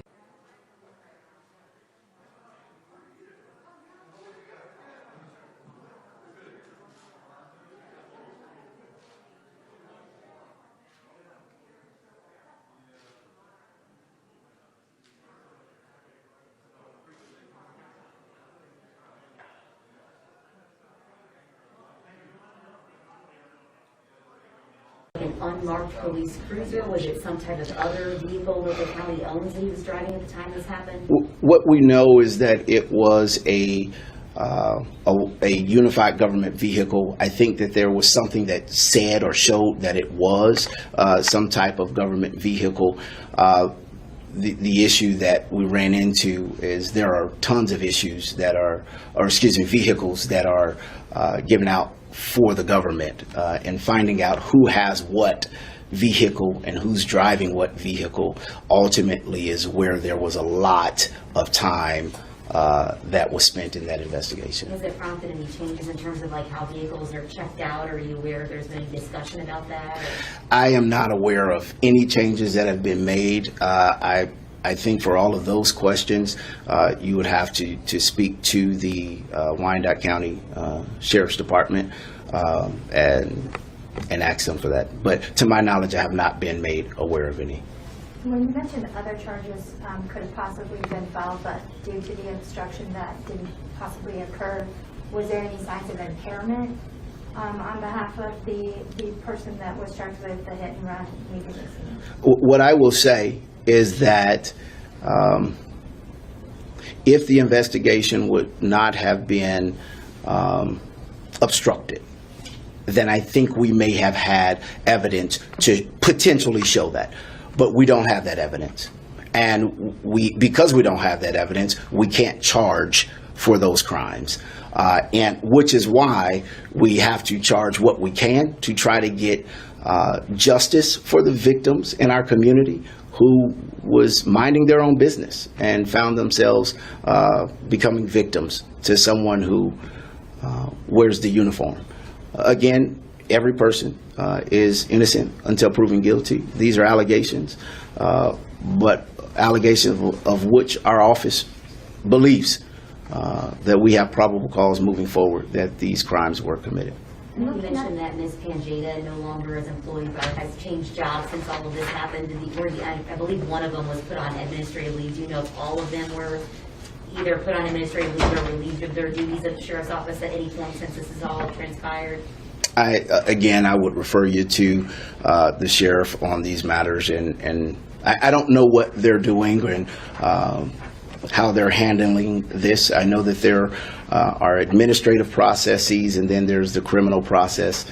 And in concern of the criminal process, this is where we are, and what they choose to do, that department will make that determination.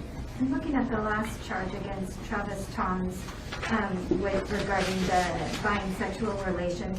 Do you know if this was part of a sting, or was this in fact you know how in some instances law enforcement pretend to be children online or pretend to be someone soliciting sex online?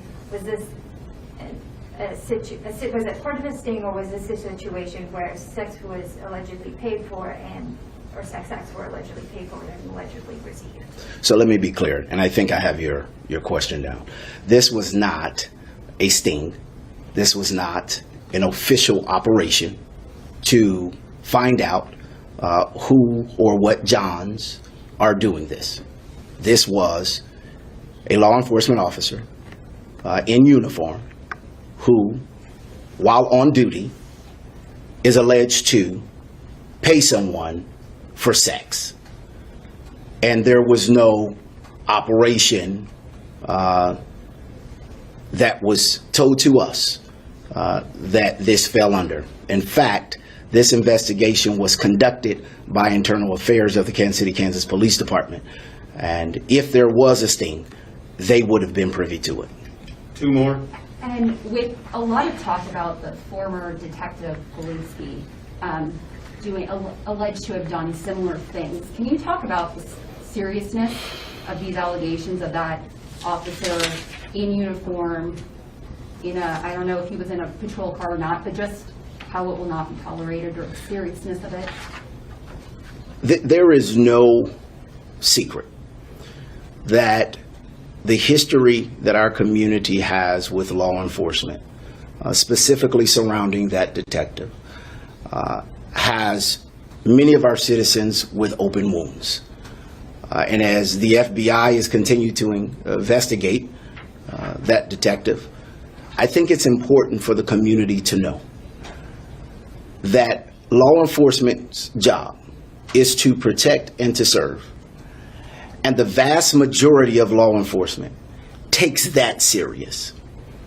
But for those who dare to stain the trust of the community with such acts, it will not be tolerated. And I urge you to call our hotline and to report such acts so that investigations can be taken. And if and where that investigation is substantiated by evidence, charges will come. But there are officers who are saying today enough is enough, and they're tired of living beneath a flag of foolishness, and they're not taking it anymore, and neither are we. And so to those officers who are not participating in these type of acts, thank you. Thank you for your service. Thank you for your family sacrifice. We appreciate you. One more. So these are the first charges brought under your community integrity unit? No, ma'am. These charges were brought before the Community Integrity Unit. The Community Integrity Unit starts today, but there will be charges if and where allegations are made and investigations are shown. So the Community Integrity Unit did not investigate these cases. This was done by the Kansas Highway Patrol, by the Kansas Bureau of Investigation, as well as by the Kansas City, Kansas Police Department on different cases. So thank you again for coming. Appreciate you. Thanks.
balas que nos tiraron para volver.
coreografía.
Ya,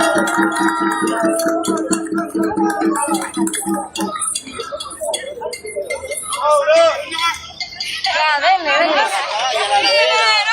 Liberar a los presos por luchar. Liberar a los presos por luchar. Liberar a los presos por luchar. Liberar a los presos por luchar. A los presos por luchar. A los presos por luchar. A los presos por luchar. Liberar a los presos por luchar.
¡Faltan los presos!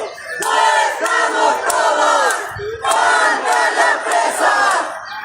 ¡Estamos todos! ¡Faltan los presos! ¡No estamos todos! ¡Faltan los presos! ¡A la calle simplemente! ¡A la calle simplemente!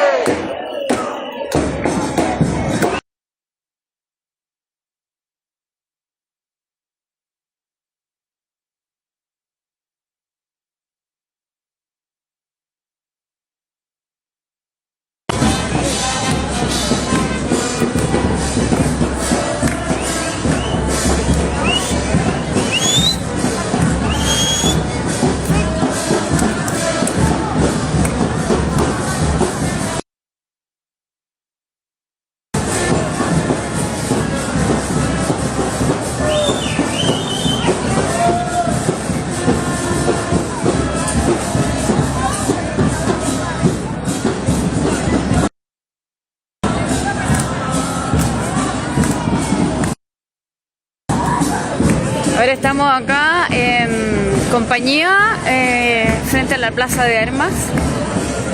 Estamos cortando calle. Se ha sumado bastante gente a la marcha por la libertad de los presos y las presas de la revuelta. Para quienes recién se incorporan, al inicio de esta marcha fuimos agredidos. Llegó un par de fascistas, uno de ellos amigo del mexicano asesino. Y fuimos agredidos. A un señor que acompañaba la marcha le llegó un bailín en un brazo, le causó una herida, y a un compañero de la coordinadora también le causó un moretón en su antebrazo. Lamentamos informar que además en el incidente, al momento de que los tipos aparecieron, los pacos se fueron para otro lado. Pero la gente, el tumulto que estaba en ese minuto salió detrás de ellos y ellos, bueno, dispararon y además le pegaron a una chica. Llegaron los pacos y los pacos tomaron a la niña, andaban con un perro mordió a la chica, así que la chica está detenida. Estamos a la espera que nos informen el estado, la situación de la compañera. Ya se avisaron a los organismos pertinentes. Y eso, los fascistas son tan peligrosos como los pacos, hay que tener ojo y achicarles en la calle.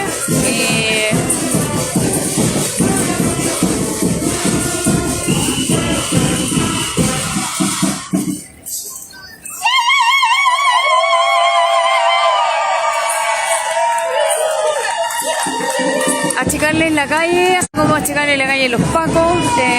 Sabemos que la cocina interna de este gobierno y también de los gobiernos anteriores quedó demostrado además con los conglomerados políticos, ese acuerdo por la paz trucho que pretendió bajar la movilización el 15 de noviembre del 2019, que prometieron un plebiscito para una nueva constitución solamente con el fin de que bajáramos la movilización. Eso no ocurrió. Aún así, creo que hay gente que no ha entendido que si bien se logró levantar un plebiscito, ese plebiscito es mentiroso, ese plebiscito es parte de una cocina cochina.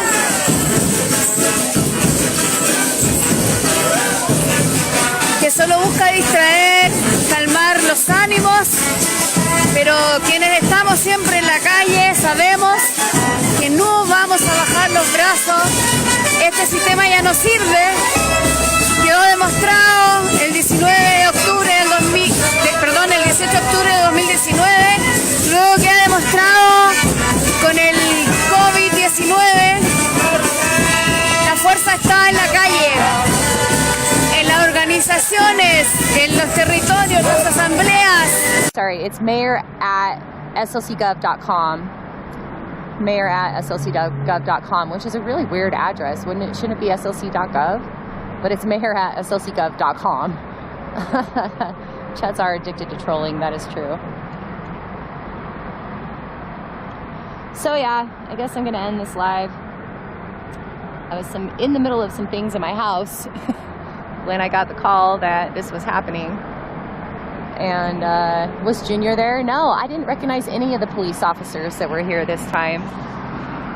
It was a whole new group of dum-dums who have no clue what's going on inside of their own city and who are upholding this systemic abuse of unsheltered individuals in Salt Lake City, and they didn't know anything about it. They didn't know about how many beds there are in the shelters. They didn't know about what resources are available to them. And the thing is, when these abatements happen, they freak everybody out, you guys. Like, they freak everybody out. So now everybody in camp tonight is going to be very upset. People that are trying to kick addictions are going to have a harder time doing that tonight.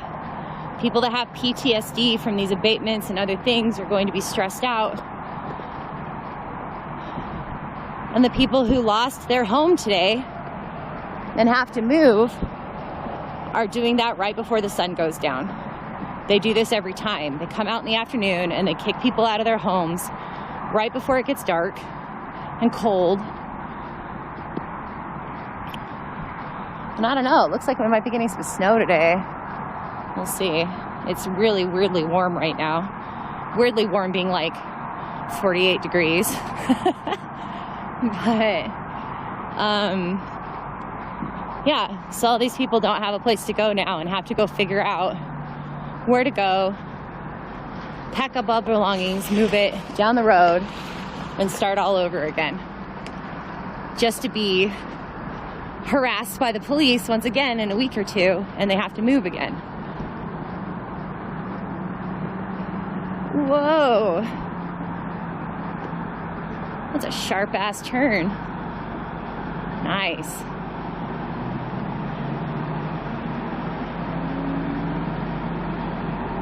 Dang. That guy's done that before. Good one, bro.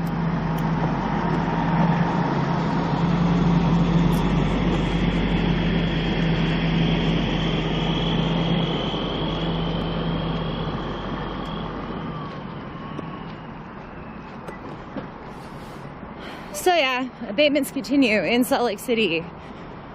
Camp Last Hope is most likely up next.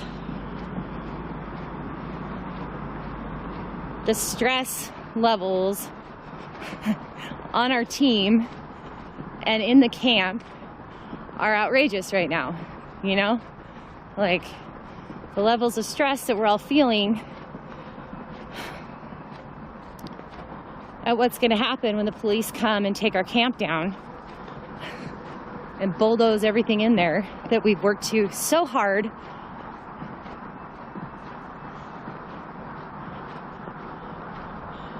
We've worked so hard to build up, and now we're going to have to find all new stuff again, I guess. I don't know.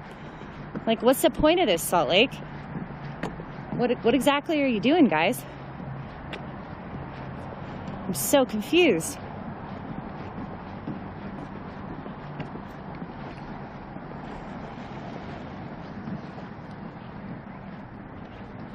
Warm before the storm, it says my car says it's 53 outside. Yeah, it's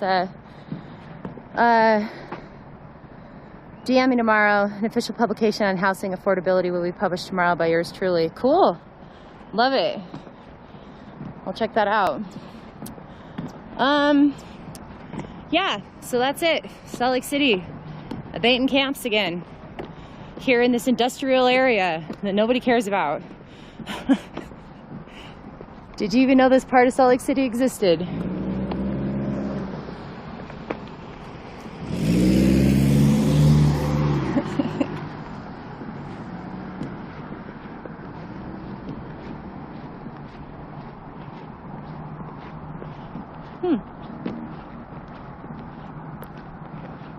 Where is Camp Last Hope? Love you. I love you too, Taylor.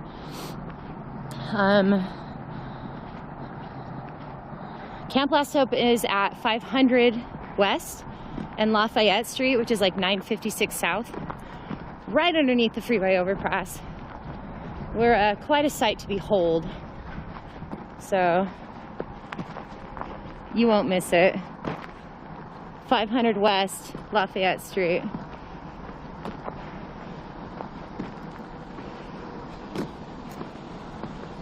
Good cops in a racist system.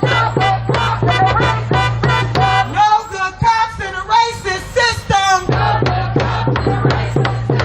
No good cops in a racist system.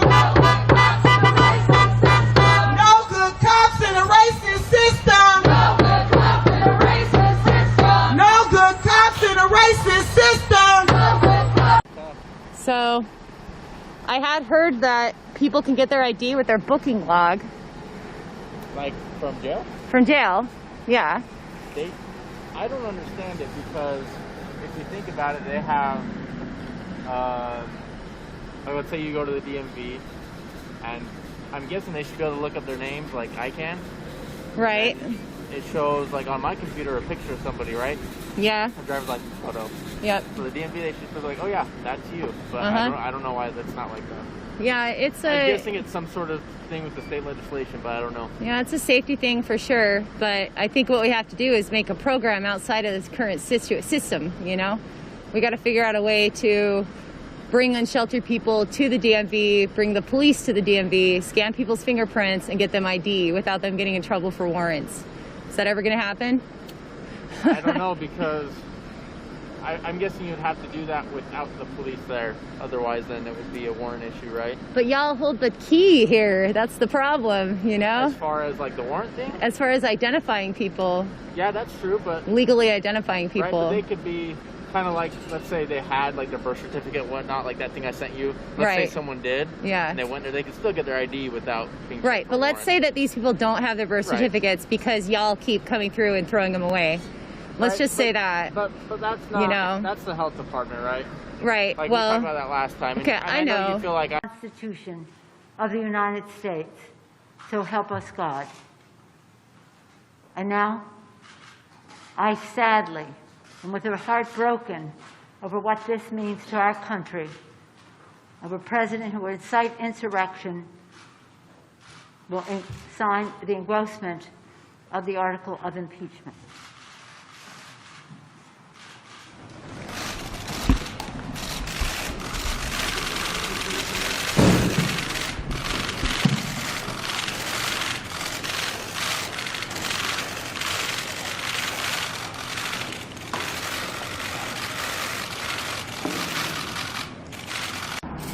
He ghosted me. He was texting me and then he stopped because he didn't have any answers. And he's like, I don't know, it just seems like there's no solution. I'm like, right? Isn't that crazy that there's no solution to this? That maybe we have to find one? Isn't that insane? Uh-oh, Officer West. Buddy guy.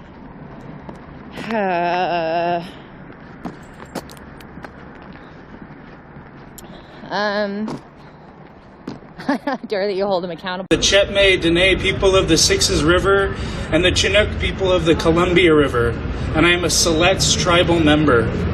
Hi, Umasi, for inviting me here today. Today I've been asked to speak and acknowledge the land that we are currently standing on, and I believe most of us are living on, in which is the Portland area. It is my great honor to express gratitude to the many Indigenous nations, including the Chinook people, the Clackamas Chinook people, the Chinook Kathlamet people, the Chinook Multnomah people, the Kalapuya people, the Kalapuya Tualatin people, the Moala people, the Wasco people, the Klickitat people, and the Cowlitz people, whose ancestral lands comprise what is known today as the Portland or Portland Basin. For thousands of years, these people who now continue collectively to exist as the Chinook Indian Nation, as the Cowlitz tribe, as the Yakima Nation, and as part of the Confederated Tribes of Siletz, the Confederated Tribes of Grand Ronde Community, and the Confederated Tribes of Warm Springs, have loved this land and cared for this land. Thank you for being such good stewards of this land, and I express gratitude for the allowance of these people of this land have given us to gather here today, I raise my hands, Hayumasi, Hayumasi. I'd like to sing now an acknowledgement song, and I'd ask you to stand if you are able.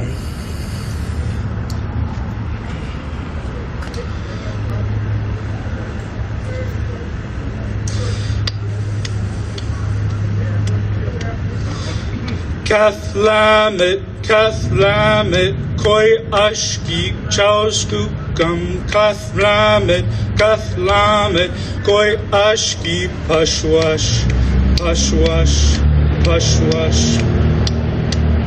Oh, oh, hi-yo. Oh, oh, hi-ya. Oh, oh, hi-yo, hi-yo, hi-yup, hi-yup, hi-yup. Kathlamit, Kathlamit, koi ashki kaushukam. Kathlamit, Kathlamit, koi ashki pashwash, pashwash, pashwash. Ooh, ooh. Thank you.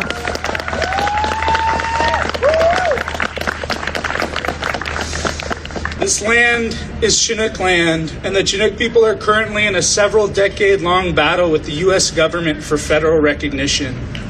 My cousins in the Chinook tribe have had everything taken from them, and now they are taking their very identity.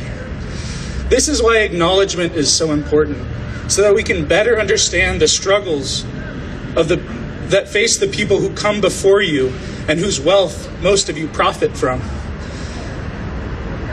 Make no mistake that this includes the many black and brown families in Portland that helped to build it. Black and brown families that have been systemically pushed out of neighborhoods. I raise my hands to these families and people. Hayumasi.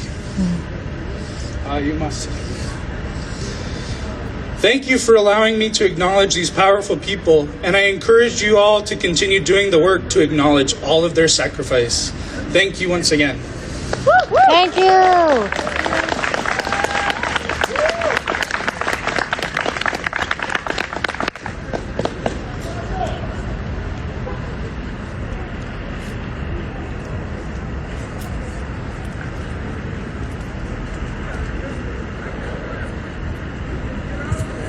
Dab this off. Yeah, COVID precautions.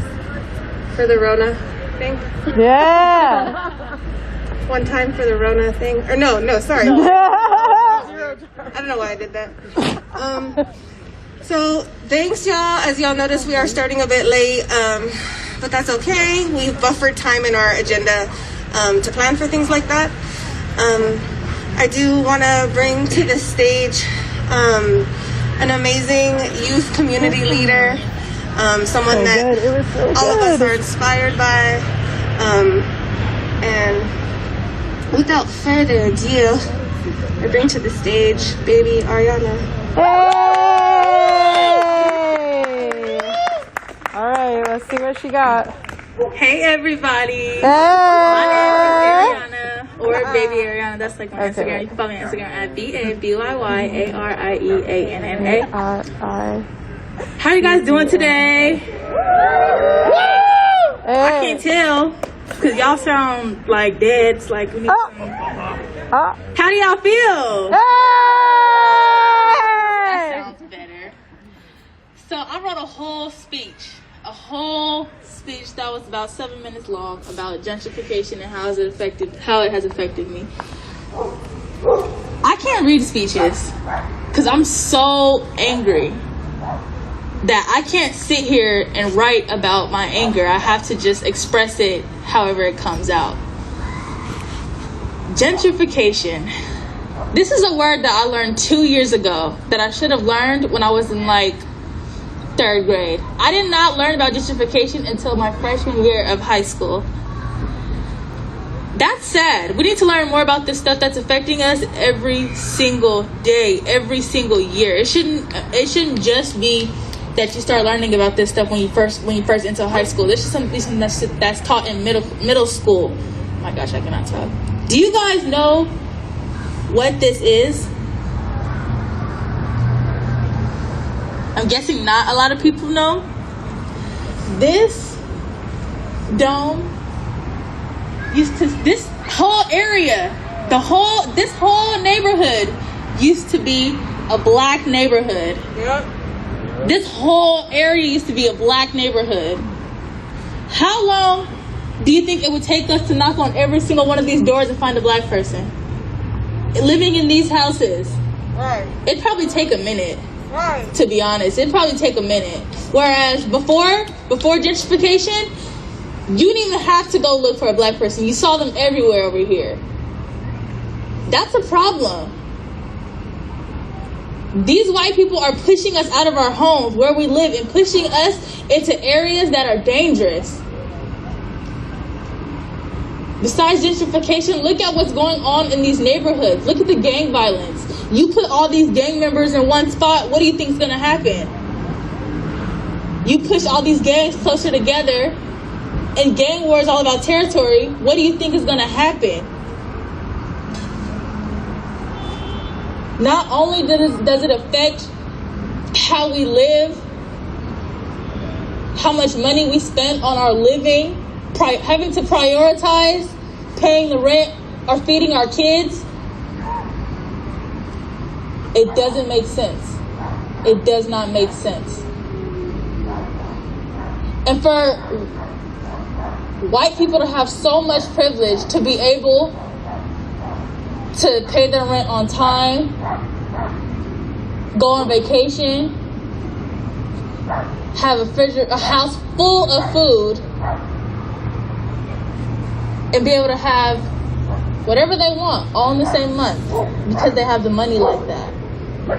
It's not like that for everybody.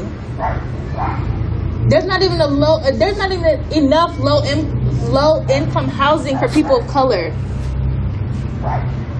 Una sola persona que solamente ve a su trabajo en bicicleta.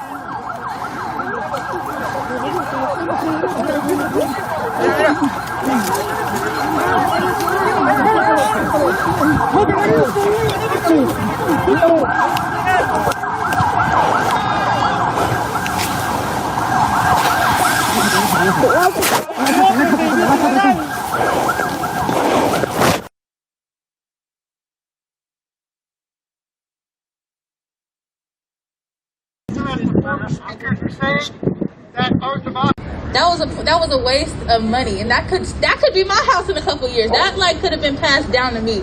And now, this morning I was looking at apartments and I almost wanted to cry because why the freak are they so expensive? I'm graduating high school and I want to be on my own. I waited 18 years to be on my own, so why not?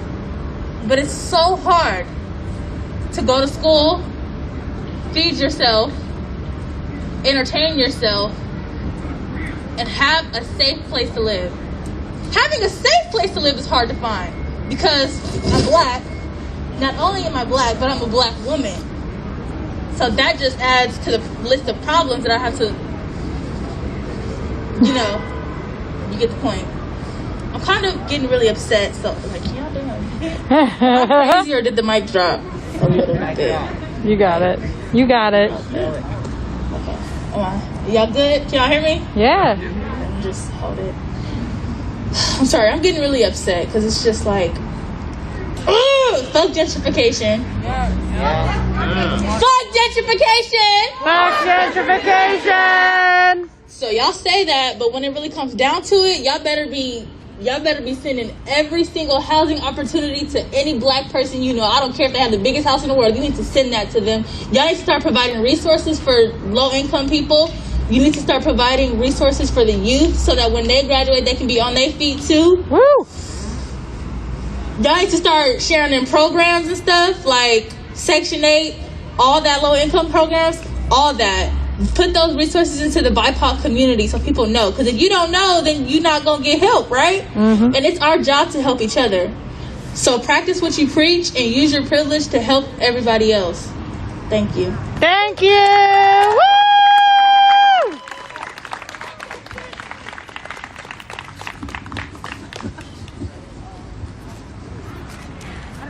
I'm going to take this off. It was weird. I just want to say how inspiring you are, and you always show up. like always. That's bomb. And if I had showed up when I was your age, like if all of us had been doing the things that you're doing, it would be a different place. And that's why we're leaving a legacy of organizing behind, of social justice activism behind, and you're like leading the charge, babe. Woo! Super appreciate it, like amazing. Yes. Speaking of leading the charge, I'm gonna pass this mic over to a very good friend, but just like an amazing human who also shows the fuck up. It don't matter what time it is. Regina shows up. That's right. Unity. It don't matter what day it is. It don't matter what time it is.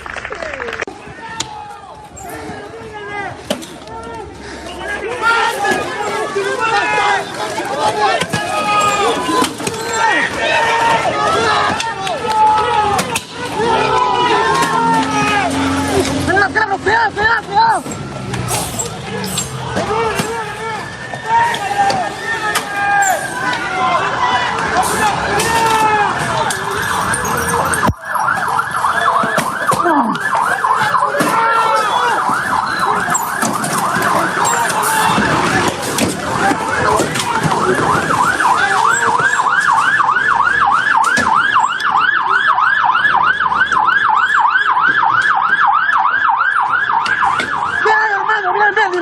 Liberó.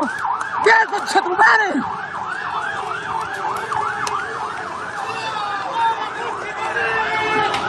¡Bien, nada, bien!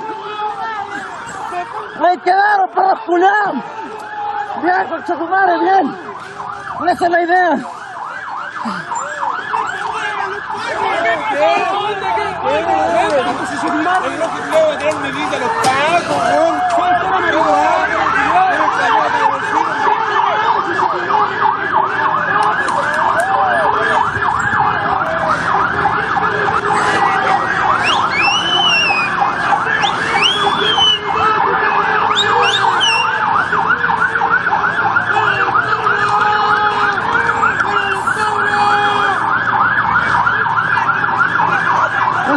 Sí, pero aunque sea, se lograron liberar al cabro que estaba aquí.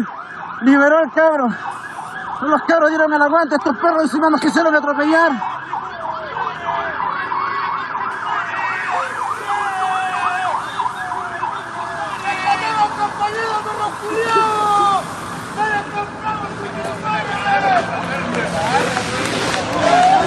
¿Dónde está el hombre? ¿Está bien? ¿Liberó, cierto? ¡Liberó! Gracias a todos, concha tu madre, weón, que te la aguante, weón. Cagaron los weones. No, el estar está bien. Se llevaron al cogote. Eso vamos a ir a verla ahora un rato más, cabrón.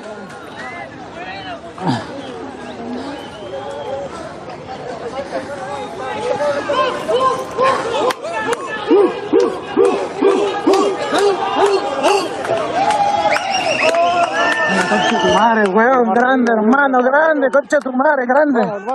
A quedar hasta lo último, eso, hermano, con todo, con todo. Se llevaron al cogote. Está bien, no, está bien, dale, no, está en vivo la weá.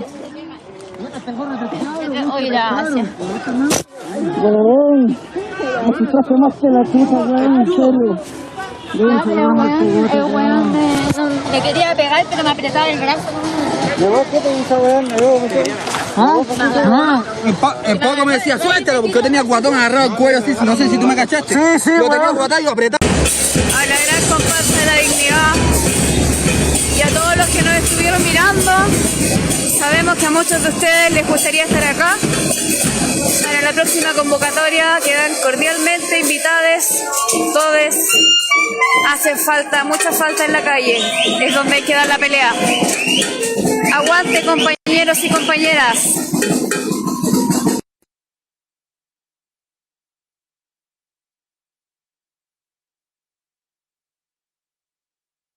Que cambié de casco, hermano. Ah, bueno. Sí, que tengo que cambiar toda la indumentaria, hermano.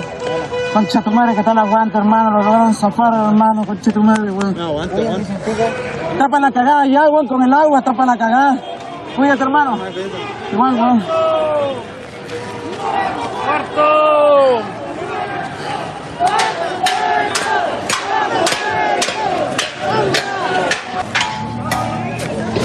¿Te salió la hueá? No, yo se la saqué. Ah.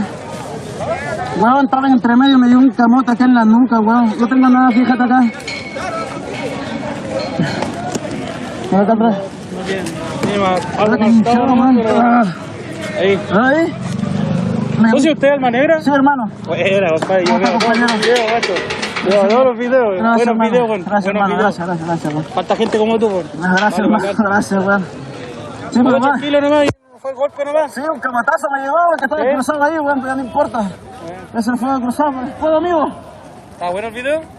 Ahí este comando lo tiene, pues, güey. Mira, mira. Oh, weón, justo lo agarró. Y los maricones, ni uno le ha puesto ropa al culiao. Mira, espérate, este Paco que yo me lo pito, mira. Mira, espérate. Ah, no, compañero, no camote, te camote. Ese lo quiero, mira, por aquí. Mira aquí. Oh, concha tu madre. Mira. Picotera como si no se culiao ese que está con el escudo. Levantaste la weá. Sí, justo levanté la weá, weón. Huevón, me dieron cualquier camote a los culiados, hermano. Camotazo aquí, Mira, disculpa que me duele. mira, Nunca culiado, weón. Mira. Oh, weón, eso sí que le va a doler. Mira, pero el cabro zafó, hermano. Mira. Aquí le quebran el escudo. Mira, lo hacen Eran como 10 culiados y no pudieron con el cabro, weón. El cabro dio cualquier aguante también, weón. Oh, weón. Ya, pero esa weón ni siquiera se te ocurre subirlo, súbelo en blanco y negro, hermano. No, si te lo voy a mandar a vos. Ya, mándame. Yo te lo mando. Ya, mándame. Sí, te lo voy a mandar. Sí, porque me agradezco. está funable la weón. La vez que andaba chateando. Ya, avancemos, no lo subieron. Fue un placer conocerte. Vale, hermano, cuídate. Gracias, hermanito.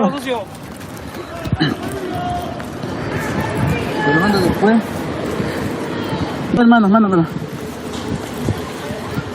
Ya, sí, porfa, que compartan en las historias que se llevaron al cogote. Voy a buscar al Vicente ahorita para ver, porque está para la cagada. Yo también, ahí está el Héctor, porque los que preguntaron, ¿está bien? Están preguntando por ti, weón, si estás bien. ¿Otra vez, weón? Sí, el zorrillo. Puta la weá, weón. Vicente voló en delante, weón. Uy, sí, weón, si le pegó el chorro directo al Vicente, weón. No, encima después el Paco viene y le pega, y el Vicente como el chico llegó a volar, le pegó con el escudo. Concha tu madre, weón. Weón, me arde absolutamente todo, hermano. Todos los lugares me arden. Fue la cagada. Ya, Ignacia, gracias, avisen, por favor, avisen.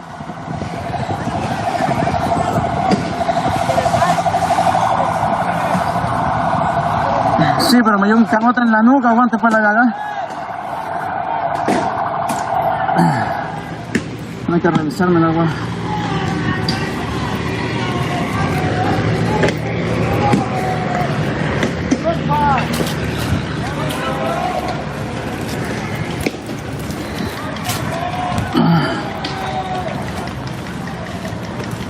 Hernán, gracias hermano por tu aporte, hermano, gracias. Aunque sea que alcance para comprar las cremas, coche tu madre, porque quema todo. Me quema absolutamente todo, weón. No puedo más, digamos, está ardiendo todo. Voy a buscar al Vicente que también tapa la cagada. El guanaco le pegó directo y lo tiró al suelo. Tapa la cagada. Ya, Ignacia, gracias. Sí, informen por favor que el cogote fue detenido, porfa. Teresa, el palollo. Me quema todo. Me duele. La parte baja de la nuca. Me dio un calmotazo, weón. No sé, estoy buscándolo porque está mal, creo, weón. ¡Subamos, cabros!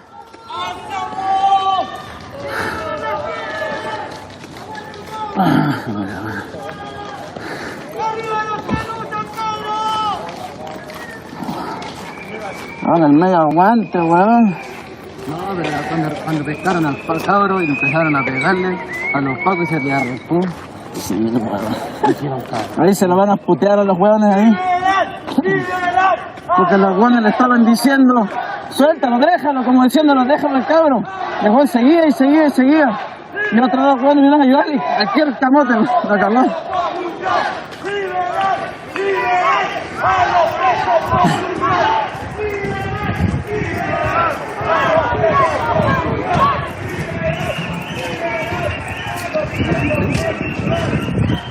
Sí, sí, Ignacio, se llevaron al cogote. Vamos a tener que después ir, me imagino, por el lugar, que sea la primera o a la tercera. Uno de los dos lugares.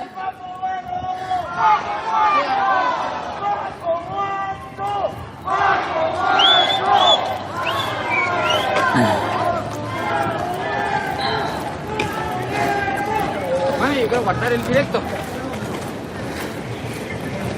Porque la vez, bueno, con filtro, no hay rot. Es buena escena. Sí, cabros, tenemos que buscar al Vicente para ir después a la comisaría a ver al cogote, weón. Ah, hermano. ¿Cómo estáis? Bien, weón. Cansado y quemado, weón. El alma negra. ¿Qué pasó? ¿Te acordáis? Sí, hermano. Sí. No, tío, ¿cómo estás, weón? Bien. Bueno, hermano. Hermano, la coba, weón. Yo me la cagada ya, weón. Todos los cabros salvaron al cabro, weón. Liberó, menos mal. Hermano, ¿sabéis que yo tenía una escoba, weón? Me pegué con eso, con la escoba a los pacos, weón. Sí, pues una escoba azul. Una escoba azul. Sí, pues. Sí, la viste acá. ¿Está ahí? Ah, no. En vivo, pues. Está en vivo, pero... No, weón, la escoba. Oh, están en... Están en los pacos. Bastardo. Hermano, ¿sabéis qué? Me siento cualquier pena por la escoba, weón. Hermano, siento, weón, que mi escoba, weón, fue una buena parte de mí. Claro, pero se fue a un buen lugar, pues, weón. Se fue al edificio que está ahí. Claro. No me la hicieron da volver. Puta la weá. Ya, muy Sí, bien. hermano, nos Voy a vemos avisar bien, los cabros. Oye, Alma. ¿Tú cachai mi Instagram, o no? Háblame, puta. Ya, que tengo una historia de... Que mi mamá el viernes va a hacer unita y para que me... Para promocionarlo, dale. Háblame, hermano, hermano. ¡Hola, Se llevaron al cogote. ¿Ah? Se llevaron al cogote. ¿Pero cómo se lo iban a llevar? Allá se lo llevaron, cuando estaba la cagada, se llevaron al cogote. Pero cuando estaba grabando y partieron corriendo y lo agarraron y se lo echaron. No, es que quedó la cagada que se estaban llevando a los demás cabros y estaban tratando de grabar la weá y se lo tiraron, le pegaron al Vicente, a mí me bañaron con el 42 culiado, weón, está para la cagada. Y lo llevaban ahí. Ahí lo...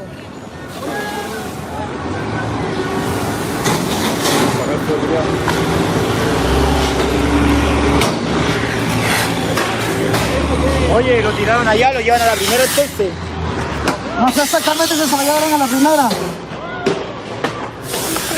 Ay, para la cagada. Para que me quema todo, no solamente mojado. Oye, ¿lo van a llevar a la primera? No sé si es la primera o la tercera, weón, pero se lo llevaron, weón. Hay que ir a buscarlo, weón. Sí. Dale la vuelta, no. Esa weón está mamá. Quiero dar vergüenza, weón. Se te salió aquí, dale la vuelta y lo amarras para atrás. Puta cogote, weón. ¿Y a qué más se llevaron? ¿Solamente cogote? No, varios cabros más, weón. ¿Y al Vicente?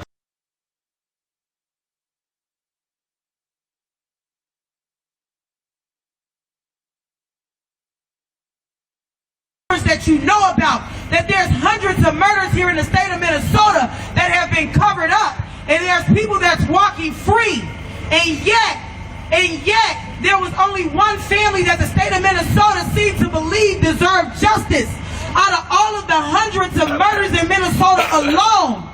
That's what we're fighting for. That's what we're out here fighting for. So get on the right side of right, ladies. Get on the right side of right. Stand up for all human lives.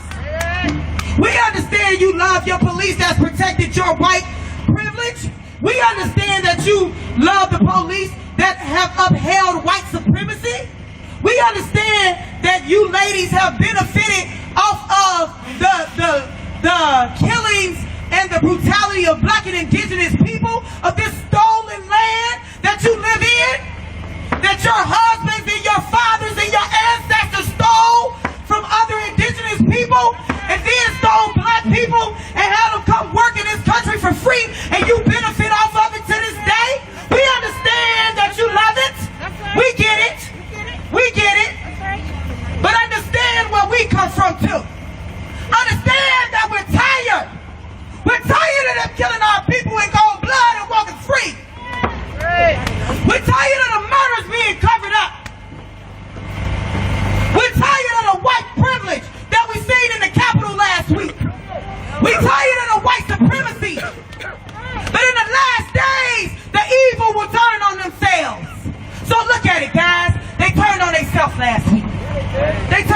myself. And they're going to continue to do it. Because in the last days it is written that they will turn on themselves. Them people standing right there, they're going to turn on themselves. The evil, they do not stand up for all human life, but stand up for a position. A police officer, that's a position. So, we're not going to argue with Becky, who is loving her white privilege and loving her white superiority or whatever the illusion that's been pumped into her head. We're not going to argue with her because that's her experience. No justice! No justice! No justice! No justice! No justice! No justice! No justice! Thank you guys again. We made our point. All we need to do is always make our points. We always need to be strategic and make our point. We got the media here to get our message out about what we're really fighting for. They cannot twist our narratives anymore. And as long as we made our point, that's all that matters. The hell with what they're talking about, because we made our point out here today. We stood up for what we believed in. We stood up for human life. We marched today. We told the truth. We put the truth out there about all the other murders that's out here. And let me tell you something. They may not agree with what I said, but guess what, y'all? They heard what the fuck I said. And I said what I said. We're tired of your white privilege and your white superiority that the police uphold. We're fighting for human life. And you should be fighting for the same thing. So maybe one day, God will compel your heart enough to understand why we really out here. That we don't hate police, but we want police to do the right thing and stop hurting people. Thank you. Thank you. No justice! No peace! No justice! No peace! No justice! No peace! No justice! No peace! Anybody else want to speak? You're more than welcome to come forward. Thank you. I'm gonna let you speak. A couple other people who haven't spoken to speak. Get to the side of the speakers. Okay. Which side? There you go. Alright, so my name is Leo. Are you getting recognized on the street in downtown Minneapolis because I spoke at the summer protest for Pride? If you're gay and you're not out here, what the fuck is wrong with you? Don't come to Pride next year. Thank you. Because Stonewall was a riot. I just have a poem that I forgot to read at the last protest I was at. It's called I Cannot Breathe. I live to fight another day to love again. Love myself? Of course. I mean, look at me. Seriously. But someone else's smoke and haze. Unknown hands and dark eyes and teeth that bite. Black across my skin, marred with scars, used and judged for my body rather than my brain or what the puzzle of my heart has to offer. People touch me, but they don't see me. People kiss me, but they don't feel me. They know me, but they don't accept me. Tell me I deserve the world. I don't need that. Why would I want something that I have to die for even a chance for it to be given to me? I watch you when you're grooving, as though from under the water at the bottom of a pool. And while I am drowning, you tell me to just breathe. I see people like me, what could have been me, shot, killed, their voices suffocated by alabaster ghosts. I raise my fist and scream, and yet you do not notice as water fills my lungs and silence me, just as well as your rejection or your racism. How about now?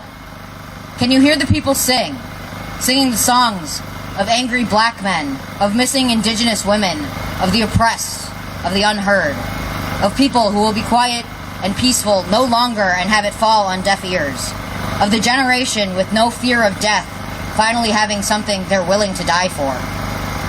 So don't tell me I deserve the world, when in fact it is the world that does not deserve me. I am more than a body, or a face, or my skin color. I am more than a picture you see on a screen, or a name you hear on the news. I am more than the euphoria I can make you see between the sheets, or the words behind my teeth. I am here, and I cannot breathe.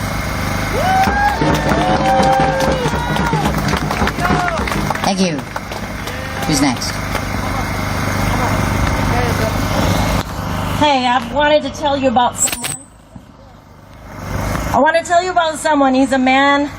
He was a man from Texas, Killeen, Texas.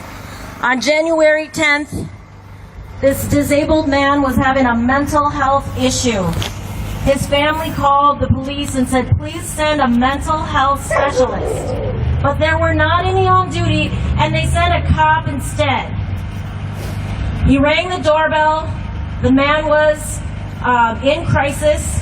He left, but the man followed him outside. He was clearly unarmed. He was waving his hands, and the cop tased him. Apparently it didn't work. And then, as his family looked on in horror and were begging him, please don't shoot him, please don't shoot him, that cop killed him. He shot him 3 times. That was on January 10th, Killeen, Texas. His name was Patrick Warren Sr. Let's say his name. Patrick Warren Sr. Again, Patrick Warren Sr. His life mattered. And this is why we're out here, because it never stops. It never stops. I'm a person of color. I have children with autism. They're young adults, and I am terrified of the police. Because you know what? They don't stop to think. That cop could have gotten back in his car and waited for a mental health professional. There were a lot of different things he could have done. His family was telling the man to please sit down, and they were begging to the cop, please don't shoot him. And their cries and their tears after the deed was done, if you can Google it right now. Killeen, Texas, Patrick Warren Sr.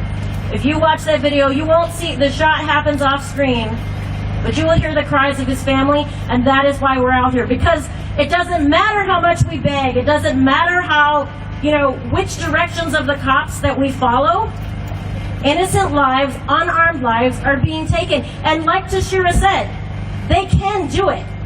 They didn't kill anyone, they killed one person out of thousands at the Capitol. If those had been black people at the Capitol, thousands of black people breaking into the Capitol, there would have been blood in the streets. Talk about double standard, hypocrisy, that's that bullshit! That is all I have to say. There is a march being organized for Saturday, if you want to say that, if they want to watch Facebook for details. She wants to. But you can speak before it's over. So we'll speak again to how we were peacefully protesting. I want to help educate these lovely ladies that's out here today. Because I take this as an opportunity to educate these people. When they love their cops so much, like I said, they haven't had the experience that we've had. They never lost somebody. They never had their loved one murdered and beat to death or shot dead in the streets. They always think of, well, what did your loved one do wrong? They're not thinking about human life. They're not thinking about, the truth. They only think about that maybe their husbands, maybe their brothers, maybe their people are police. And again, like I always... I'm up here live out in Brooklyn right now. Currently, there's a 6 p.m. protest that's going to be going on outside the police department at 301 Gold Street in Brooklyn. It's in response to last night's march, where a police officer drew his gun out on a small march that was taking place. It was no more than 50, maybe 40 people that were in the march. And just straight down where the red light is, or the light right before that, is where the officer was that had the gun out. And a lot of you have already seen the footage that's out there. I just got over here for this. I also saw the video from Cop Watch where it shows when he was confronted about that, he backed up, reholstered his gun, but then took out his baton and flipped it open. Now, keep in mind, this was a totally peaceful protest, highlighting 2 people who'd been killed by police, law enforcement around the country, and Here you have a police officer in Brooklyn with a peaceful march going down the street, having his gun drawn in his hand in front of him. In the military, you do not draw your weapon unless you plan to use it. The only reason he had his weapon drawn is because he was thinking he might have an opportunity to use it. Reason I went live is because out here, and as I was waiting over here, I was just getting ready to get coffee, I saw about 15 NYPD vehicles, this one with their commander for this area with SRG over here, about 15 NYPD vehicles pull up.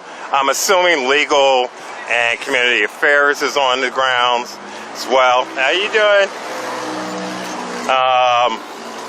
He's in there on his phone, HTM 7510. But the thing to highlight is the fact that they keep instigating a situation.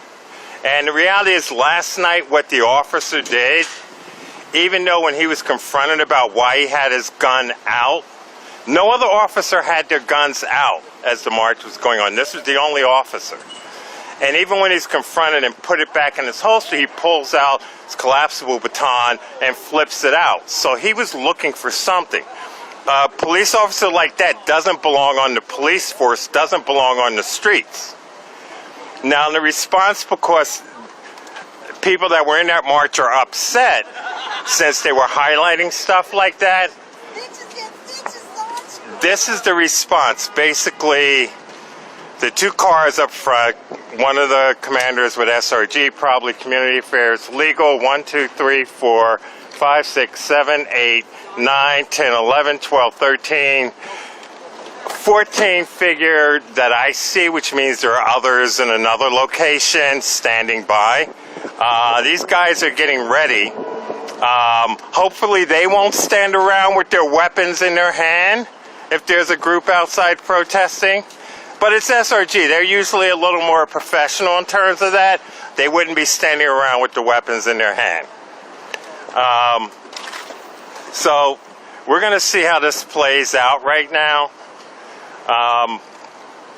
And most of you know I hate fucking riot porn. I don't like...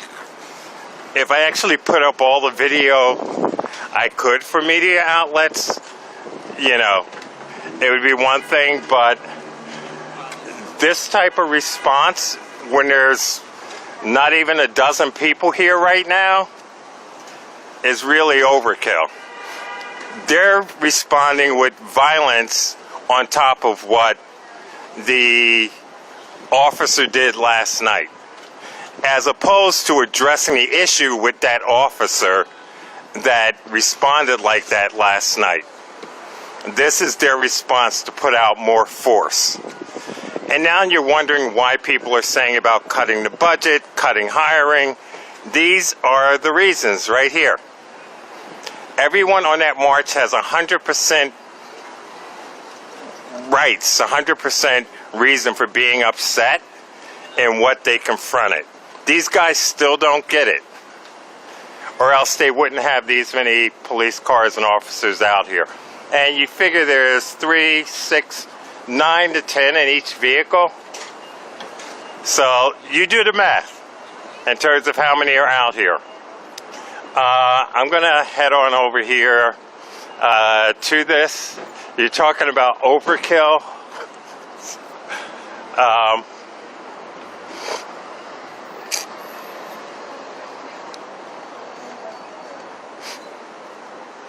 Okay, so... Stop the police from killing you if that's what they feel is okay to do. It will not stop them from killing your friends, your son or your daughter's black friend when they're teenagers riding the streets, maybe going 5 miles an hour too fast. It will not stop them from pulling over your white child with their black friend and harassing them. And when your child comes home and asks, Mom, remember that protest thing that happened when I was a little kid? Did you help? And you'll say, no, I felt it more important to protect somebody's fucking job than other people's lives. I felt it more important to protect a piece of paper, a badge. I felt it more important that I feel safe in my home while others fear for their lives. So sit on your white privilege and find out how fucking far it gets you when they burst into your house, when they lie on that search warrant, when they murder your child's colored friend, when they keep killing people. It will not stop here. It will reach your front yard just like it did mine. Everyone else, as this approaches, as our new president takes his seat, I want you to remember, these people are self-destructing. We stay out of the way and we allow them to do it. Stay away from the Capitol unless it directly involves justice. We do not fight this fight. We allow them to find out that the police are not on their side either. We allow them to find out the brutality that can take place, that we have existed in, and that BIPOC folks have existed in for hundreds of years, but protesters just getting a fucking tiny little taste of it as white folks. This is a tiny taste. We're talking about generational trauma. That's right. So stay out of that fight. And remember, this summer, next fall, we got more elections to come up. Put the right people in place. That's right.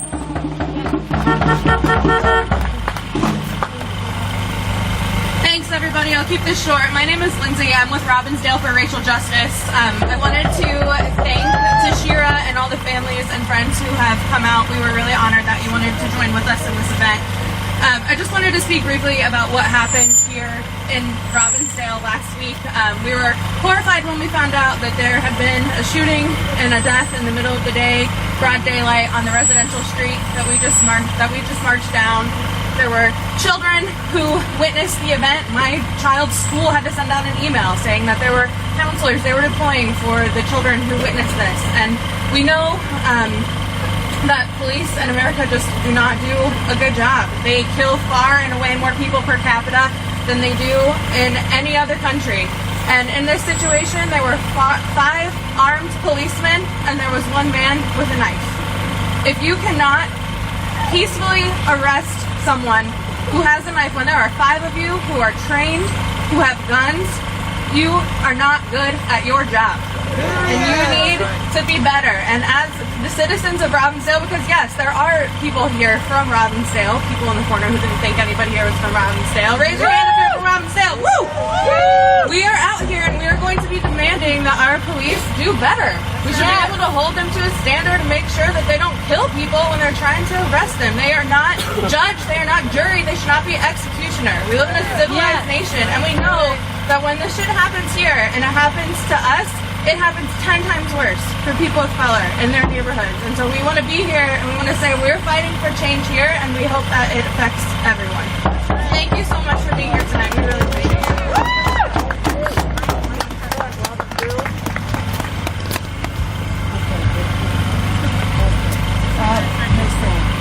Okay, thank you guys all for being out here. We're going to have Noah wrap us up real quick. Noah, we are trying to make it quick as possible because we got to get going back to our spots. I got to get to my son. I want to thank you guys. I want to thank you guys from the bottom of my heart for being here. You got, again, like I say every time, you don't know what it means for you guys to be here, being that our families are really hurting. The pain just does not go away because we know that the killers are still walking out here. There's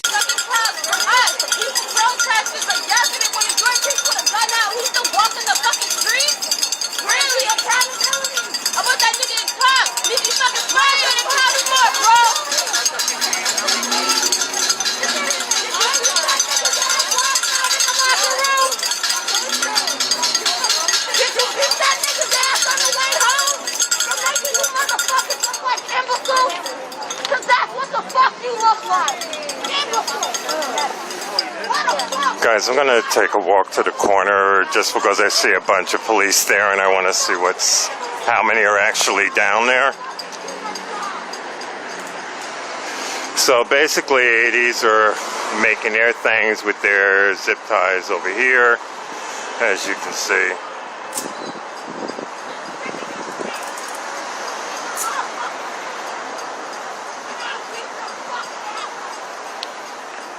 But I'm more interested in what they're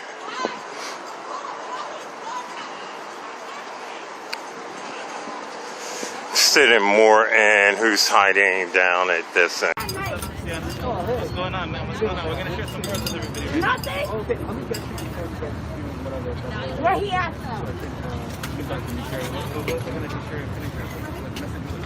Where he at?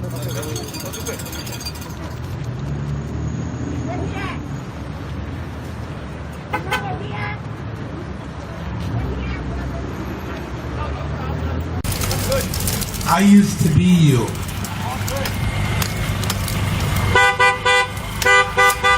I grew up in Waconia, Minnesota. Didn't grow up in the Twin Cities. Grew up in small town Minnesota, where we look down upon members of the BLM movement, where we look down upon people like Tashira, Nakima, and we always ask them, what did you do? And I looked at my father, and I looked at others like my father, and I sat there and I said, well, what did they do? What did they do to deserve that kind of treatment by law enforcement? And then 2015 hit me in the fall, and I was shot by the Chaska Police Department right there in Carver County. They punched out 2 of my teeth. A white person called Chaska PD asked for a welfare check on me because I had autism. And I'm not going to sit here and sugarcoat. They beat my motherfucking ass. And so, I'm not here to talk to any people of color.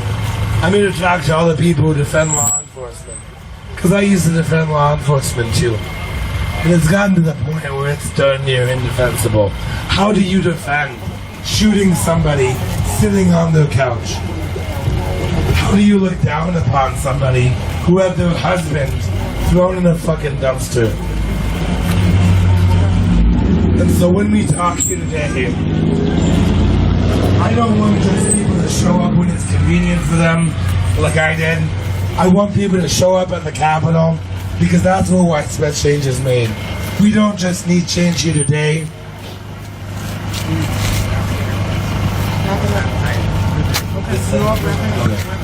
We need change, widespread, systemic, statewide, federally.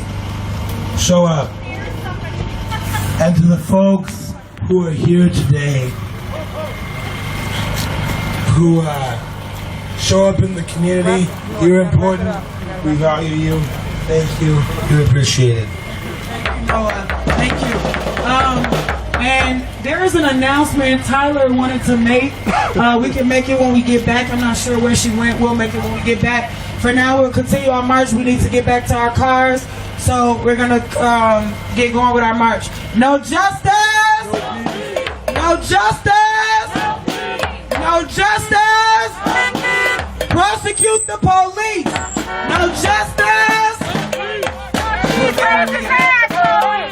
No justice! No peace! Prosecute the police! No justice! No peace! Prosecute the police! No justice! No peace! Prosecute the police! No justice! No peace! Prosecute the police! No justice! No peace! Prosecute the police!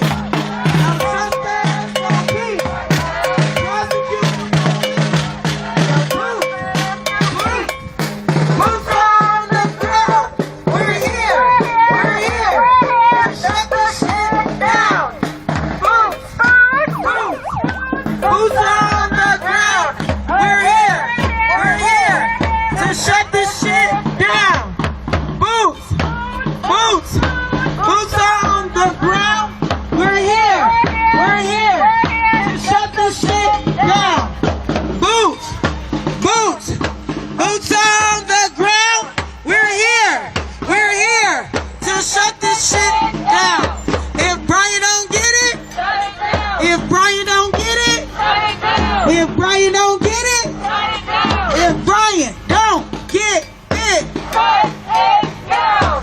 If Justin don't get it, shut it down. If Justin don't get it, shut it down. If Justin don't get it, shut it down. If Justin don't get it, shut it down. If Cordell don't get it, shut it down. If Cordell don't get it, shut it down. If Cordell don't get it, shut it down.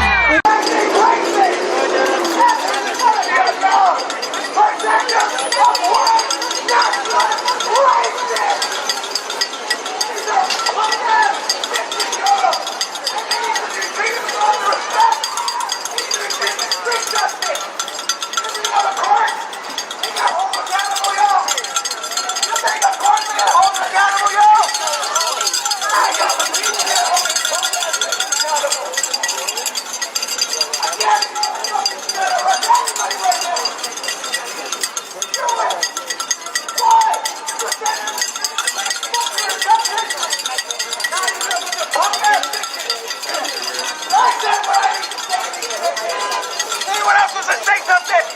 Say it! Use your fucking voice, yo! I think he got scared. He's like, that's right anger right there. That's right there. Unjustified. This shit right here is justice. This is righteous anger manifesting in front of you. This is the people. Now we say something for heart over here. Well, a lot of you motherfuckers took that word. A lot of y'all. That's like y'all ready to force your gun right now. And fuck you and your dead body. Ain't shit. You're gonna arrest us. You're not gonna be back on the road.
Delgado's bitch ass up here. Yo, Delgado, what you hustling up for, you bitch ass motherfucker? Come up here so we can talk to you. Don't be playing black and brown people in front of us. That's the minimum y'all can do. Bring that white ass motherfuckers up to the front, man, so we can talk to y'all.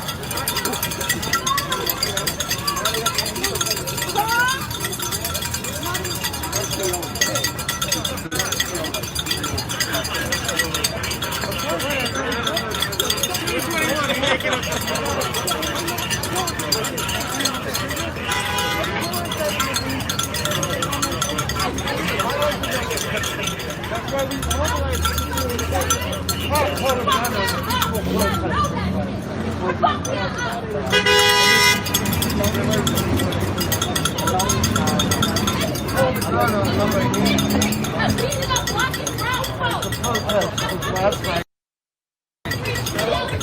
Go look for the signs. There's signs.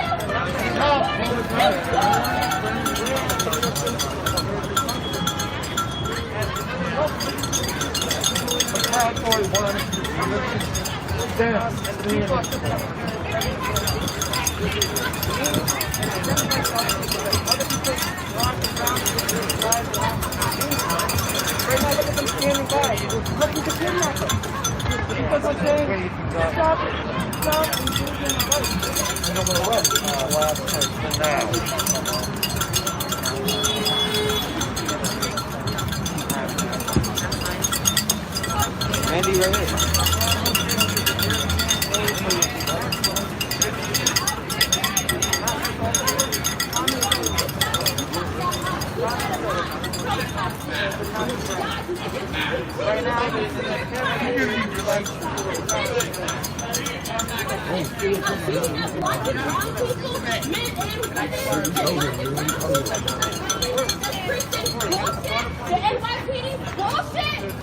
Get the fuck out of here, bro. Y'all niggas are getting fired. I'm gonna say this is fired. I'm gonna beat his ass. He better be fired. Where he at? Yeah.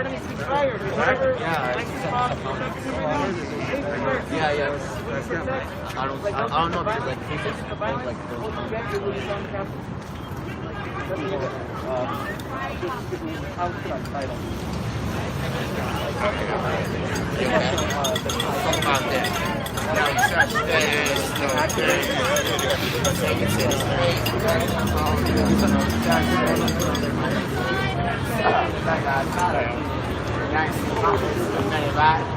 No suspects, no fake. Well, it looks like we're gonna have to be quiet. I know every time I come out here, right? So that's every event. You think I like somebody to No! I like to be in my nice apartment getting warm. So y'all see y'all like pulling out guns. Pull out a gun for the fucking. Hey, your little co-partner pull out her mace. Black Lives Matter. White revolution and the baton and the gun pulled down. Three weapons y'all pulled down. A baton, a mace, and a gun. Why? We all would like to know this. No justice, no peace. He pulled out a gun on the No history. He got paid to defend a fucking child.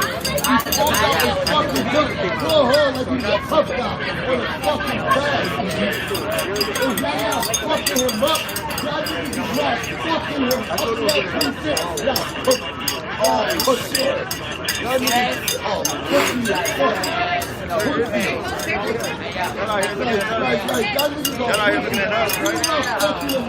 He pulled out a fucking gun on an 18-year-old fucking child, and y'all not beating his ass. Y'all not beating his ass. What the fuck is wrong with y'all niggas? We out here like we got the problem. Right, look, somebody that one of y'all punk ass niggas, y'all be all up in our house fucking our shit up, right? Y'all pulled out a fucking gun on an 18-year-old child.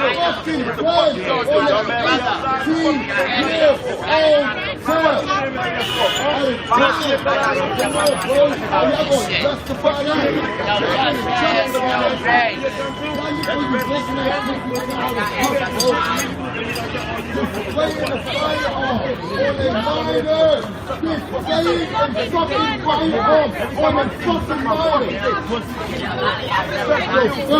Displaying a firearm with the intent to use on a minor.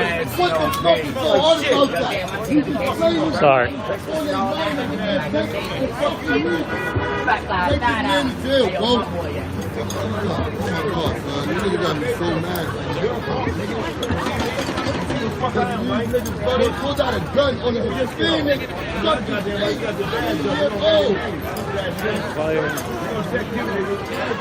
Oh, y'all serious?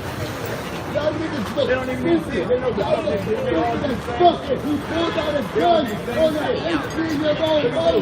He displayed his firearm with the intent to use on that 18-year-old fucking man. Y'all look pitiful.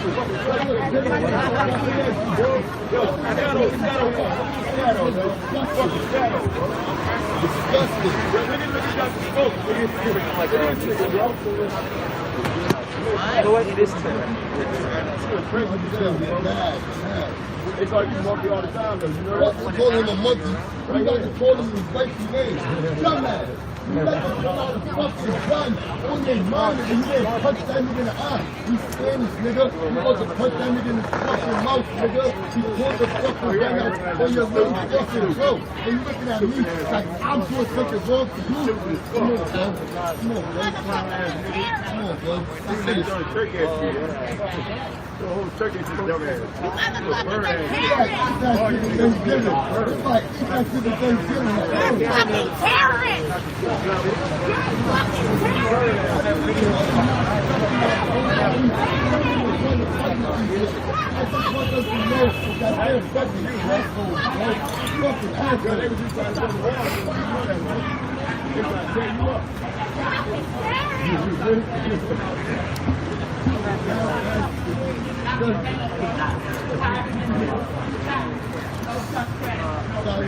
Fucking embarrassing. You're not fucking embarrassing. You are fucking dumbass.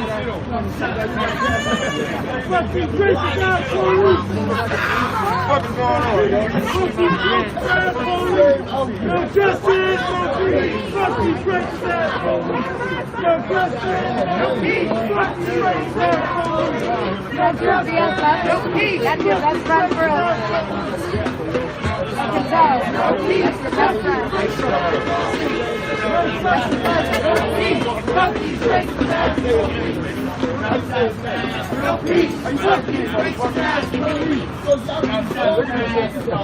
What are you gonna do? What are you gonna do? Shut up. What are you gonna do? What? How y'all gonna fucking justify calling out a black man? I'm not no such thing. What's up?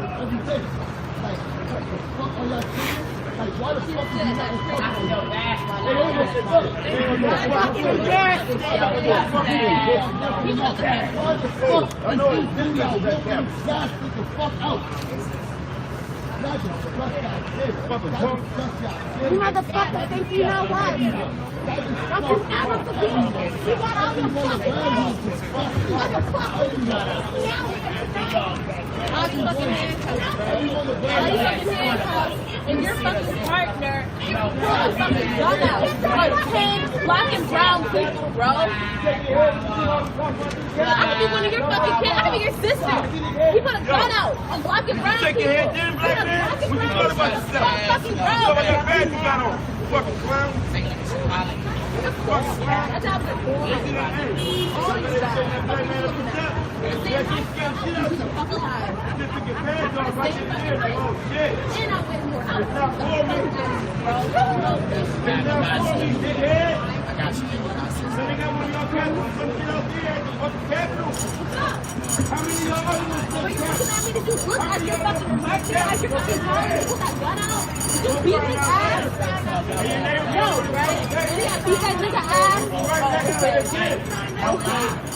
We will leave if that man can't stop right now.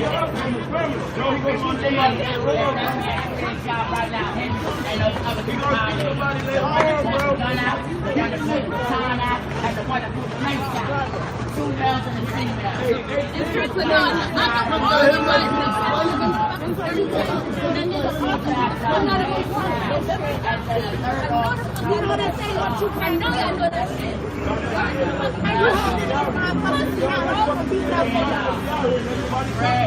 I know secret. But these not like the other people out here. You on the wrong fucking side, brother. You on the wrong fucking side, brother. You gotta make a fucking decision. You see what's wrong with us in the world, bro. You gotta make a fucking decision. You see the way cracking up on the club last night and wiped that one nigga out. That's making you go.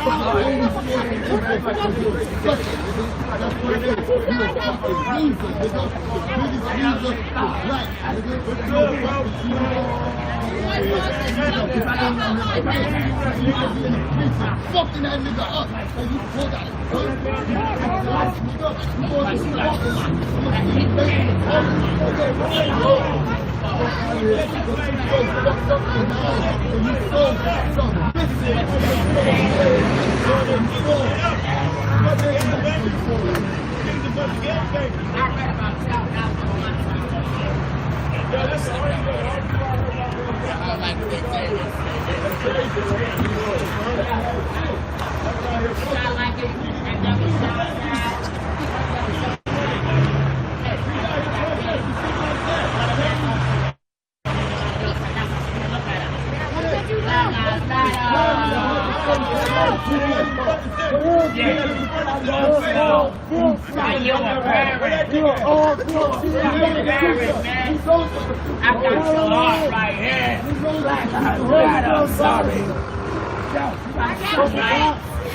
Their father is a police officer. How do I explain to my kids what their dad is a bad person?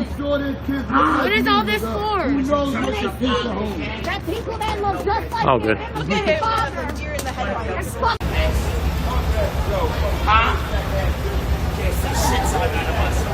And I'm a fucking father. Oldest child is 12.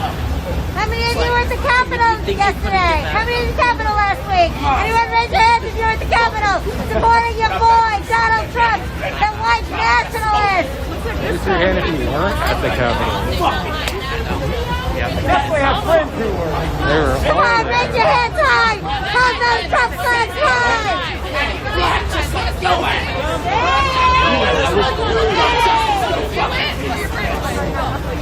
I feel like I'm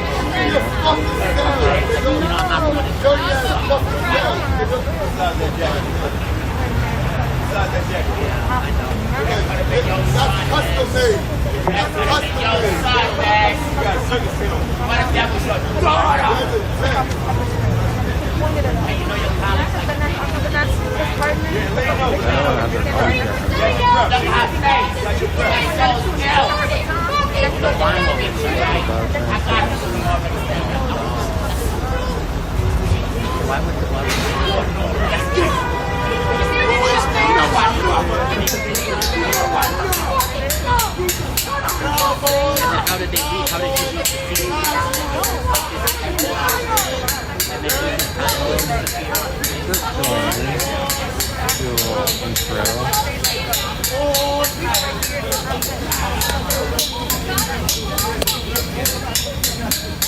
Close to the microphone. So yesterday there was a march, and before it even started in Brooklyn at Barclays Center, one of these cops, Artem, I don't know what his last name is, his gun, he pulled it out for no good reason, and tried to like intimidate a few people. You were there yesterday, right? There weren't that many people. There were like maybe like 20 people, and he pulled his gun out on them for no good reason. And then he pulled out his mace for no good reason, and then he pulled out his baton.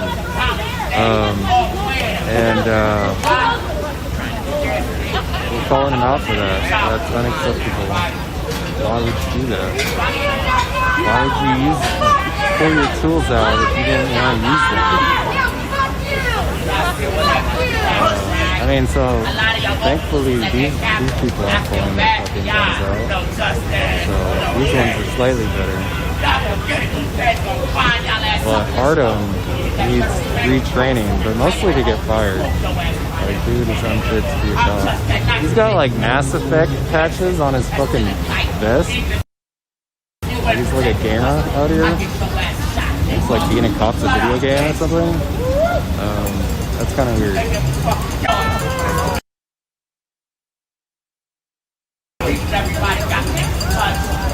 But yeah, I don't know too much details about that. You can look them up.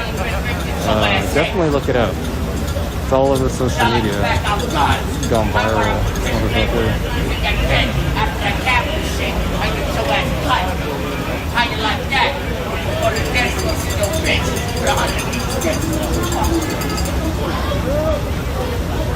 And there must be like no crimes going on for all of these police to be here.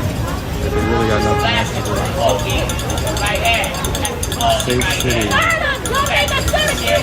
So safe. Why would you even fund them? What is that money for?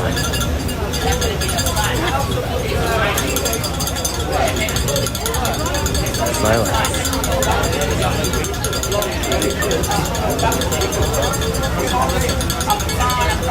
Is that the video, Taylor? Yeah, it's all over the place. I reposted it a little bit, shared it.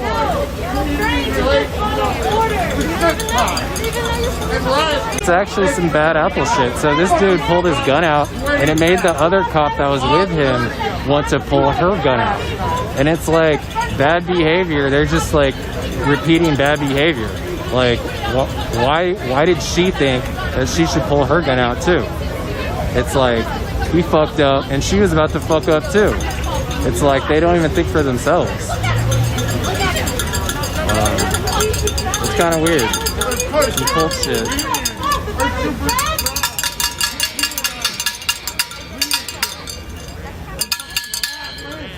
Some robots. Bad robots. Robots would be better police.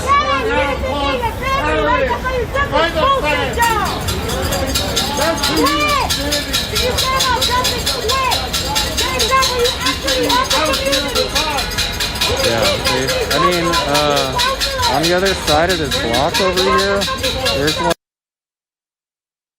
like, I don't know, at least 10 riot vans, like, full of fucking cops. And like, there's nothing going on. It's super peaceful. More police here than there were in the Capitol, for sure. Behind your back, in the locker room, when you go into a pool. There's nothing to do. They're fucking laughing at you. You've already heard it. You've heard it before. Because you're fucking black and because you're a woman. But you continue to work in this fucking white supremacist organization. You suppress your own people. But I get it. It's internalized racism. That shit is real.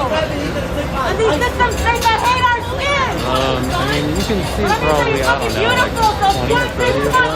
Yeah, there's like 10 carloads, like, around the corner. It's fucking sitting. Doing nothing. We got some dudes over here, too, doing nothing.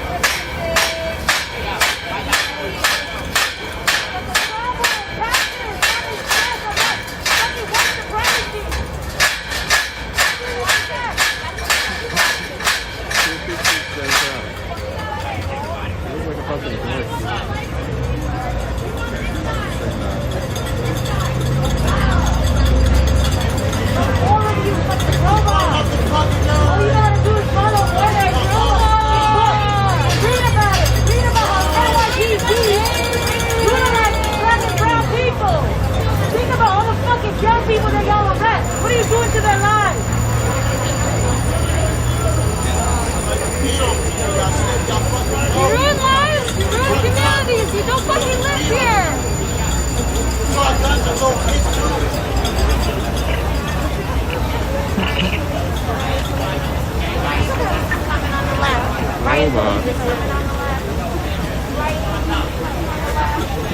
I don't see a riot. I don't see a riot.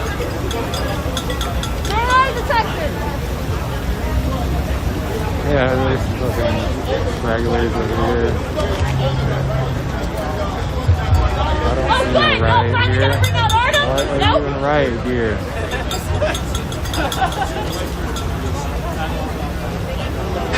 Why y'all got helmets on? I don't even know where you're going. You seem to be bumbling around in all the light. Every city, every town. Every city, every town.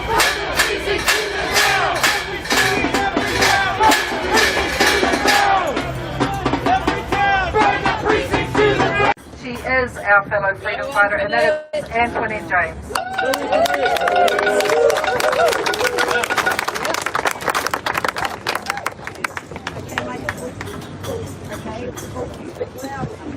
Okay, is everyone good with this? We've got the power now. Okay, one moment. I've got the power!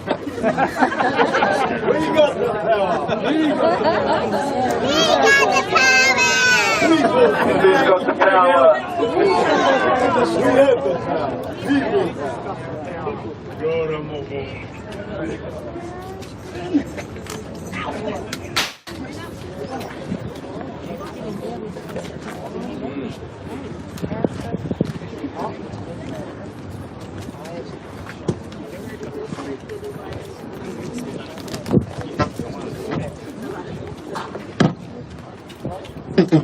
One, two.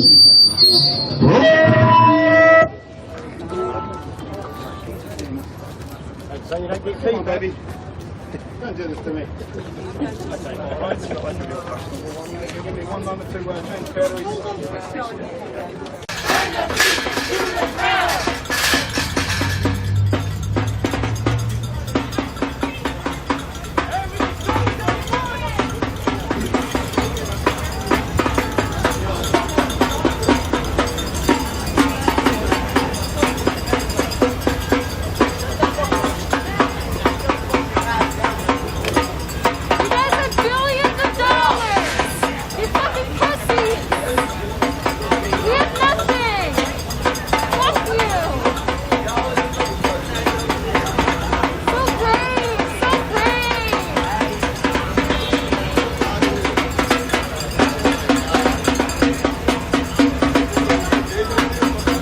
Look it up. Look up bad NYPD Artem. Maybe someone's got a sign out here. Artem Kruseyev. P-R-U-S-A. He's got USA in his name. That's funny. Y-E-V. Artem. Look him up. Kruseyev. He's got 2 allegations against him. One is still pending. Yeah, I mean, if you look up a bunch of their records, like, they've probably all got a bunch of allegations.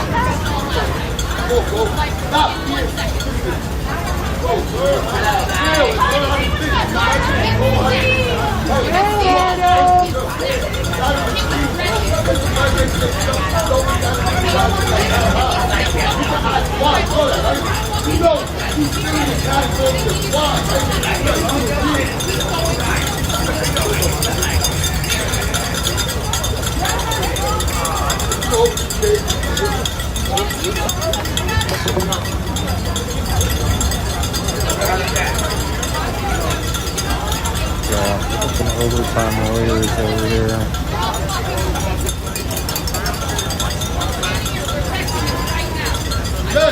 No, I want to make a report. I think that nigga fly a gun. Why y'all blocking the street? I'm trying to go file a report when they open up. I'm taking the fire off and that news on a reminder. Alright, why y'all blocking? I want to file a report.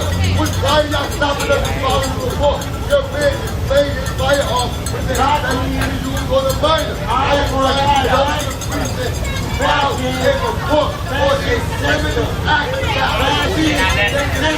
that that's how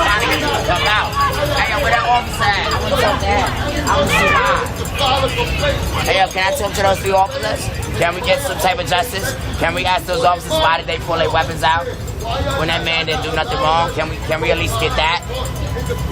I'm trying to negotiate with y'all. Can we at least get that, officers? Oh, they brought the blackest one up front. Oh, we can't see you in the midnight. You a shadow to us, man. Why they bring you up here like that? Hey, yo, Nino, you got a black guy up here.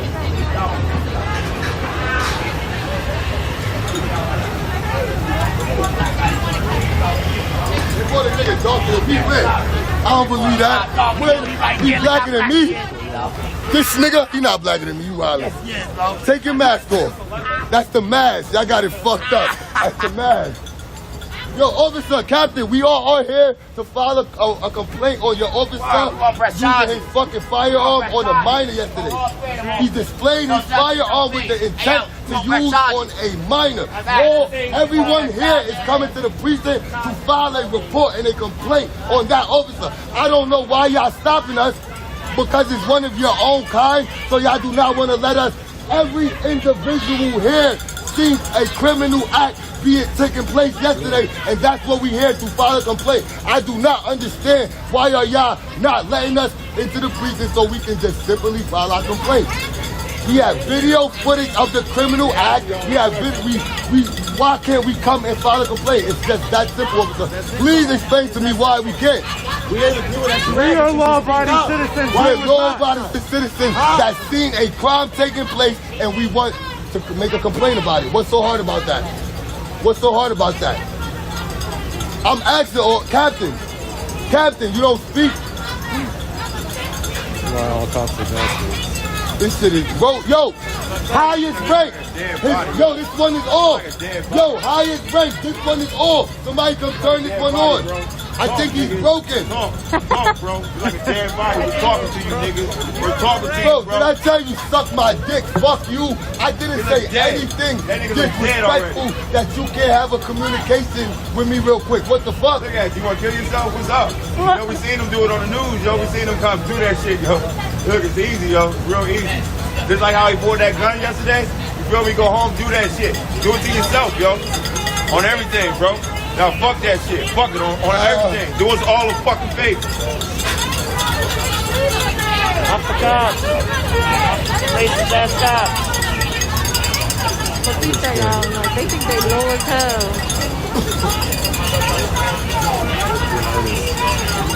A cop had to die at the Capitol before they pulled a gun out on the crowd.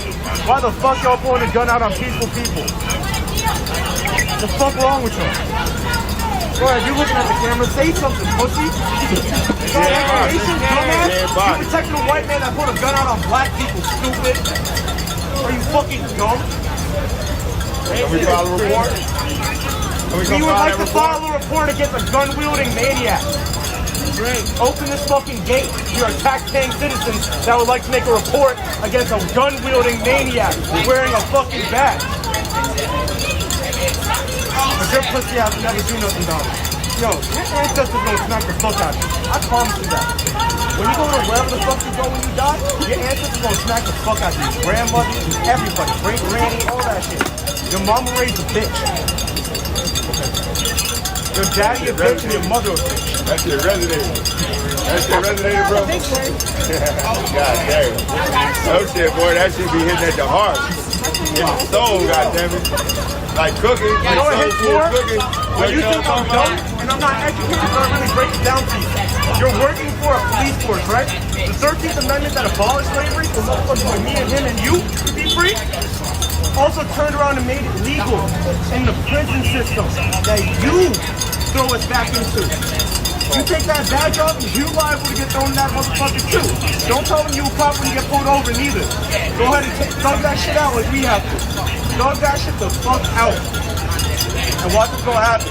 You're gonna be a slave again. Ain't shit happen on us. But this stupid ass never read the book before you fucking swore oath to the Constitution. Stupid motherfucker. You can't even look me in my eyes, but I know you hear me. I know you're gonna be thinking about this shit. Yo, go ahead, nod your hand. Yo, find out what you know the police have no constitutional duty to protect us? What's the fucking joint for? You can't even protect your people. You just hurt them. You have no constitutional duty to protect them. Search that up. Supreme Court, Warren versus District of Columbia, 2005. Like, I went to law school. The police have no constitutional duty to protect us. Y'all are a bunch of dweebs. You're a fucking dweeb. Real army people, like my grandfather, laugh at y'all motherfuckers. You aren't worth a uniform. You aren't worth how much that badge wants to fucking make. What's that, plastic? Metal? Here, I'm gonna move over. They don't even want this shit no more. You're a fucking waste. That's why you guys came up and closed the gate real calmly, because you know you're dead wrong.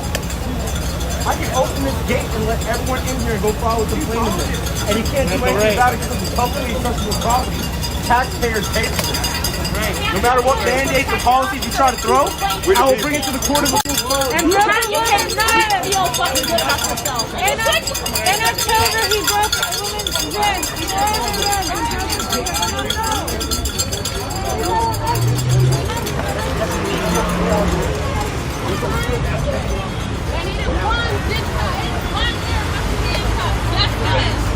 Arrest this nigga, bro.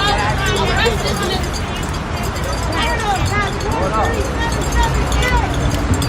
I guess, I'll go over back to my side. Most if I get a week, hey, fucking.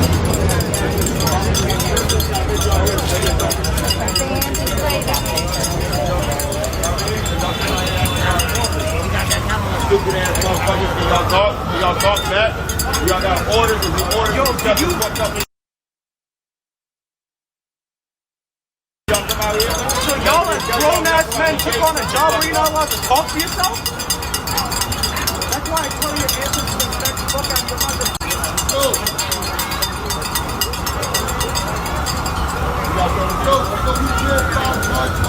That's why I say your mama raised a bitch. No.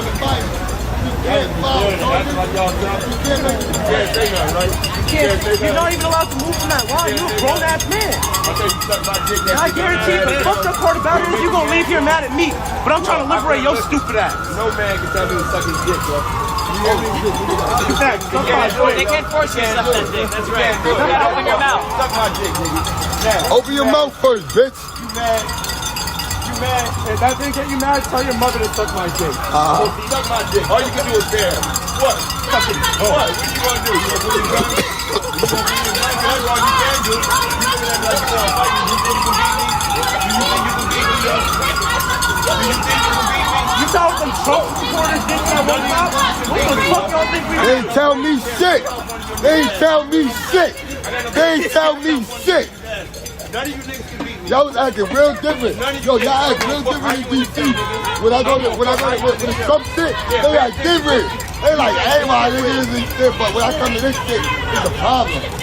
Facts in DC, they talk back. In DC, they love us. They like, oh, come with us, but you're gay, but over here, it's like, oh, you know why? Because of you, nigga. Because of you, nigga.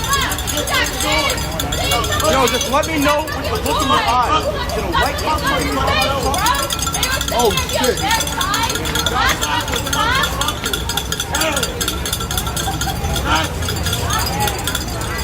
No white man will ever tell me I'm not allowed to talk. What? Stupid, not even a judge. He just suck my dick.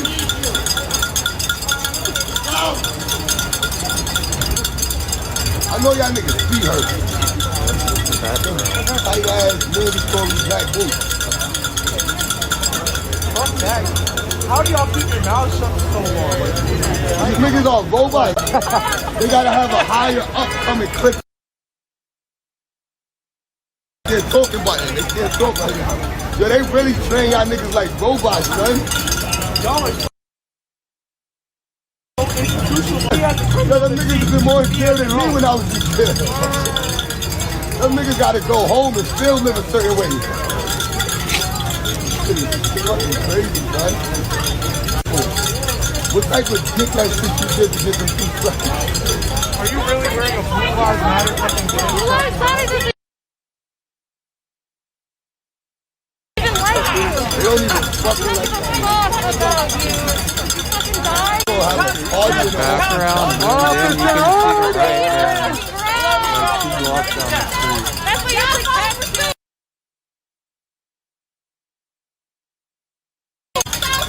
Yo, How much backflips you think Just know there are plenty of jobs you can still get. With that 2-year degree it took to get this one, you can still get multiple other ones that pay the same bullshit.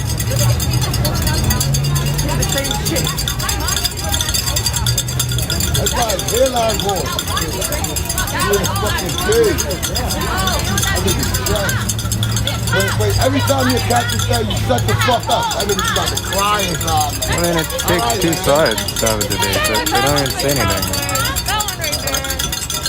They're like, blink. Yeah, you guys pissed off at Artist because he didn't pull the fucking Blink if you're a Proud Boy. Yo! They blink. Dog! Y'all mad here pull that trigger? You're jealous, aren't you? You wanted to pull your gun, didn't you?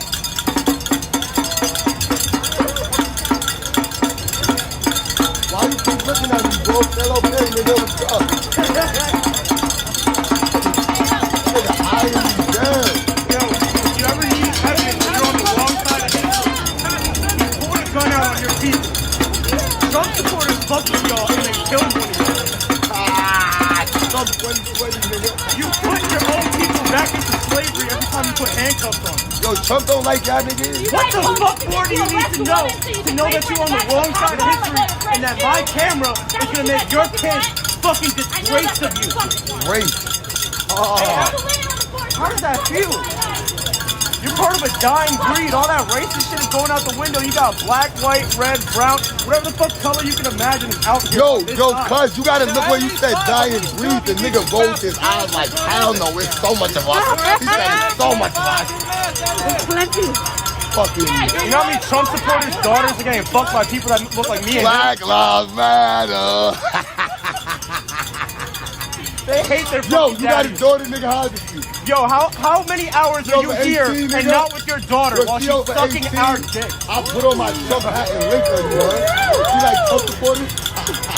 I'm on both sides, nigga. She hates her father. You spend so just much hates time you. dedicated to your fucking country that doesn't give a fuck about you either. That you never spend time with your kids, your wife is You cheating know how on I you. get top from your daughter. And I I'm know gonna tell her that's true that you for some locked of me y'all. up. I'm COVID, gonna say your that punk extra ass time, daddy a locked lot me of y'all up. getting cheated on.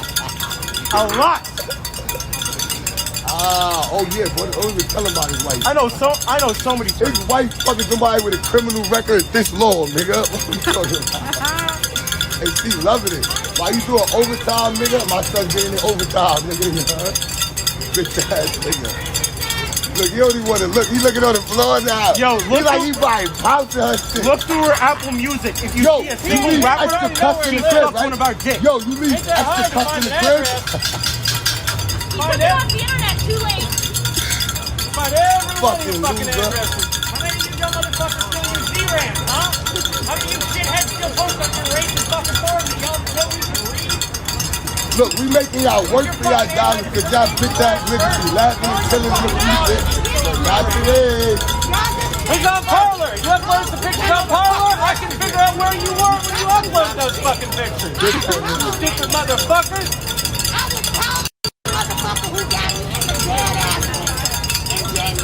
He can't take it no more. He's like, I'm out of here, man. He left the little sucker niggas. Yo, he left the suckers. Tighten that gap up, asshole. Tighten the gap up, asshole. Before one of them tell you. Yo, now that he's gone, can y'all talk yet? Yo, dumbass, you can't stand like that. Hey, you gotta. We found one. We found another police officer over there that has multiple allegations. Oh, who is it? for Is it being, my and is it my boy? Yeah, it's your boy. It's your boy. We found him. Yo, bro, you can't stand like that. Widen your legs. Make your legs wider, dumbass. If y'all are wondering what's happening over there, they found a dirty cop.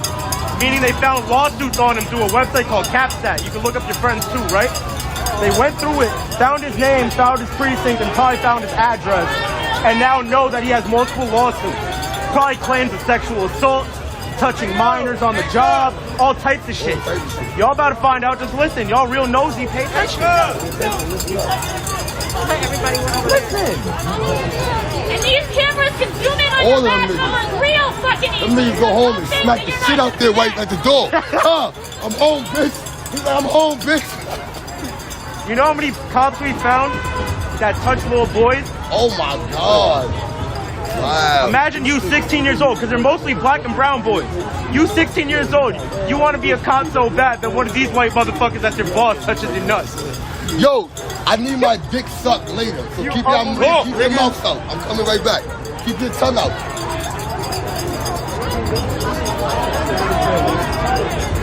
Yo, where that pussy at?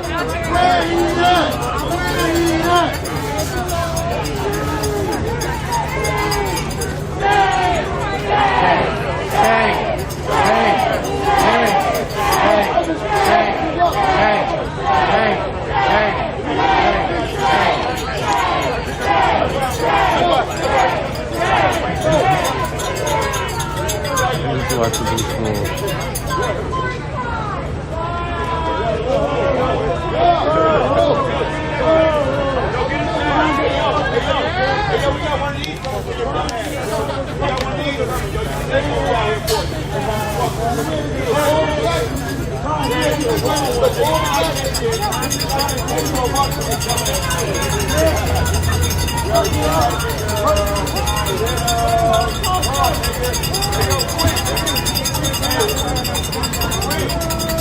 Yeah, I could go over there.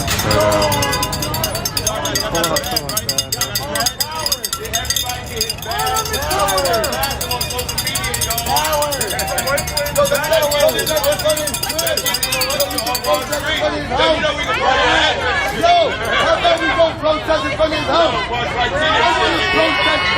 Hey, She was like, you must have pulled your gun out. And then they were like, you look like what? When they let him on. When you see it, you know.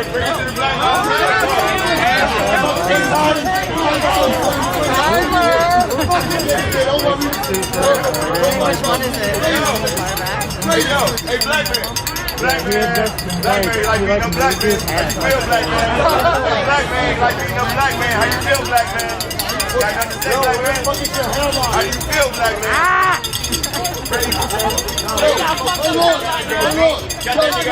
Do we ever give you funny vibes? Do we ever come to in the precinct? Probably beating that nigga up. Get your ass in the back. You can't ride in front of that. Get in the back. He said you used to this shit. Stupid ass nigga. You probably make your handcuff yourself. Motherfucker. You a clown, bro. Hey, yo, we got one of these for you. We got one of these for you. I'm telling you. Fucking stick over someone's head. People that like to beat up black people. He has those allegations, and he also has those allegations. So you should work knowingly with people that beat the people that look like you up. That's so weird. How do you explain that? Y'all don't got kids that got those questions? You don't got kids that ask you, what about? Yeah, walk away. Because what can you say? What can you really say?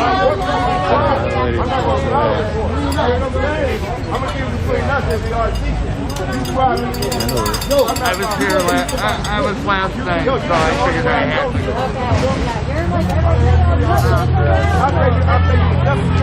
When I can, sort of. That's where my say is at. He got allegations of beating up black men. Okay, so I'll do a little explanation.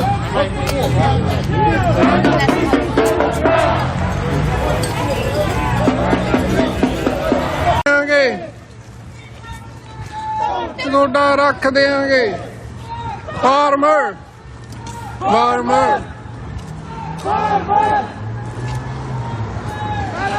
ਗੇ ਠੋਕ ਕੇ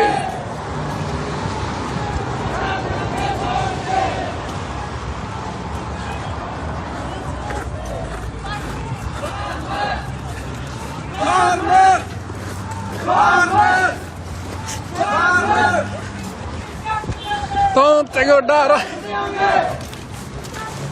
Don't go down.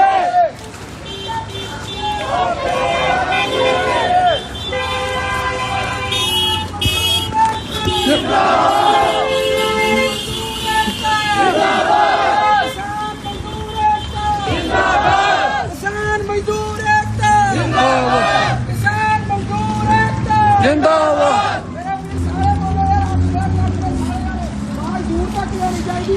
No farmer! No food! No farmer! No food! No farmer! No food! No farmer! No food! Please farm! Farmer! Please farm! Farmer! No farmer! No food! किसान मजदूर एकता! जिंदाबाद! किसान मजदूर एकता! जिंदाबाद! No farmer! No food! No farmer! No food! No food! Farmer! Farmer! No food!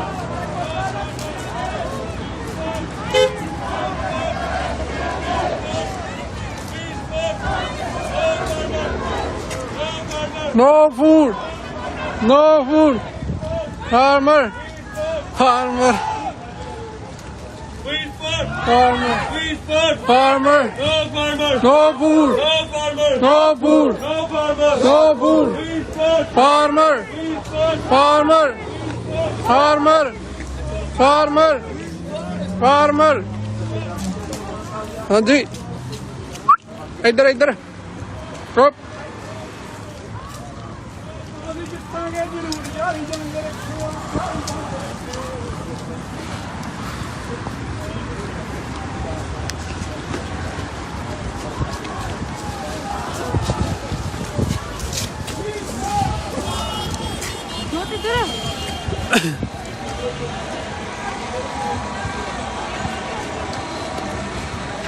Bill ਜਿਹੜੀ ਉਹ ਸਾੜੀ ਗਾਣੀ ਹੈਗੀ ਆ 100 ਰੁਪਏ ਦੀ ਕਾਲੀ ਬਿੱਲ ਤੁਸੀਂ ਦੇਖਿਆ ਹੈਗਾ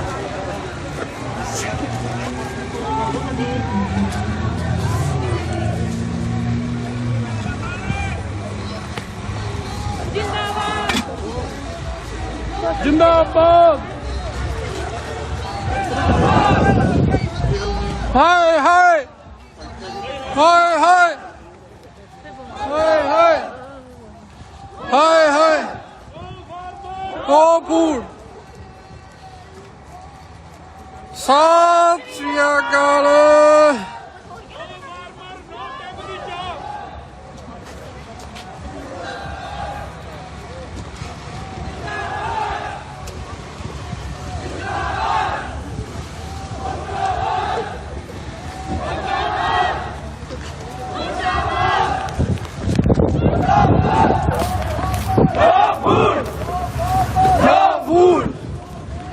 No food! No food!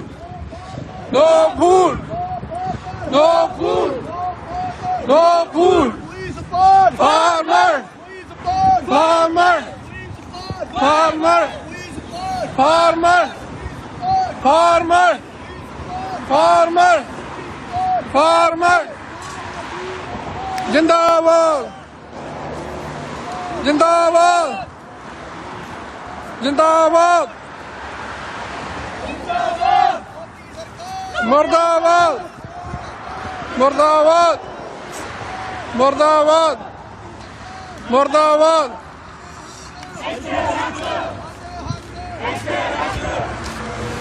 ਇੱਥੇ ਰੱਖ ਸਿੱਧਾ ਕਰੋ ਇਹਨੂੰ ਦੋਨੇ ਫੋਨ ਬਣਾ ਤੂੰ ਕਹਿੰਦੀ ਬਣਾ ਲੈ ਆ ਸ਼ੇਅਰ ਕਰ ਦਿਓ ਵੱਧ ਤੋਂ ਵੱਧ ਜੀ ਵੀਡੀਓ ਜਿਹੜਾ ਪਤਾ ਲੱਗੇ ਜੀ ਨਹੀਂ ਕੋਈ ਬਣਾਉਣਾ ਕੋਈ ਨਹੀਂ ਵੱਧ ਤੋਂ ਵੱਧ ਵੀਡੀਓ ਸ਼ੇਅਰ ਕਰ ਦਿਓ ਜੀ ਤਾਂ ਜੋ ਪਤਾ ਲੱਗ ਜਾਏ ਵੀ ਕੈਨੇਡਾ ਦੇ ਵਿੱਚ ਟੋਰਾਂਟੋ ਦੀ ਧਰਤੀ ਤੇ ਕੀ ਹੋ ਰਿਹਾ ਅੱਜ ਜਿੰਨੇ ਵੀ ਵੀਰ ਆ ਸ਼ੇਅਰ ਕਰ ਦਿਓ ਜੀ ਵੱਧ ਤੋਂ ਵੱਧ farmer farmer farmer farmer farmer share ਕਰ ਦਿਓ ਜੀ ਵੱਧ ਤੋਂ ਵੱਧ ਕਮੈਂਟ ਕਰ ਦਿਓ ਥੱਲੇ ਵੀ ਸਪੋਰਟ ਫਾਰਮਰ ਕਮੈਂਟ ਕਰ ਦਿਓ ਥੱਲੇ ਆਹ ਦੇਖੋ ਇਹ ਵੀਕਡੇ ਦੇ ਵਿੱਚ ਕਿੰਨਾ ਇਕੱਠ ਹੋ ਗਿਆ ਦੇਖੋ ਤੁਸੀਂ ਕਿਉਂਕਿ ਸਾਡੇ ਜਿਹੜੇ ਕੈਨੇਡਾ ਵਾਲੇ ਕਿਸਾਨਾਂ ਨੂੰ ਬਹੁਤ ਪਿਆਰ ਕਰਦੇ ਆ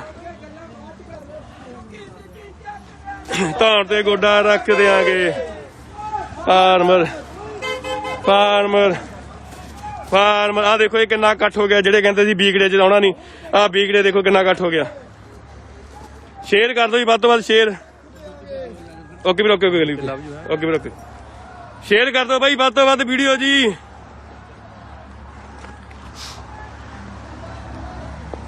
ਸ਼ੇਅਰ ਕਰਦਿਆ ਕਰੋ ਸ਼ੇਅਰ ਕਰਨ ਦੇ ਪੈਸੇ ਨਹੀਂ ਲੱਗਦੇ ਤਾਂ ਜੋ ਵੀਡੀਓ ਇਕੱਲੇ ਇਕੱਲੇ ਬੰਦੇ ਤੱਕ ਪਹੁੰਚ ਜੇ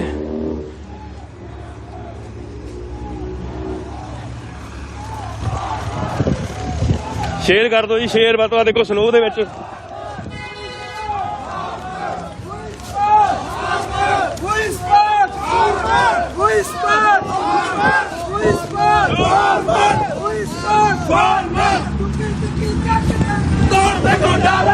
ਸ਼ੇਅਰ ਕਰ ਦਿਓ, ਸ਼ੇਅਰ ਵੱਧ ਤੋਂ ਵੱਧ ਜੀ।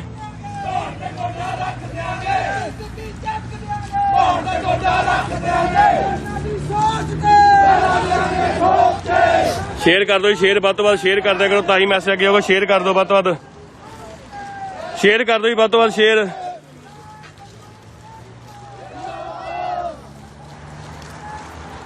ਬਾਈ ਲਾਓ ਨਾਰੇ, ਤੁਸੀਂ ਮਗਰੋਂ ਨਾਰੇ ਲਾਓ ਮਾੜੇ ਜਿਹੇ ਵੀਰ ਬਣ ਕੇ। ਫਾਰਮਰ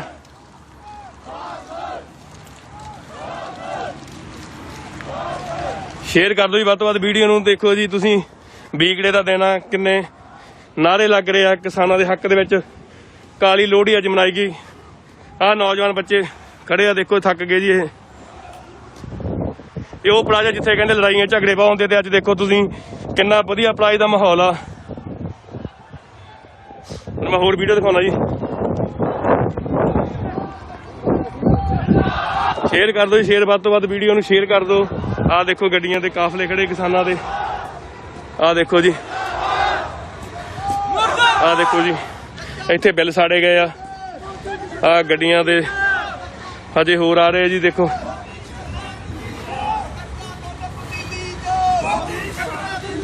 ਹਰਪੀਜ ਦੇਖੋ ਨਾਰਾ ਲਾਓ ਜੀ। ਮੋਦੀ ਤੇਰੇ ਪ੍ਰਾਹੁਣੇ ਆ ਗਏ, ਵੱਡੇ ਸੋਹਣੇ ਸੋਹਣੇ ਆ ਗਏ, ਮੋਦੀ ਤੇਰੇ ਪ੍ਰਾਹੁਣੇ ਆ ਗਏ, ਵੱਡੇ ਸੋਹਣੇ ਸੋਹਣੇ ਆ ਗਏ, ਮੋਦੀ ਤੇਰੇ ਪ੍ਰਾਹੁਣੇ ਆ ਗਏ। ਸਪੋਰਟ ਕੋਈ ਸਪੋਰਟ ਕੋਈ ਹੁਣ ਪੀਜ਼ਾ ਲਾਉਣੇ ਜੀ।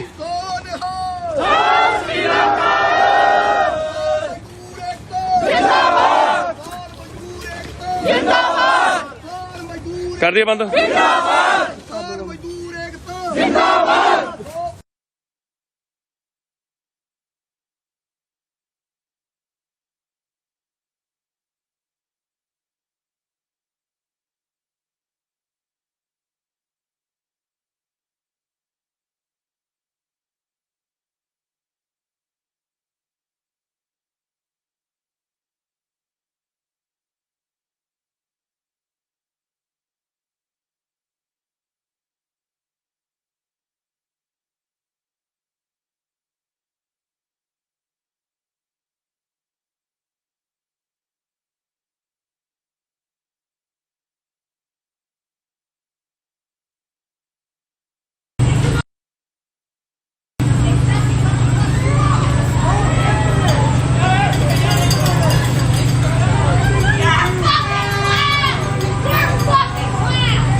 Cops got pushed back on the outside.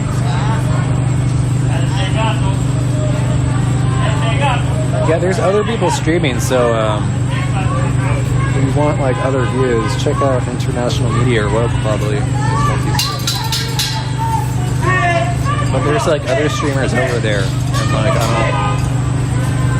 we don't need that many cameras in one spot. And I'm like, there's other streamers. Like I'm on the right side over here, and there's some people on the left side. Someone in the middle, like trying to spread out, you know. works to our advantage, you know, as like a surveillance system for ourselves, so we can see it all live, you know.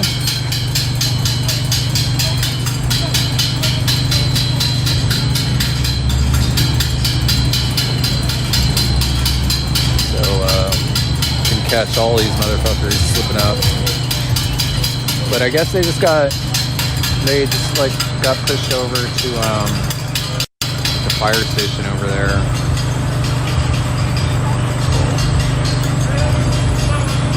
But I'm not even gonna try to do that. I'll just wait.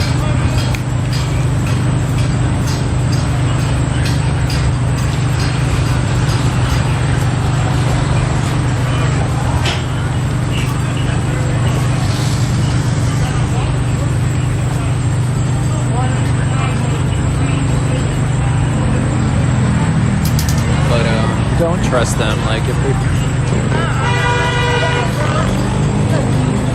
they're like looking falling back or whatever, like there's still so many of them around the block. A cop pulled his gun on peaceful protesters. So this march has been called for that.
New York How many there? About 50 or so people? 50 to 60 people?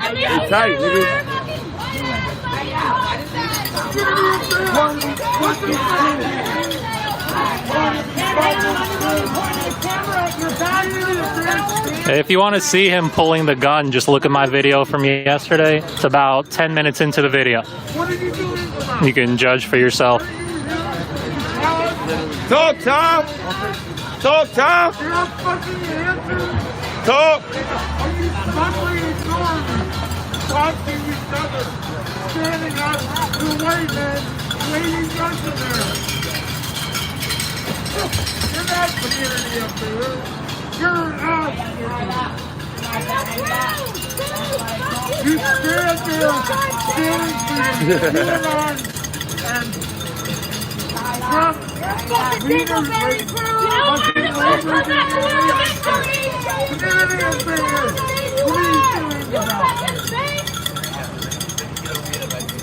Please do it. They're giving us a loud follow ass right now. It's fucking pathetic. Community of power. They wait to tell my I like this. Nothing to fucking change in 784. I want this on a piece. You guys fucking affairs. Stay up for That's right. Community affairs can't protect you from your own fucking Talk, yo, talk! Oh shit, that's Tom! Yo, Tom! Yo, Tom! I feel like cops, it would be really convenient for a bunch of cops to be like chilling and talking at the Turn up! Turn up! Turn up! Turn up! Turn up!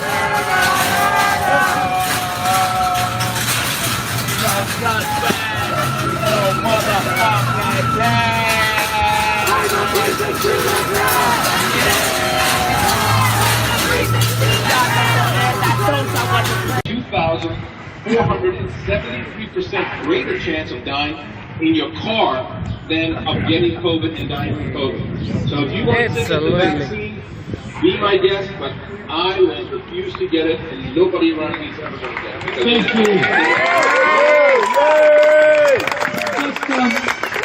Dr. Richard, you spoke to our Auckland crowd who loved you last Saturday. Any final thoughts to our capital city right now? Well, I hope that everybody recognizes and appreciates the effort, Billy, that you've been putting out and that your team has been putting out to let the people of New Zealand know.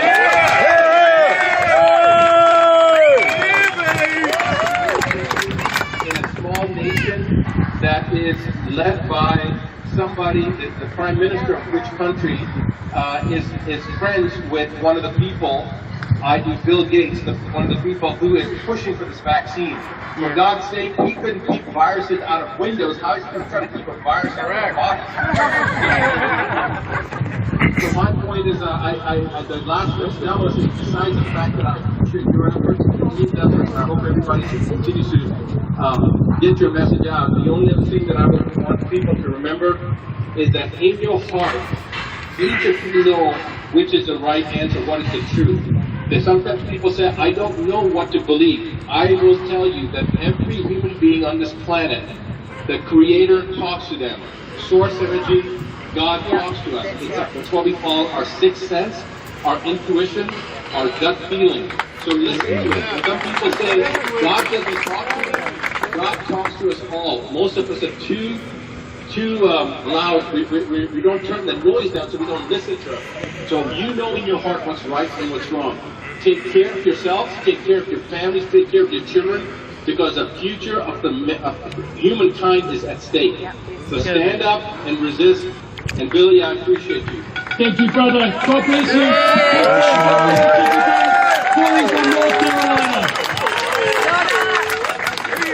Before we finish, family, I'd like to thank the New Zealand media for turning up today. Thank you guys. Please go back to the officer safely. I'd like to thank the New Zealand police for being here today to keep us all safe. I'd like to thank our security team. I want to thank you all that have travelled so far. Please, please drive safely home. Don't arrive dead on time, arrive safely. Before we close, I'd like to finish with the national anthem because we care about our country. Is that alright? Who's the best singer in our team? Why do I have to do it?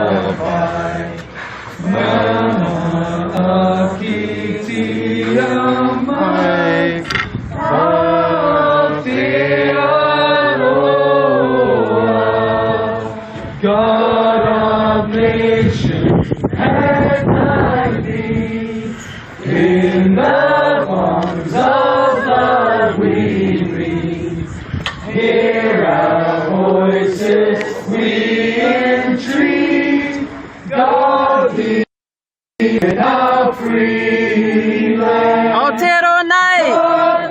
Pacific, triple star, from the shores of strife and war, million praises heard afar, God be in you.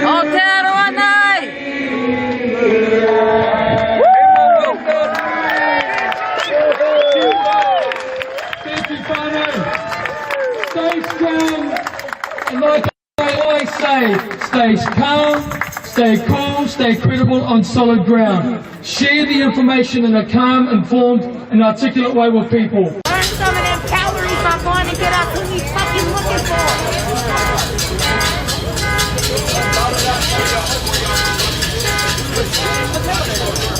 You look like you're having fun right now, huh?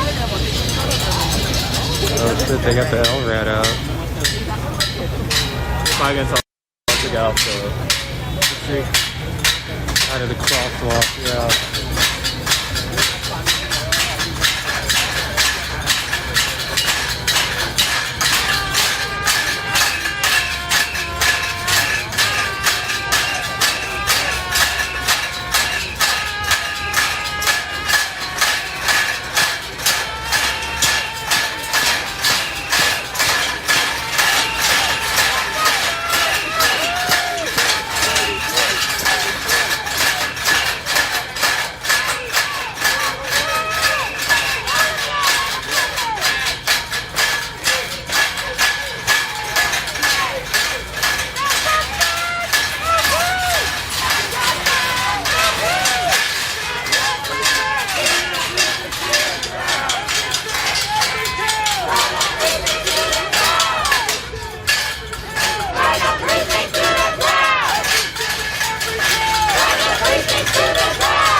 And it's just makes रोक नहीं सकते। इस movement की होर beautiful चीज़ां की है, इस मूवमेंट ने सानू पंजाब और हरियाणे वाले लड़ाई जाते सी, वो प्यार फिर बन गया। प्यार बन मतलब इस तरह का बनया ऐ लगता है भी सारे अम्मा जाए है। अम्मा जाए एक बड़ा खूबसूरत शब्द है जिहड़ा मतलब पंजाबी दे अंदर वो सारे ही ऐ लग रहा, कहते तुसीं साडे वड्डे भरा हो, हरियाणे वाले कहते हैं ते असीं तुहाडे छोटे भरा, पंजाब वाले कहते तुसीं साडे छोटे भरा हो, असीं तुहाडे वड्डे भरा हाँ। ते कोई किसी किस्म का उन्होंने अंदर झगड़ा नहीं, झगड़ा पोलीटिकल पार्टियां ने कराया हुआ सी। इस मूवमेंट ने हिंदू सिख ईसाई मतलब जिहड़े सारे ही सिख मतलब जां इकट्ठे करते हैं, मुसलमान सारे ही इकट्ठे कर देते हैं। आ तुसीं देख रहे हो अपने पिछे खड़े है जिहड़े मैं आलमोस्ट शुरू के दिनों इत्थे हाँ इस मैं इन्हों उधरले पासे भी इस पासे भी लंगर चलाते देख रहा हाँ। लगातार इस तरह सेवा कर रहे हैं भी साडे अंदर किसी तरह का भी कोई वितकरा नहीं, वितकरा इन्होंने खड़ा किया या राज करने वाली सरकार पैदा कर रही है। हिंदू ते मुसलमान का पाड़ा खास करके वो पैदा करना चाहती है, वो ऐस पेश कर रही है मुसलमानों जिवें इस कौम के दुश्मन होण। एक मैं माफी चाहना, मैं तुहानूं विचकार रोक रहा है। एक सवाल क्योंकि तुसीं वकील हो, मैं इस करके कानूनी नज़रिए तो पूछना चाहना। गल्लां बातां चल रही ने सोशल मीडिया के उत्ते पर्दे के पिछे भी कि आने वाले दिनों च हो सकता, क्योंकि 11 तरीक सुप्रीम कोर्ट की सुनवाई हैगी है इसी मसले के उत्ते। कित्थे तुहानूं लगदा कि सुप्रीम कोर्ट के विचकार सुनवाई के बहाने कोई ना कोई कानून ऐसा बना दिता जाएगा या सुप्रीम कोर्ट के राही कोई ऐसा ऑर्डर आ जाएगा जी किसान मोर्चा जिहड़ा नजायज़ हैगा जी इस मोर्चे नूं चुको। जिवें शाहीन बाग की असीं गल करिए उत्थे भी इहो ही काम किया कि तुसीं शाहीन बाग का मोर्चा नहीं लगा सकते, गैर कानूनी है। अगर मैं वकालत के नज़रिए तो साडे कोल सवाल पूछ रहा, अगर सुप्रीम कोर्ट का फैसला आंदा है या अपनी पटीशन के जवाब विचों कहंदे ने कि मोर्चा नजायज़ है, मोर्चा चुक लेना चाहिए, कि किसान उठणगे? वर्चुअली ये मेरा विषय नहीं मतलब नहीं है, मैं किसान उठणगे कि नहीं उठणगे वो फैसला उन्हां दियां जिहड़ियां जथेबंदियां ने, मगर फिर भी आम किसान मैं दस जथेबंदियां ने करना। मैं कोई भी गल वो नहीं कहूँगा जिहदे लई मैं अधिकारत नहीं, कानूनी पक्ष की मैं गल करांगा। कानूनी पक्ष बारे सुप्रीम कोर्ट कुछ भी कह सकती है। सुप्रीम कोर्ट ने एक थां ते कहता सी कि पीसफुल प्रोटेस्ट जिहड़ा है इसे अंदर पीसफुल प्रोटेस्ट बंदे का राइट है भी राइट है। ये सारा कहता UN ने भी कहता कि पीसफुल प्रोटेस्ट, उन्होंने जनरल सेक्रेटरी जनरल ने कहता कि पीसफुल प्रोटेस्ट बंदे का राइट है। चिक्के है इंडिया वाले, मोदी सरकार खास करके चिक्की है इस गल पे। पर एक गल बेसिकली है जी किसान जथेबंदियां ने कह दी गई है कि सुप्रीम कोर्ट कोई भी फैसला करे, असी जे साडे ते कंटेम्प्ट बनती है असी इत्थों उठांगे नहीं, असी अपनी मर्जी नाल उठांगे ते कानून जिहड़ा वापस करा के जावांगे। कानूनी पक्ष इन्हां दा ये है बस ये मतलब गैर संविधानिक है। सेंटर कोले कोई ऐसी पावर नहीं कि खेती ते कानून बना सके। सेंटर कोले सिर्फ जिहड़ी सेंटर की लिस्ट है 3 लिस्टां साडे स्टेट संविधान के अंदर, पहली है सेंट्रल लिस्ट, दूजी है स्टेट लिस्ट, तीजी है कंकरेंट लिस्ट जिन्होंने समवर्ती सूची कहते हैं। सेंट्रल लिस्ट के अंदर किते भी एग्रीकल्चर नहीं है, फार्मिंग नहीं है। सेंट्रल लिस्ट के अंदर जिहड़ी फिशरी है, फिशिंग ते फिशरी, मच्छी पालन ते मच्छी पकड़न, वो भी टेरिटोरीयल वाटर्स दे बैंड है, टेरिटोरीयल वाटर तक नहीं है। सिर्फ सेंटर को फीम की खेती का जोड़ा है मतलब क्योंकि एक नशा फीम की खेती सेंटर को है। इस तो अलावा कोई भी खेती का एक भी मद नहीं है जी सेंटर को हो। कंकरेंट लिस्ट भी खेती है नहीं। कंकरेंट जी लिस्ट है सांझी समूटी जिथे तो सेंटर भी कानून बना सकता तो स्टेट भी कानून बना सकती है। वो भी खेती नहीं है, फार्मिंग नहीं है किते भी। ਉਹਦੇ ਅੰਦਰ ਜਿਹੜੀ 33 ਨੰਬਰ ਮਾਦਾ ਹੈ ਉਹਦੇ ਅੰਦਰ ਫੂਡ ਸਟੱਫ ਹੈ, ਓਨਲੀ ਵਰਡ ਫੂਡ ਸਟੱਫ। ਤੇ ਜਿਹੜੀ ਖੇਤੀ ਹੈ, ਖੇਤੀ ਪਿਓਰਲੀ ਸਟੇਟ ਦਾ ਵਿਸ਼ਾ, ਕਿਉਂਕਿ ਹਿੰਦੁਸਤਾਨ ਦੇ ਸਾਰੇ ਖੁੰਝਾਂ ਦੇ ਅੰਦਰ ਡਿਫਰੈਂਟ ਥਾਵਾਂ ਤੇ ਡਿਫਰੈਂਟ ਖੇਤੀ ਹੁੰਦੀ ਹੈ। ਜਦੋਂ ਤੁਸੀਂ ਇੱਕ ਦਰਿਆ ਟੱਪ ਜਾਓਗੇ ਅਗਲੇ ਦਰਿਆ ਤੇ ਚੱਲੋਗੇ, ਵੱਖਰੀਆਂ ਫਸਲਾਂ ਬੀਜੀਆਂ ਜਾ ਰਹੀਆਂ ਨੇ, ਵੱਖਰੀ ਤਰ੍ਹਾਂ ਦਾ ਮੌਸਮ ਬਦਲ ਜਾਂਦਾ। ਜਦੋਂ ਤੁਸੀਂ ਉਸ ਤੋਂ ਅਗਲਾ ਦਰਿਆ ਟੱਪੋਗੇ ਵੱਖਰੀ ਤਰ੍ਹਾਂ ਦਾ ਮੌਸਮ ਬਦਲ ਜਾਂਦਾ। ਜਦੋਂ ਤੁਸੀਂ ਸਟੇਟ ਦੀਆਂ ਹੱਦਾਂ ਟੱਪਦੇ ਹੋ ਤਾਂ ਤੁਹਾਡੀ ਜਿਹੜੀ ਹੈ ਵੱਖਰੀ ਤਰ੍ਹਾਂ ਦੀ ਫਸਲ ਆ ਜਾਂਦੀ ਹੈ। ਮਤਲਬ ਭਾਰਤ ਇੱਕ ਐਸਾ ਖੂਬਸੂਰਤ ਦੇਸ਼ ਹੈ, ਕੋਈ ਚੀਜ਼ ਨਹੀਂ ਜਿਹੜੀ ਉਹ ਇੱਥੇ ਪੈਦਾ ਨਹੀਂ ਕਰਦੇ। ਸਾਡੇ ਸਾਊਥ ਵਾਲੇ ਚਲੇ ਜਾਓ, ਸਾਊਥ ਵਾਲੇ ਪਾਸੇ ਤੁਹਾਨੂੰ ਗਰਮ ਮਸਾਲੇ ਮਿਲਣਗੇ ਜਿਹੜੇ ਕਮਾਲ ਦੇ ਗਰਮ ਮਸਾਲੇ ਹੈ। ਤੁਸੀਂ ਚਲੇ ਜਾਓ ਇੱਧਰਲੇ ਪਾਸੇ, ਅੱਗੇ ਚਲੇ ਜਾਓ ਨਾਰਥ ਈਸਟ ਚਲੇ ਜਾਓ, ਚਾਹ ਦੇ ਐਡੇ ਖੂਬਸੂਰਤ ਬਾਗ ਹੈ। ਹਿਮਾਚਲ 'ਚ ਚਲੇ ਜਾਓ, ਤੁਹਾਨੂੰ ਹਰ ਤਰ੍ਹਾਂ ਦਾ ਫਲ ਮਿਲੂਗਾ, ਹਰ ਤਰ੍ਹਾਂ ਦੀ ਜਿਹੜੀ ਹੈ। ਪੰਜਾਬ ਦੇ ਵਿੱਚ ਤੁਸੀਂ different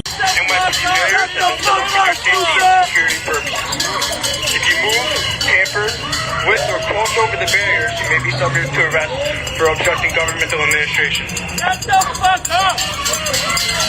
This is New York City Police Department. NYPD barriers have been set up for your safety and security purposes. With or cross over the barriers, you may be subject to arrest for obstructing governmental administration.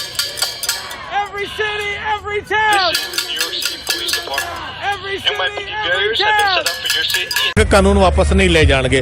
ਅਗਰ ਸਰਕਾਰ ਕੋਈ ਵਿੱਚ ਦਾ ਰਸਤਾ ਕਰਕੇ, ਚੋਰ ਰਸਤਾ ਕੱਢ ਕੇ ਕਹਿ ਦਿੰਦੀ ਕਿ ਅਸੀਂ ਅਮੈਂਡਮੈਂਟ ਕਰਤਾ ਜਾਂ ਅਸੀਂ ਫ੍ਰੀਜ਼ ਕਰ ਦਿੱਤਾ ਜਾਂ ਅਸੀਂ ਸਟੇਟ ਨੂੰ ਰਾਈਟ ਦੇ ਦਿੱਤੇ, ਕੀ ਤੁਹਾਨੂੰ ਲੱਗਦਾ ਕਿ ਜਿਹੜੀ ਇਹ ਸੰਗਤ ਹੈ, ਮੈਂ ਹੁਣ ਵਕੀਲ ਦੇ ਨਾਤੇ ਨਹੀਂ, ਇੱਕ ਸਿੱਖ ਹੋਣ ਦੇ ਨਾਤੇ, ਇੱਕ ਪੰਜਾਬੀ ਹੋਣ ਦੇ ਨਾਤੇ ਸਵਾਲ ਪੁੱਛ ਰਿਹਾ ਕਿ ਤੁਸੀਂ ਸਾਰੇ ਵਾਪਸ ਮੁੜੋਗੇ? ਸਰਕਾਰ ਨੇ ਅਗਰ ਚੋਰ ਰਸਤਾ ਕੀਤਾ, ਕਾਨੂੰਨ ਵਾਪਸ ਨਾ ਲੈ ਕੇ ਕੋਈ ਵਿੱਚ ਸਾਈਡ ਦਾ ਰਸਤਾ ਕੱਢ ਦਿੱਤਾ, ਵਾਪਸ ਜਾਓਗੇ? ਮੈਂ ਕੋਈ ਵੀ ਕੁਐਸਚਨ ਦਾ ਆਨਸਰ ਇੱਥੇ ਬਤੌਰ ਸਿੱਖ, ਬਤੌਰ ਹਿੰਦੂ, ਬਤੌਰ ਮੁਸਲਮਾਨ ਨਹੀਂ ਕਰਾਂਗਾ। ਮੈਂ ਬਤੌਰ ਇਨਸਾਨ ਕਰਾਂਗਾ। ਬਿਲਕੁਲ, ਬਹੁਤ ਵੱਡੀ ਗੱਲ ਕੀਤੀ। ਮੈਂ ਹਰ ਗੱਲ ਦਾ ਜਿਹੜਾ ਆਨਸਰ ਮੈਂ ਕਰਾਂਗਾ। ਇੱਕ ਬੇਸਿਕ ਸਵਾਲ ਹੈ ਜਿਹੜਾ ਇੱਥੇ ਇਹਨਾਂ ਸਾਰਿਆਂ 'ਚ ਖੜਾ, ਇਹ ਇੱਕ ਸਿਗਨਲ ਕਲੀਅਰ ਕੱਟ ਗਿਆ ਹੋਇਆ, ਕਲੀਅਰ ਕੱਟ ਐਨ ਜਿਹਨੂੰ ਕਹਿੰਦੇ ਆ ਨਾ ਵੀ ਜਿਹੜਾ ਕੰਧ ਤੇ ਨਹੀਂ ਲਿਖਿਆ ਨਹੀਂ ਪੜ੍ਹਦਾ, ਉਹ ਮਤਲਬ ਮੂਰਖ ਹੁੰਦਾ। ਉਹਨਾਂ ਨੂੰ ਕੰਧ ਤੇ ਲਿਖਿਆ ਪੜ੍ਹਨਾ ਚਾਹੀਦਾ। ਇੱਕ ਸਿਗਨਲ ਐਨ ਚਲਾ ਗਿਆ, ਕੁਝ ਵੀ ਹੋ ਜਾਵੇ ਇੱਥੇ, ਕੁਝ ਵੀ, ਕਿ ਅਸੀਂ ਬਿਲਾਂ ਦੀ ਵਾਪਸੀ ਤੋਂ ਬਗੈਰ ਨਹੀਂ ਮੁੜਾਂਗੇ ਤੇ ਕਿਸੇ ਨੇ ਮੁੜਨਾ ਵੀ। ਬਹੁਤ ਵੱਡੀ ਗੱਲ ਕੀਤੀ ਜੋਗਿੰਦਰ ਸਿੰਘ ਹੋਰਾਂ ਨੇ, ਔਰ ਸਾਡੇ ਵੀਰਾਂ ਨੇ ਵੀ ਲਗਾਤਾਰ ਇਸ ਮੋਰਚੇ ਦੀ ਕਵਰੇਜ ਦੇ ਵਿਚਕਾਰ ਇੱਕ ਗੱਲ ਜਿਹੜੀ ਸਮਝ ਆ ਰਹੀ ਹੈ, ਉਹ ਜਿਹਨੂੰ ਕਹਿੰਦੇ ਨਾ ਕਿ 100 ਰੁਪਏ ਦੀ 100 ਸਿਰਾਂ ਤੇ ਇੱਕ ਗੰਢ, ਪੰਜਾਬੀ ਦੀ ਜਿਹੜੀ ਕਹਾਵਤ ਹੈ, ਉਹ ਆਈਓ ਹੀ ਨਿਕਲਦੀ ਹੈਗੀ ਹੈ ਕਿ ਸਰਕਾਰ ਜਿੰਨੇ ਮਰਜ਼ੀ ਬਾਬਿਆਂ ਨੂੰ ਪਲੇਟਫਾਰਮ ਤੇ ਬੁਲਾ ਲਵੇ, ਪਰਦੇ ਦੇ ਪਿੱਛੇ ਜਿੰਨੇ ਮਰਜ਼ੀ ਆਪਣੇ ਲੀਡਰਾਂ ਦੇ ਨਾਲ ਗੱਲ ਕਰ ਲਵੇ, ਮਗਰ ਇਹ ਕਿਸਾਨ ਜਿਹਨੂੰ ਅਨਪੜ੍ਹ ਕਿਹਾ ਗਿਆ, ਜਿਹਨੂੰ ਦੇਸ਼ ਦਰੋਹੀ ਕਿਹਾ ਗਿਆ, ਜਿਹਨੂੰ ਮੀਡੀਆ ਦੇ ਰਾਹੀਂ ਬਦਨਾਮ ਕੀਤਾ ਗਿਆ, ਮਗਰ ਸਾਡੇ ਹਿੰਦੂ, ਸਿੱਖ, ਮੁਸਲਿਮ ਸਾਰੇ ਭਰਾ ਸਾਂਝੇ ਤੌਰ ਦੇ ਉੱਤੇ ਉਸ ਮੋਰਚੇ ਦੇ ਅੰਦਰ ਮੌਜੂਦ ਨੇ, ਜਿਹੜੀ ਇਮਾਨਦਾਰੀ ਦੇ ਨਾਲ, ਬੜੇ ਪਿਆਰ ਦੇ ਨਾਲ ਆਪਣੇ ਫਰਜ਼ ਨੂੰ ਨਿਭਾ ਰਹੇ ਨੇ। ਤੇ ਇਹਨਾਂ ਚੋਂ ਇੱਕ ਸ਼ਖਸ ਹਾਲੇ ਤੱਕ ਸਾਨੂੰ ਪਿਛਲੇ 1 ਮਹੀਨੇ ਤੋਂ ਜਦੋਂ ਤੋਂ ਅਸੀਂ ਕਵਰੇਜ ਸਟਾਰਟ ਕੀਤੀ ਹੈ, ਸਾਨੂੰ ਇੱਕ ਵੀ ਸ਼ਖਸ ਐਸਾ ਨਹੀਂ ਮਿਲਿਆ ਜਿਹੜਾ ਕਵੇ ਕਿ ਆਪਾਂ ਕੋਈ ਸਮਝੌਤਾ ਕਰਨ ਨੂੰ ਤਿਆਰ ਹੈ। ਕਿ ਕਾਨੂੰਨ ਸਰਕਾਰ ਨੂੰ ਵਾਪਸ ਲੈਣੇ ਪੈਣਗੇ, ਔਰ ਕਿੱਥੇ ਨਾ ਕਿੱਥੇ ਸਰਕਾਰ ਨੂੰ ਹੀ, ਚਾਹੇ ਅੱਜ ਝੁਕੇ, ਮਾਫ ਕਰਨਾ 10 ਦਿਨ ਬਾਅਦ ਚੁੱਕਿਆ, 10 ਮਹੀਨੇ ਬਾਅਦ ਚੁੱਕੇ, ਕੋਈ ਵੀ ਕਿਸਾਨ, ਚਾਹੇ ਕਿਸਾਨੀ ਕਿਤੇ ਨਾਲ ਨਹੀਂ ਵੀ ਜੁੜਿਆ ਹੈ, ਚਾਹੇ ਮਜ਼ਦੂਰ ਹੈਗਾ, ਕਿਸੇ ਧਰਮ ਨਾਲ ਜੁੜਿਆ ਹੈਗਾ, ਉਹ ਆਪਣੇ ਇਸ ਮੋਰਚੇ ਤੋਂ ਵਾਪਸ ਨਹੀਂ ਜਾਏਗਾ। ਲੈਣੇ ਆਪਣੇ ਸਾਰੇ ਵੀਰਾਂ ਤੋਂ ਇਜਾਜ਼ਤ। ਜੋਗਿੰਦਰ ਸਿੰਘ ਜੀਓ, ਵਾਹਿਗੁਰੂ ਜੀ ਕਾ ਖਾਲਸਾ, ਵਾਹਿਗੁਰੂ ਜੀ ਕੀ ਫਤਿਹ।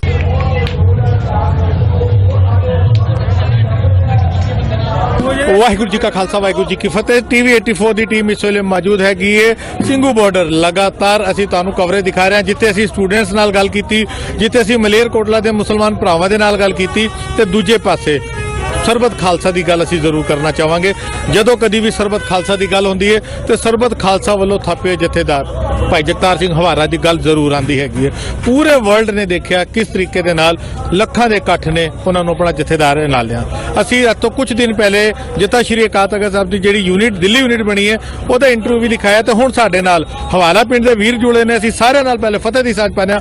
ਭਾਈ ਸਾਹਿਬ ਜੀ, ਵਾਹਿਗੁਰੂ ਜੀ ਕਾ ਖਾਲਸਾ, ਵਾਹਿਗੁਰੂ ਜੀ ਕੀ ਫਤਿਹ। ਭਾਈ ਸਾਹਿਬ ਜੀ, ਆਪਣਾ ਨਾਮ ਦੱਸੋ। ਮਨਿੰਦਰ ਸਿੰਘ ਜੀ। ਮਨਿੰਦਰ ਸਿੰਘ ਜੀ, ਜਿਹੜਾ ਮੋਰਚਾ ਚੱਲ ਰਿਹਾ, ਖਾਲੀ ਅਗਰ ਅਸੀਂ ਕਹੀਏ ਕਿਸਾਨੀ ਮੋਰਚੇ ਦੀ ਗੱਲ ਨਾ ਕਰੀਏ, ਇੱਥੇ ਇੱਕ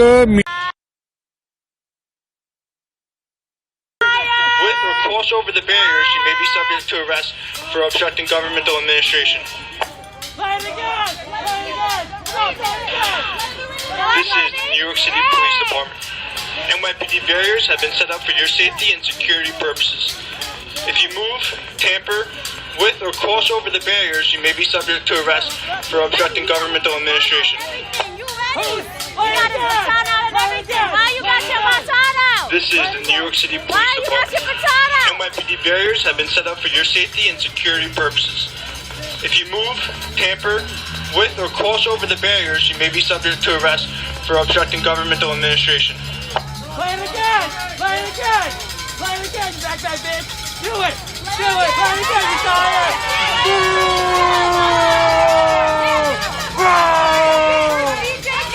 That's it! That is not early! Backtrack, bitch!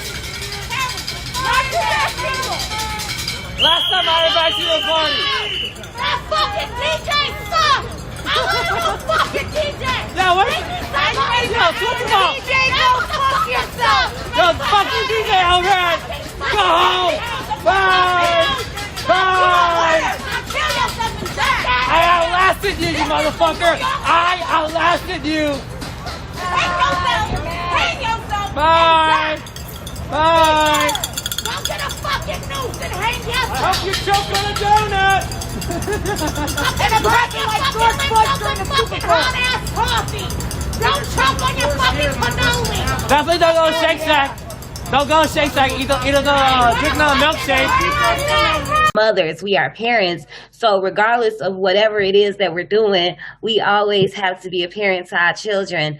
So I missed the question, sis. I'm sorry, I had to tend to my children. There was no question, honey. I was just going off of what you said. There is a next question. Our moderator, I think, is having some internet technical difficulties. Yeah. So if you want to just go on to the next question. There she goes. Lovely.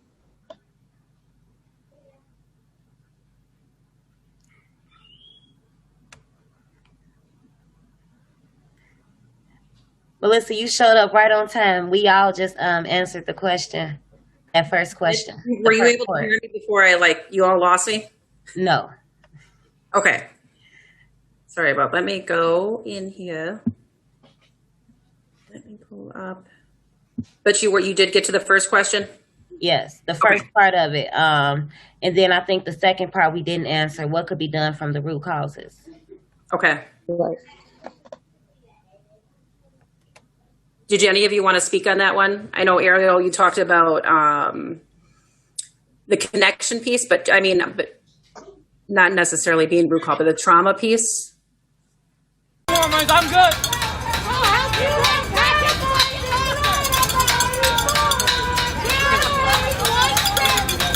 Give a fuck about none of you standing in front of me. Where are the fucking white shirts? I want to talk to somebody in the car. We don't want that DJ. That DJ sucks ass. We want order. We want order. We want order. We want order.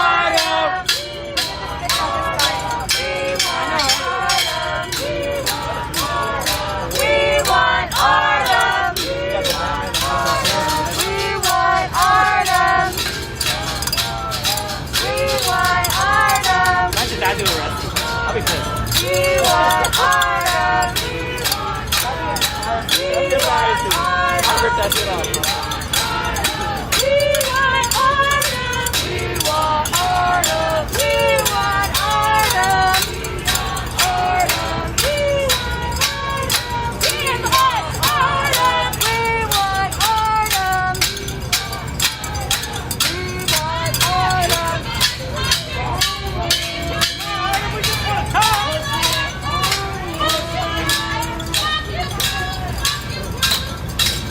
You should be fucking glad people even want to give you the opportunity to talk. You should be down on your fucking knees saying thank you. And asking your fucking swallower bitch. But it looks like you're not going to take that opportunity to talk, Artem. Which means we might have to move to Plan fucking B. Yeah! Every city, every town. Burn the precinct to the ground. Burn the precinct to the ground. Yeah, I mean, I got to see one of the videos earlier today also from a different angle, and that's when I saw about him pulling out the baton. Ration ਆ ਜਿਹੜਾ ਆਪਣੇ ਘਰ ਦਾ ਜੋ ਵੀ ਸਾਡੇ ਖਾਣ ਪੀਣ ਦਾ ਸਮਾਨ ਹੈ ਅਸੀਂ ਉਹ ਐਡਵਾਂਸ ਰੱਖਦੇ ਆ, ਜਿੰਨਾ ਅਸੀਂ ਮਤਲਬ ਅਸੀਂ ਆਪਣਾ ਦਸਵੰਧ ਕੱਢਣਾ ਉਹ ਅਲੱਗ ਆ, ਠੀਕ ਹੈ। ਇਹ ਸਾਡੇ ਮਤਲਬ ਖੂਨ ਦੇ ਵਿੱਚ ਆ ਵੀ ਅਸੀਂ ਜੇ ਭੁੱਖੇ ਰਹਿ ਕੇ ਵੀ ਅਸੀਂ ਲੋਕਾਂ ਨੂੰ ਰਜਾ ਸਕਦੇ ਹਾਂ। ਇੱਕ ਸਵਾਲ ਮੈਂ ਨੌਜਵਾਨੀ ਤੋਂ, ਇਹ ਸਵਾਲ ਮੇਰਾ ਸਾਰੇ ਵੀਰਾਂ ਤੋਂ ਹੈ, ਕੋਈ ਵੀ ਇਸ ਗੱਲ ਦਾ ਜਵਾਬ ਦੇ ਸਕਦਾ। 30-35 ਜਥੇਬੰਦੀਆਂ ਨੇ ਕਿਸਾਨਾਂ ਦੀਆਂ, ਸਾਰੀਆਂ ਸਤਿਕਾਰਯੋਗ ਨੇ, ਉਹਨਾਂ ਦੀ ਮੀਟਿੰਗ ਚੱਲ ਰਹੀ ਹੈ। ਆਪਾਂ ਬਾਬੇ ਦਾ ਨਾਮ ਨਹੀਂ ਲੈਂਦੇ, ਇੱਕ ਬਾਬੇ ਦੀ ਫੋਟੋ ਪਿਛਲੇ 2-3 ਦਿਨਾਂ ਤੋਂ ਤੁਸੀਂ ਸਾਰਿਆਂ ਨੇ ਦੇਖੀ ਹੋਣੀ ਕਿ ਸਰਕਾਰ ਦੇ ਨਾਲ ਗੱਲਾਂ ਚੱਲ ਰਹੀਆਂ ਹੈਗੀਆਂ ਨੇ। ਅਗਰ ਉਹ ਬਾਬੇ ਵੱਲੋਂ ਕੋਈ ਪੈਗਾਮ ਆਉਂਦਾ ਜਾਂ ਸਰਕਾਰ ਕੋਈ ਚੋਰ ਰਸਤਾ ਕੱਢਦੀ, ਔਰ ਕਿਤੇ ਨਾ ਕਿਤੇ ਮਾਫ ਕਰਨਾ ਸਾਡੇ ਹੀ ਕਿਸਾਨ ਯੂਨੀਅਨ ਦੇ ਜਿਹੜੇ ਵੱਡੇ ਲੀਡਰ ਨੇ ਉਹ ਸਹਿਮਤੀ ਬਣਾ ਲੈਂਦੇ ਨੇ ਕਿ ਚਲੋ ਜੀ ਕਾਨੂੰਨ ਵਾਪਸ ਨਹੀਂ ਲੈਂਦੇ, ਫਰੀਜ਼ ਕਰ ਦਿੱਤਾ ਜਾਂਦਾ ਸਟੇਟ ਸਰਕਾਰ। ਕੀ ਤੁਸੀਂ ਸਾਰੇ ਉਸ ਗੱਲ ਤੇ ਸਹਿਮਤ ਹੋਵੋਗੇ? ਕੋਈ ਸਹਿਮਤ ਨਹੀਂ। ਬਾਬਾ ਜੀ, ਜਿਹੜੀ ਨਿਸ਼ਾਨ ਸਾਹਿਬ ਦੀ ਤੁਸੀਂ ਗੱਲ ਕੀਤੀ ਹੈ ਜੀ, ਜਦੋਂ ਦਾ ਸਰਕਾਰ ਨੇ ਵੋਟਾਂ ਲੈਣੀਆਂ ਹੁੰਦੀਆਂ ਉਦੋਂ ਤਾਂ ਇਹ ਚਾਈਨਾ ਬਾਰਡਰ ਤੇ ਜਾ ਕੇ ਆਪ ਨਿਸ਼ਾਨ ਸਾਹਿਬ ਚਲਾਉਂਦੇ ਨੇ ਜੀ। ਉਦੋਂ ਇਹ ਕੀ ਹੋਏ?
Just so folks know, I do have some backup power someone loaned me. So, yeah, I'm going to try and keep everything live going forward.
Yeah, Princess. They do. They have the barricades up in front.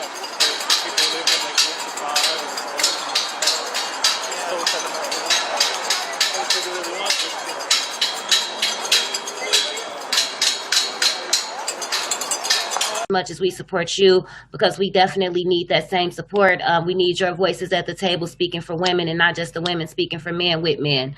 And for any person who may be listening who is running for office or is in office, please take into consideration the things that we spoke about, that the things that are needed for mothers, the first teachers to the children. Put yourself in our shoes and imagine if this was you being separated from your household. What would you want for your family? What would you want for your mother? Thank you, LaToya. Crystal?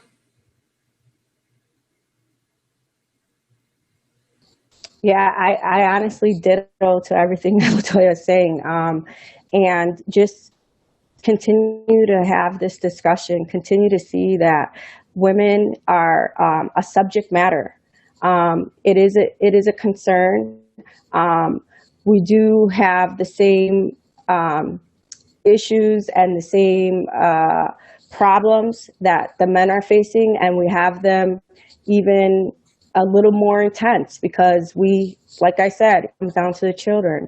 And that needs to just be really known. I mean, if you haven't heard it, you heard it now from us who are directly impacted, who've been in the system. Listen deeply to what Ariel said. Touching story. I'm very touched and honored that you share that, because that's deep. We come on here with, not just stories, but we lived it. And it's hard to even share those pieces of our life. So with that, keep in mind that this is real. This is real talk. This isn't from a book. We didn't learn it. We didn't study. We lived it. And that's something that I think needs to be really taken into consideration when laws are being placed. So legislators, if you're out there listening, help us figure this out. Help us make that space and create that space and secure that space. Because if you want to see a better tomorrow, we got to make changes. And I'll leave it at that. Thank you, Crystal. Ariel? All right, you already know my butt been crying about this question all day, trying to figure out what would be the correct thing to say. But sorry, my mind is just blown that you guys actually know the budgets, like, for everything, and that's how much money goes into revocations. Like, I'm sorry, this is just blowing my mind right now. And, like, this is why I will always forever share. And anyone, there's so many people that I know that are, like, scared to talk about it, like, share it. I feel like stories impact forever. Like, I have always been about this. Like, it's not about recognition. Like, oh, hooray, Ariel. It's about impact, because there's always, I can't even count in my mind how many people have came to me with very similar stories as mine.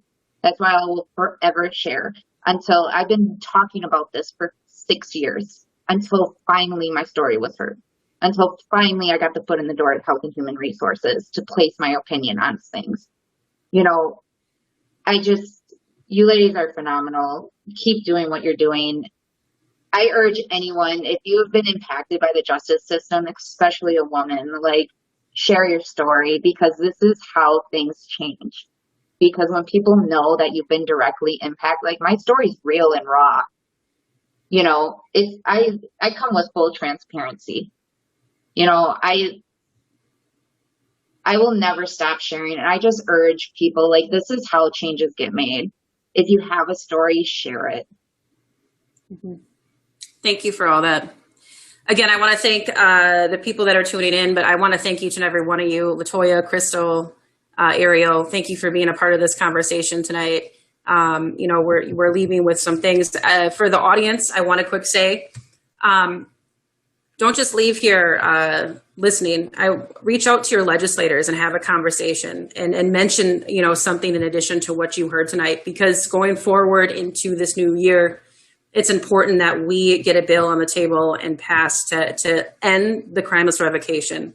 It's super important. Again, we know the DOC has proposed changes. but we also want these specific things to be in concrete so it becomes a law. If you don't know your legislators, reach out to any of us, myself, Sean, my other colleagues, David Carlson, Nikki Wachowski, and we can help you out with that. Real quick before we close, joint finance. You heard us talk about the earn release program tonight. The biannual budget for the state of Wisconsin is coming up. Our governor is releasing his proposed budget next month. This is extremely important. We need to be aware of how the money for our state is going to get spent for the next 2 years. We know that incarceration is a huge, budget item that gets a lot of money put in. But some of the things that we're asking going forward when we talk about what are we going to be asking the Joint Finance Committee, because they're ultimately the ones that make the decision as to how the money gets spent, and they'll be having hearings starting in March. So please stay tuned for certain things. A couple of things that we're going to be asking is we want to close a prison. We don't need to build a new one. We close a prison. That's $1 billion. That money can be allocated into many different things. You heard us talk about treatment instead of prison.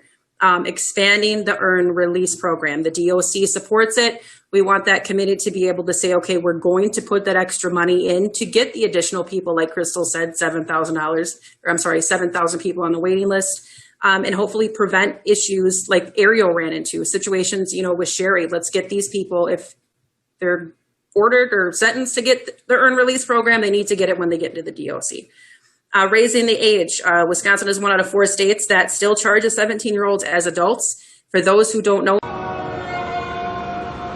ਇਹ ਸਾਡੇ 10ਵੇਂ ਪਾਤਸ਼ਾਹ ਨੇ ਸਾਨੂੰ ਸਿਖਾਤਾ ਬਈ ਕਿਸੇ ਦੇ ਨਾਲ ਵਿਰੋਧ ਨਹੀਂ ਸਾਡਾ। ਜਿਹੜਾ ਸਾਡੇ ਨਾਲ ਉਂਗਲੀ ਕਰੂਗਾ ਤਾਂ ਸਾਡਾ ਉਹਦੇ ਨਾਲ ਵਿਰੋਧ ਹੈ। ਸਾਡਾ ਜਿਹੜਾ ਇੰਨਾ ਖੱਤ ਕੱਢੂਗਾ ਅਸੀਂ ਉਹਨੂੰ ਇੰਨੀ ਜੱਫੀ ਪਾ ਕੇ ਮਿਲ ਲਾਂਗੇ। ਕੋਈ ਸਾਡਾ ਇਤਰਾਜ਼ ਨਹੀਂ ਕਿਸੇ ਦੇ ਨਾਲ। ਜਿਹੜੀ ਸਭ ਤੋਂ ਵੱਡੀ ਖੁਸ਼ੀ ਮਨ ਨੂੰ ਹੁੰਦੀ ਹੈ ਵੀ ਜਿਹੜੇ ਅਸੀਂ ਜਾਗ ਪਏ, ਇਸ ਗੱਲ ਦੀ ਬੜੀ ਖੁਸ਼ੀ ਹੁੰਦੀ ਹੈ। ਜਾਗ ਪਏ, ਖਾਸ ਕਰਕੇ ਯੂਥ ਜਾਗ ਪਿਆ, ਜਿਹੜਾ ਇੰਨੇ ਵੱਡੇ ਪੱਧਰ ਤੇ ਆਇਆ ਹੋਇਆ। ਅਸੀਂ ਜਾਗ ਪਏ, ਸਾਨੂੰ ਪਤਾ ਲੱਗ ਗਿਆ ਵੀ ਸਾਨੂੰ ਗੁਰੂ ਮਹਾਰਾਜ ਨੇ ਕੀ ਸਿਖਾਇਆ। हम जब आवाज उठाएं, लाठी गोली चलवाएं। हम जब आवाज उठाएं, लाठी गोली चलवाएं। जब सीधी टक्कर होगी, ये जालिम टूट गिरेगा। जब सीधी टक्कर होगी, ये जालिम टूट गिरेगा। यूं जालिम नहीं सुनेगा, यूं जालिम नहीं सुनेगा। हम सब एक हैं, एक हैं। हम सब एक हैं, एक हैं, एक हैं। यार इतनी तगड़ी चीज है, भैंस का यही को मारता तो लेट पड़ के खड़ी हो जाए। लोकी जय जवान जय किसान ਦਾ ਨਾਰਾ ਲੈ ਕੇ ਜੀਣਾ ਚਾਹੁੰਦੇ ਆ। ਹਿੰਦੁਸਤਾਨ ਇੱਕ ਹੈ। ਜੋ ਅੱਜ ਤੱਕ ਕੁਰਬਾਨੀਆਂ ਪੰਜਾਬੀਆਂ ਦੇ ਸਿਆਈਆਂ, ਜੋ ਲੋਕ ਲਹਿਰਾਂ ਉੱਠੀਆਂ ਅੱਜ ਤੱਕ ਪੰਜਾਬ ਤੋਂ ਉੱਠੀਆਂ। ਅੱਜ ਹਰਿਆਣਾ ਸਾਡੇ ਨਾਲ, ਅਸੀਂ ਇੱਕ ਨਹੀਂ, ਅਸੀਂ 11 ਹੋ ਕੇ ਤੁਰੇ ਆ। 9ਵੇਂ ਮਹੀਨੇ ਦੀ 23 ਤਰੀਕ ਨੂੰ ਹੋ ਕੇ ਇਕੱਠੀਆਂ ਹੋਈਆਂ ਸੀ। ਉਹਦੇ ਮੁਤਾਬਿਕ ਸਿਆਸੀ ਲੀਡਰ ਅਸੀਂ ਕੋਈ ਵੀ ਆਉਣ ਨਹੀਂ ਦੇਣਾ, ਨਾ ਅਸੀਂ ਆਉਣ ਦੇਣਾ ਨਾ ਆਉਣ ਦਿੱਤਾ, ਆਉਣ ਵੀ ਨਹੀਂ ਦੇਵਾਂਗੇ। ਕਿੰਨਾ ਮਰਜ਼ੀ ਜ਼ੋਰ ਲਾਣੇ, ਚਾਹੇ ਸਾਡੀ ਜਾਨ ਜਾਵੇ। ਇਹ ਸਾਨੂੰ ਬਥੇਰੇ ਫੋਨ ਕਰਦੇ ਆ, ਪਰ ਅਸੀਂ ਨਾ ਆਉਣ ਦਿੱਤਾ ਨਾ ਆਉਣ ਦੇਣਾ। ਜਦੋਂ ਸਾਡੇ ਤੇ ਕਿਸੇ ਨੇ ਸਾਡੀ ਸੁਣੀ ਨਹੀਂ, ਅਸੀਂ ਦੁਖੀ ਹੋ ਕੇ ਇਕੱਠੇ ਹੋਏ। ਅਸੀਂ ਚੌਧਰਾਂ ਛੱਡਤੀਆਂ ਵੀ ਜਿਹੜਾ ਮਰਜ਼ੀ ਚੌਧਰ ਕਰ ਲਓ, ਪਰ ਆਪਾਂ ਇਕੱਠੋਂ ਹੋ ਜਾਓ। ਸਾਡੀਆਂ 15 ਸਾਲ ਦੀਆਂ ਕੁੜੀਆਂ, ਮੁਟਿਆਰਾਂ ਕੁੜੀਆਂ, ਫਿਰ ਨੌਜਵਾਨਾਂ ਸਾਡੀਆਂ 25 ਸਾਲ ਦੀਆਂ ਜਾਂ ਘਰ ਵਾਲੀਆਂ ਸਾਡੀਆਂ ਭੈਣਾਂ, ਫਿਰ 80 ਸਾਲ ਦੀਆਂ ਸਾਡੀਆਂ ਮਾਵਾਂ ਧੀਆਂ ਵੀ ਬੈਠੀਆਂ ਨੇ। ਉਹ ਸਾਡੇ ਅਸੀਂ ਇਕੱਲੇ ਨਹੀਂ, ਅਸੀਂ ਤਾਂ ਸਾਰੇ ਸੜਕਾਂ 'ਤੇ ਬੈਠੇ ਆ। ਘਰੇ ਸਾਡੇ ਇੱਕ ਜੀ ਆ, ਪੰਜਾਬ 'ਚ ਕੋਈ ਜੀ ਨਹੀਂ ਹੈ ਸਾਡੇ ਘਰੇ। ਅਸੀਂ ਸਾਰੇ ਇੱਥੇ ਬੈਠੇ ਆ ਦਿੱਲੀ 'ਚ ਆਏ। ਇਹਨੂੰ ਢਿੱਲ ਨਹੀਂ ਅਸੀਂ ਭੋਰਾ ਵੀ ਕਰਾਂਗੇ, ਸਾਡਾ ਮਰ ਜਾਣਾ ਮਨਜ਼ੂਰ ਆ। ਕੱਠ ਲੋਹੇ ਦੀ ਲੱਠ, ਕੱਠ ਲੋਹੇ ਦੀ ਲੱਠ ਤੋਂ ਪਰੇ ਕੁਛ ਨਹੀਂ ਹੈ। ਨਾ ਲੋਹੇ ਦੀ ਲੱਠ ਟੁੱਟੇ, ਨਾ ਸਾਡਾ ਕੱਠ ਟੁੱਟੇ, ਤੇ ਨਾ ਅਸੀਂ ਇੱਥੋਂ ਹਟ ਗਏ। देखो कभी भी अगर कहीं पे भी जाओ तो आंदोलन करो तो यहाँ से सीखने को मिलता है। देखो कोई भी कटपात नहीं है, कोई कहीं पे कुछ नहीं है। पंजाब से बहुत कुछ सीखने को मिला। कुंडली में 40,000 के आसपास यहाँ पे बिहारी भाई रहते हैं हमारे, मगर वो भाई मेरे को मिलते हैं तो ये बोलते हैं कि भाई हमारे यहाँ पे तो अब खाना बनाते ही नहीं है। 40,000 के आसपास बिहारी है यहाँ पे, हमारे यहाँ पे कोशिश है वो यही बोल रहे कि भैया हमारा खाना बनाने से पीछा ही छूट गया। तो अगर कभी भी अगर फैसला आ जाता है यहाँ पे, अगर वो चले जाए किसान भाई यहाँ से, तो उनको बड़ी मुश्किलें होगी इस तरीके से। किसान है ਜਿਹੜਾ ਉਹ ਆਪ ਭੁੱਖਾ ਮਰ ਸਕਦਾ ਹੈ, ਆਪ ਭੁੱਖਾ ਰਹਿ ਸਕਦਾ ਹੈ, ਤਾਂ ਪੂਰੇ ਹਿੰਦੁਸਤਾਨ ਦੇ ਲੋਕਾਂ ਨੂੰ ਖਾਣਾ ਖਿਲਾਉਣ ਦੀ ਜਿਹੜੀ ਹਿੰਮਤ ਰੱਖਦਾ। ਇਹ ਸਾਡੀ ਸ਼ਖਸੀਅਤ ਹੈ, ਸਾਡੇ ਪੰਜਾਬ ਦੀ ਖਾਸੀਅਤ ਹੈ। ਸਾਡੇ ਬਾਪ ਦਾਦਿਆਂ ਨੇ ਇੰਨੀ ਕਮਾਈ ਕਰੀ ਆ, ਹਰ ਇੱਕ ਪੰਜਾਬ ਦਾ ਦੇਸ਼ ਦਾ ਢਿੱਡ ਪਾਲਿਆ। ਅਸੀਂ ਲੋਕਾਂ ਨੂੰ ਕਦੇ ਭੁੱਖੇ ਨਹੀਂ ਮਰਨ ਦਿਆਂਗੇ। ਸਾਡੇ ਘਰਾਂ ਦੇ ਵਿੱਚ ਢੋਲਾਂ ਦੇ ਢੋਲ ਅਸੀਂ ਖਾਲੀ ਕਰ ਦਾਂਗੇ ਕਣਕ ਦੇ ਲੋਕਾਂ ਦੇ ਲਈ, ਪਰ ਅਸੀਂ ਕਿਸੇ ਨੂੰ ਭੁੱਖਾ ਨਹੀਂ ਮਰਨ ਦਿੰਦੇ। ਸਾਡੀ ਲੜਾਈ ਆ ਜਿਹੜੀ ਉਹ ਸਰਕਾਰ ਦੇ ਨਾਲ ਆ। ਇਹ ਆਮ ਲੋਕ ਨੇ ਜਿਹੜੇ ਸਾਡੀ ਇੰਨੀ ਮਦਦ ਕਰ ਰਹੇ ਨੇ, ਇਹਨਾਂ ਦੇ ਗੈਲ ਸਾਡੀ ਕੋਈ ਲੜਾਈ ਨਹੀਂ। ਅਸੀਂ ਇਹਨਾਂ ਦੇ ਲਈ ਖੜੇ ਆ, ਚਾਹੇ ਸਾਨੂੰ ਸਾਡੀਆਂ ਜਾਨਾਂ ਵੀ ਦੇਣੀਆਂ ਪੈਣ ਇਹਨਾਂ ਲੋਕਾਂ ਲਈ, ਅਸੀਂ ਇਹਨਾਂ ਦੇ ਨਾਲ ਆ। ਆਪਣੇ ਹੱਕ ਆ ਜਿਹੜੇ ਲੈ ਕੇ ਜਾਵਾਂਗੇ, ਚਾਹੇ ਸਾਨੂੰ ਇੱਥੇ 6 ਮਹੀਨੇ ਲੱਗ ਜਾਣ, ਚਾਹੇ 6 ਸਾਲ ਲੱਗ ਜਾਣ। ਅਸੀਂ ਬੈਠੇ ਆ ਟਰਾਲੀਆਂ ਦੇ ਵਿੱਚ, ਸਾਡੇ ਬੈੱਡਾਂ ਦੇ ਵਾਂਗੂ ਅਸੀਂ ਆਪਣੀਆਂ ਰਜਾਈਆਂ ਵਿਛਾਈ ਪਏ ਆ। ਸਾਡਾ ਇਹੀ ਘਰ ਆ, ਇਹੀ ਸਾਡੀ ਹਵੇਲੀ ਆ। ਅਸੀਂ ਟਰਾਲੀ ਦੇ ਵਿੱਚ ਬੈਠਾਂਗੇ। ਜਿਹੜੀ ਸਾਡੀ ਲਾਈਫ ਹੈ ਨਾ, ਸ਼ੁਰੂ ਤੋਂ ਲੈ ਕੇ ਅੰਤ ਤੱਕ, ਜਿੰਨਾ ਵੀ ਸਾਡੀ ਉਮਰ ਹੈ, ਚਾਹੇ ਕਿਸੇ ਦੀ 20 ਸਾਲ ਹੈ, 30 ਸਾਲ ਹੈ, 40 ਸਾਲ ਹੈ, 60 ਸਾਲ ਹੈ, ਠੀਕ ਹੈ ਜੀ। ਸਾਡੇ ਜਨਮ ਤੋਂ ਲੈ ਕੇ ਸਾਡੇ ਅੰਤਿਮ ਟਾਈਮ ਤੱਕ ਜਿੰਨੀਆਂ ਵੀ ਅਸੀਂ ਚੀਜ਼ਾਂ ਯੂਜ਼ ਕਰਦੇ ਹਾਂ, ਚਾਹੇ ਉਹ ਅਸੀਂ ਖਾਂਦੇ ਹਾਂ, ਚਾਹੇ ਪਹਿਨਦੇ ਹਾਂ, ਚਾਹੇ ਜੋ ਮਰਜ਼ੀ ਕਰਦੇ ਹਾਂ, ਉਹ ਕਿਸਾਨੀ ਨਾਲ ਹੀ ਸੰਬੰਧਿਤ ਨੇ।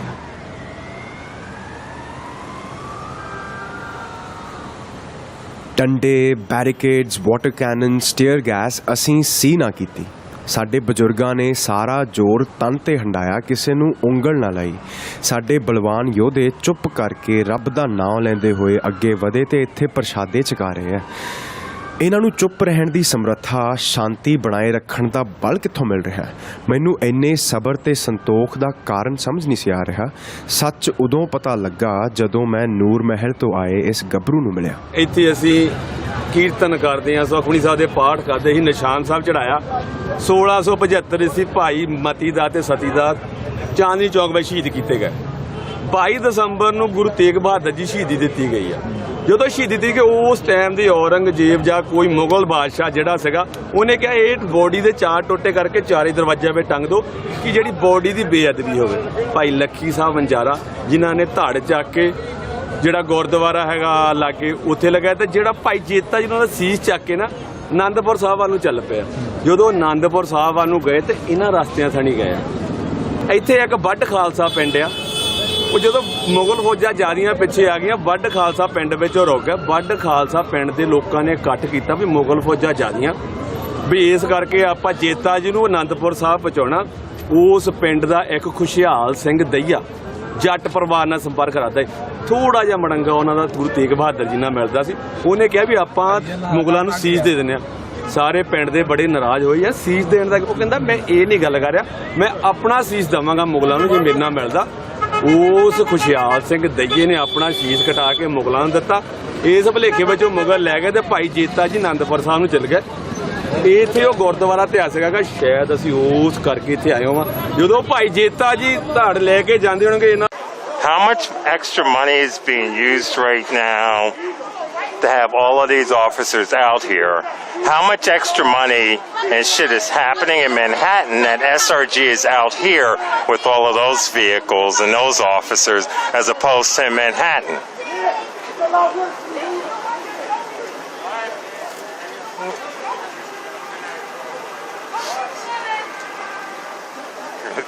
What are you screaming at? Yeah, it's a lot worse than looting, isn't it? Showing me.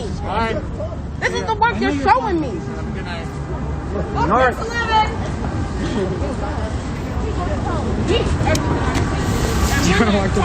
So we just had an interview with a celebrity reporter apparently, and yeah, he has a deadline. Okay. She knows her white people. That's why she goes about them the way she does. And me having a fucking time. I thought you were me like black people. We're like, no, don't do that to us. And then they show they fucking. Y'all the God over Harrington Bridge, motherfucker. Bye, Bridge. You're the bridge. Now it's like it makes no sense to even look at. I'm telling KJ and black people can't be evil. And we might as well be evil and Alright, bro, I'll see you in DC. Yo, I'll see you. I'll let you know, okay? I'll holler you. Yo, D. Yo, D. We're Are we leaving together? Well, from here? Yeah. Sure. You're gonna leave right now? No, I mean I'm with the people. Whatever the people are doing, Yeah. we do what the people are doing. Yeah.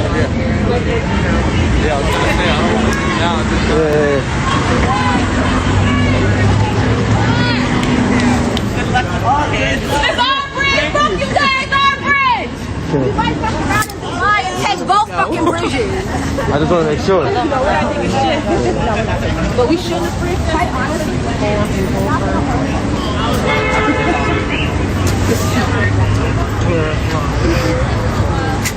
Around, even though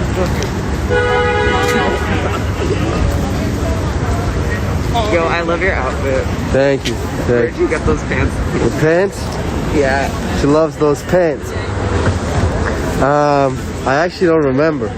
But I can look it up when I'm home. I can look at the tag. I'm so sorry. No, it's all good. Next time I see you, I'll be like, so where'd you get those pants? I'll let you know. I'll look it up.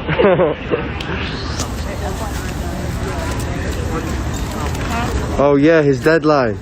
Yeah, his deadline is so important. His deadline. I really, I mean, after he said that deadline shit, guys, we literally have to look up what he's gonna be, what he's gonna be posting, or like what they're gonna be reporting. Like I want to hear that shit now, cause that shit must be good. Must be too good. Oh God.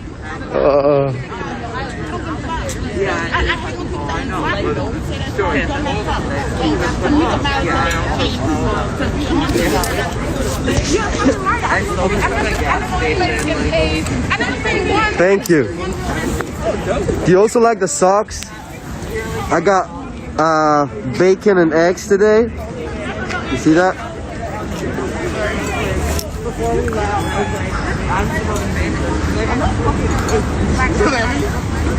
It's like not worth talking about. Okay, guys, I think.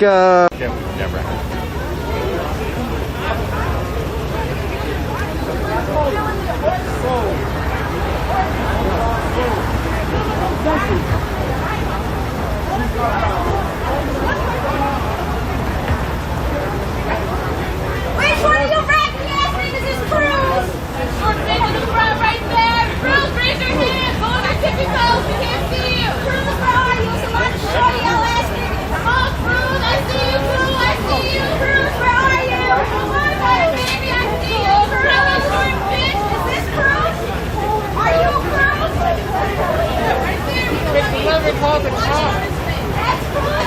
I knew it. The 5'2" ass nigga would be fucking Cruz, right? This a fucking clown ass nigga. I'm pretty sure you got a red nose under that fucking mask too, you bozo ass nigga. Girl, I know he's saying that you look like fucking twins. Laugh at this short nigga next to Cruz. He's shorter than fucking Cruz. Y'all don't get a fucking hype fire in. You get no Tyler, you're fucking neck. I'm over the hole, you niggas. I'm pretty sure I put you your ass up here. I bet you your kids fucking hate you, Tyler. Window. Fire car. Roll it out. Hey, Dono, fuck you. You're fucking pathetic! We're heading the bridge. Let's go. We're taking both bridges. Hope you guys have enough bandwidth. We're taking the QW2. We're taking 3 bridges.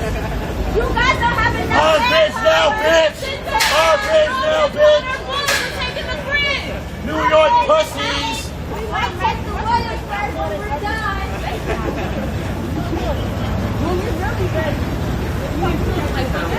You guys gotta guess where we're going. Here you are! Fuck you, Standing Cruz. for Proud Boy I hate you, wannabes! twitting bitch. Are you fucking proud? Suck my dick! Are you proud? Oh, smugly turn around! But who do you stand for?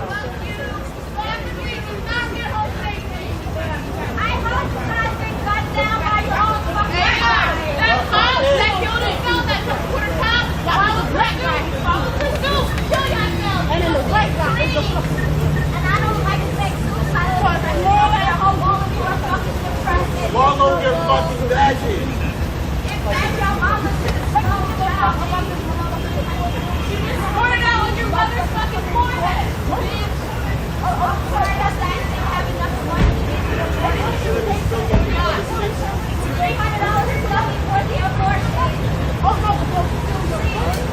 Because they're like waiting for like a reason to justify arresting someone, but the fact is there's like 200 of them around like around the next 2 blocks around here. So it's like they're wasting so much money just standing here.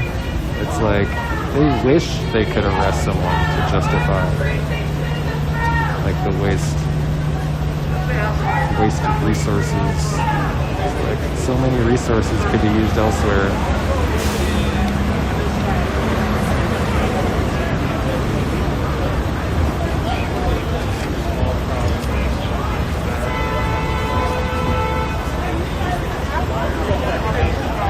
Tried all their little mind tricks. They had like some weird Chad guy infiltrate the crowd.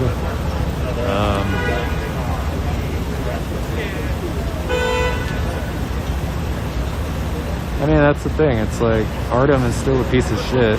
That video still exists. It'll still get blasted around social media. The news is probably going to pick it up sooner or later. It's like it's history. You can't really ignore it. As much as they're trying to.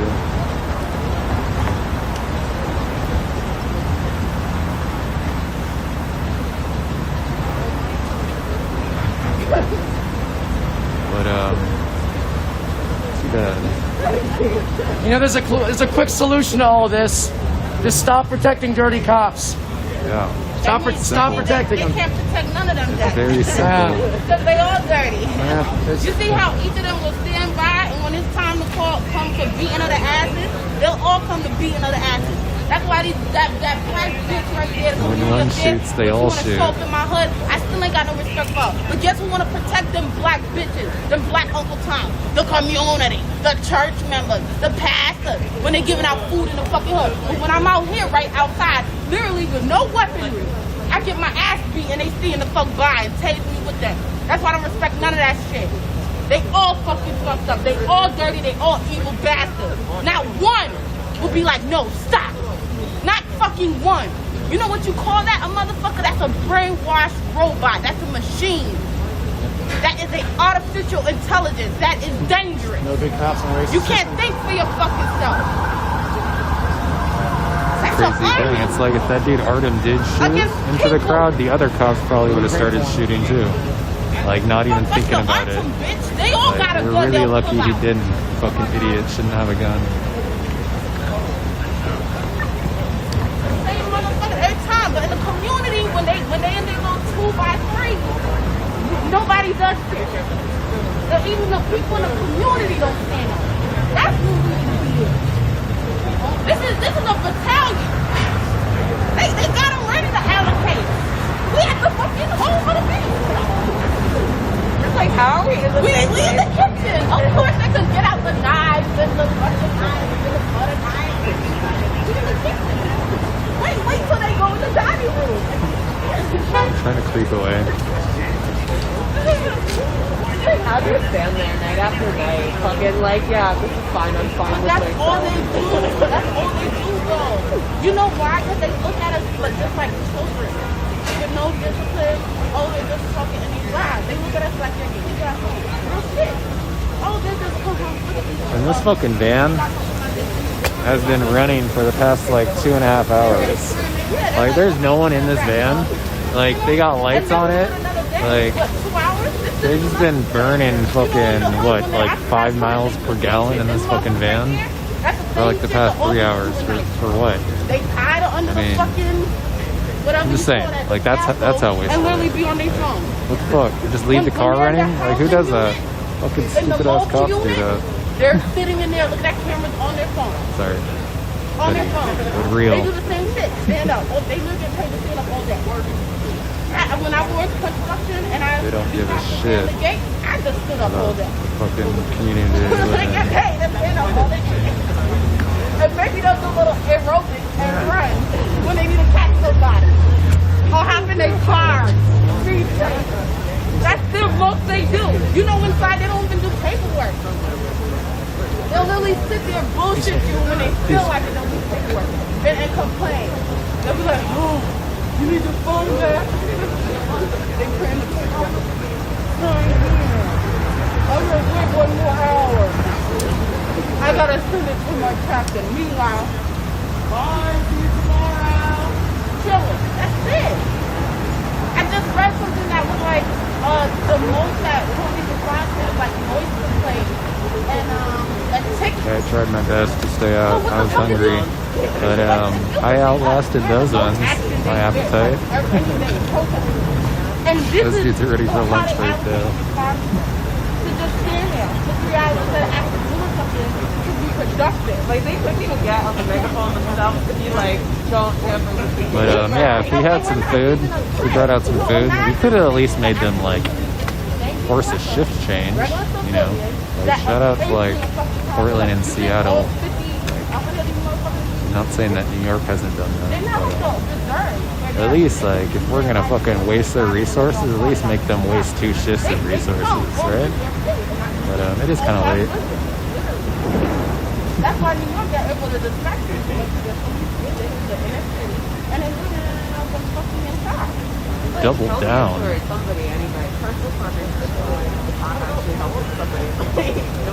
But I think it's just me and like another streamer. You guys can probably just see me in the other stream just standing up here by myself.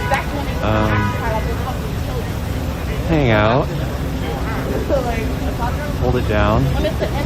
But I think everyone's gone. Talk about the situation real quick for anyone that's just tuning in now. Or whatever. This guy, Artem Proxy is about to lose his job. Pulled his gun out. Look, they even got a picture. Shout out to whoever made this poster. This is a really good poster. Whoever put it there, that's pretty cool. Alerta.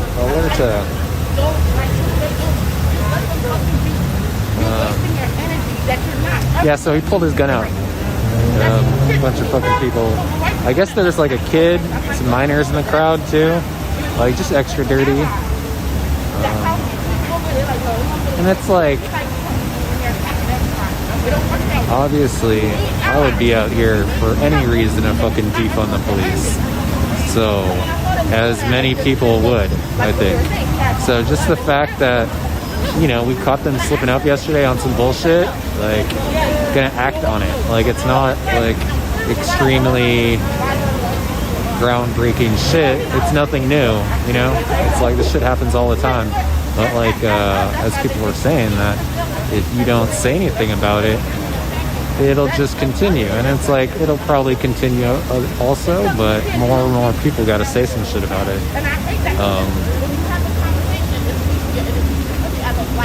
So I'm glad people came out, because there'll be more things to come out for, you know. It's like, it's already January. It's only January. 11 more months of this shit. Talking over her. Sounds like she had a good speech.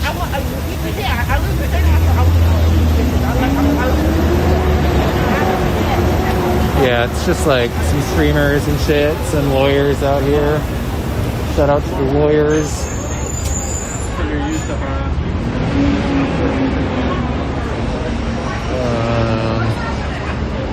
Yeah. Maybe when I ride out, we'll see. I swear there's like squads of police around the corner still. There's probably like 100 cops around the corner that have just been like waiting in the van the whole time, looking at fucking Parlor, wondering why it doesn't work anymore.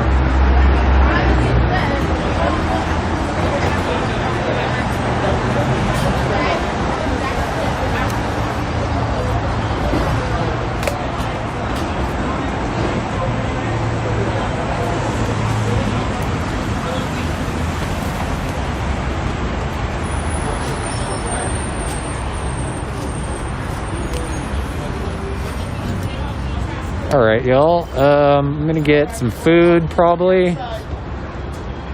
And then, get out of here. I think everyone got out safely.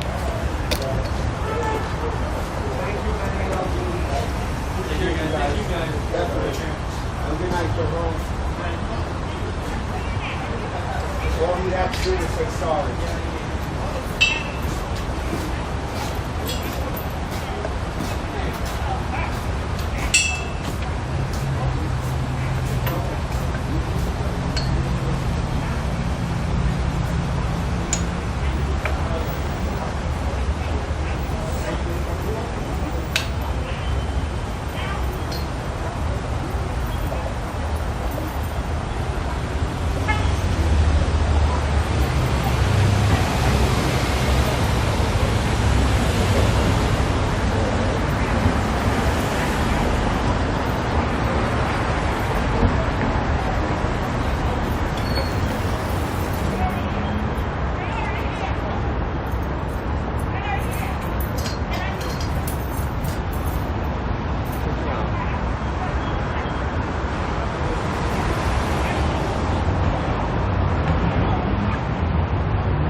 Shout out to the fucking people still out.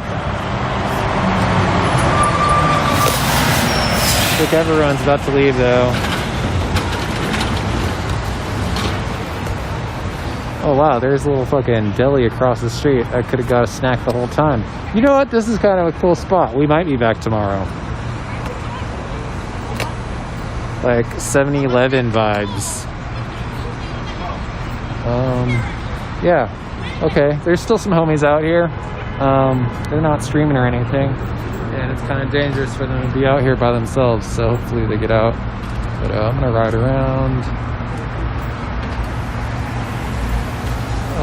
stretch my legs, fucking standing in the same spot. You guys probably saw me on the other stream looking like a fucking weirdo. Like, I don't understand how the fucking cops do it. They're just like standing there. It's like cop watching. It's fucking difficult. I wish it on a new one. But yeah, we'll ride over here. Hopefully not get swooped on.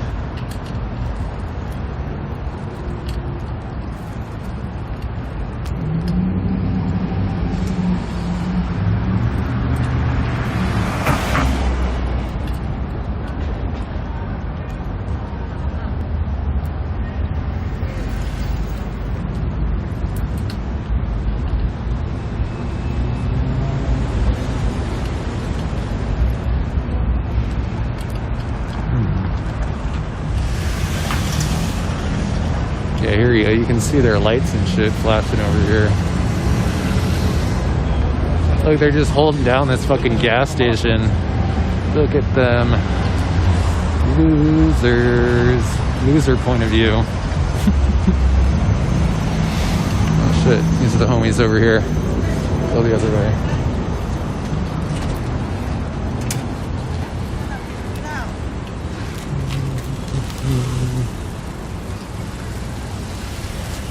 I guess these vans park full. This is a pretty little show. Look, there's only 3 of them in there.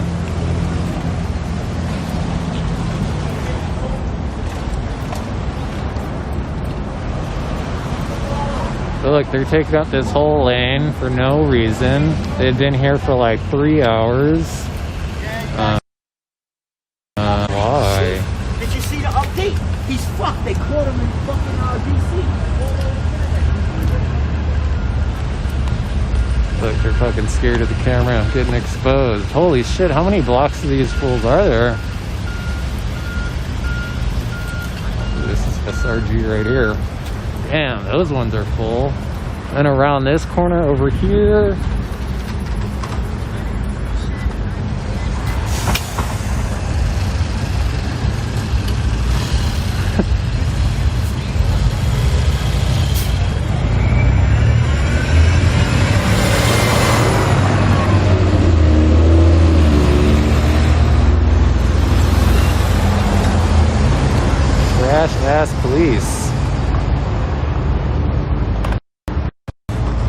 do some selfie shit.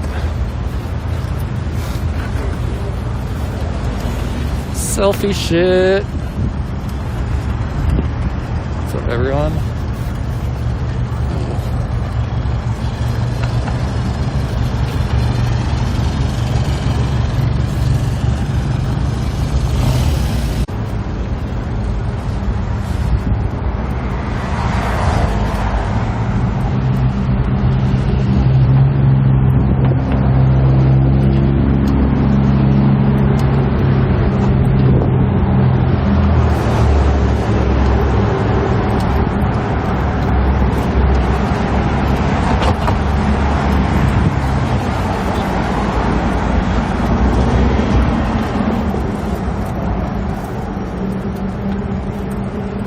What's up? Hydrate.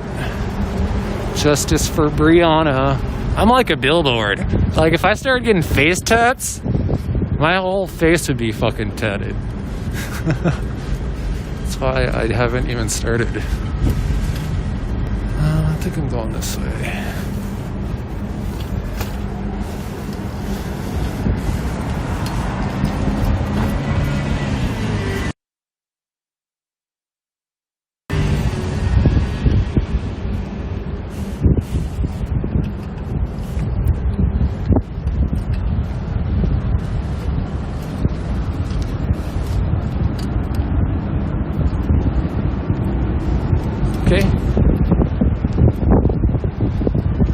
Yeah, did someone in the NYPD get outed as a Proud Boy?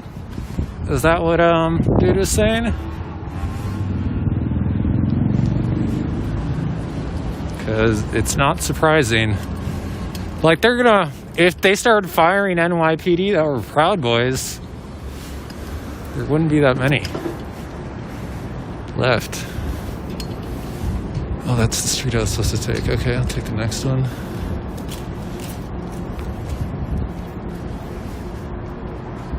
Hopefully the trains are still running.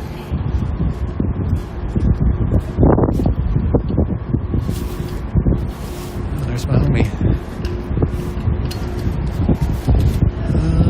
That's not my train.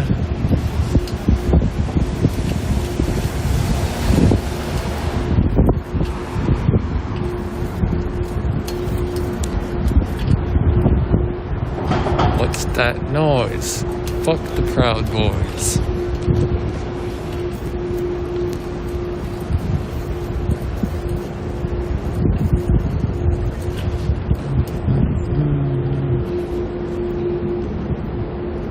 And like, that's what's shitty. It's like the fucking violence is what gets people to come out. Like, someone is making a comment about how come there's people that come out tonight and not last night? And it's like, you could always make that fucking argument. But it's always an argument that can be fucking made. I think I just said that twice. But, it's tough. Tough to be everywhere at once.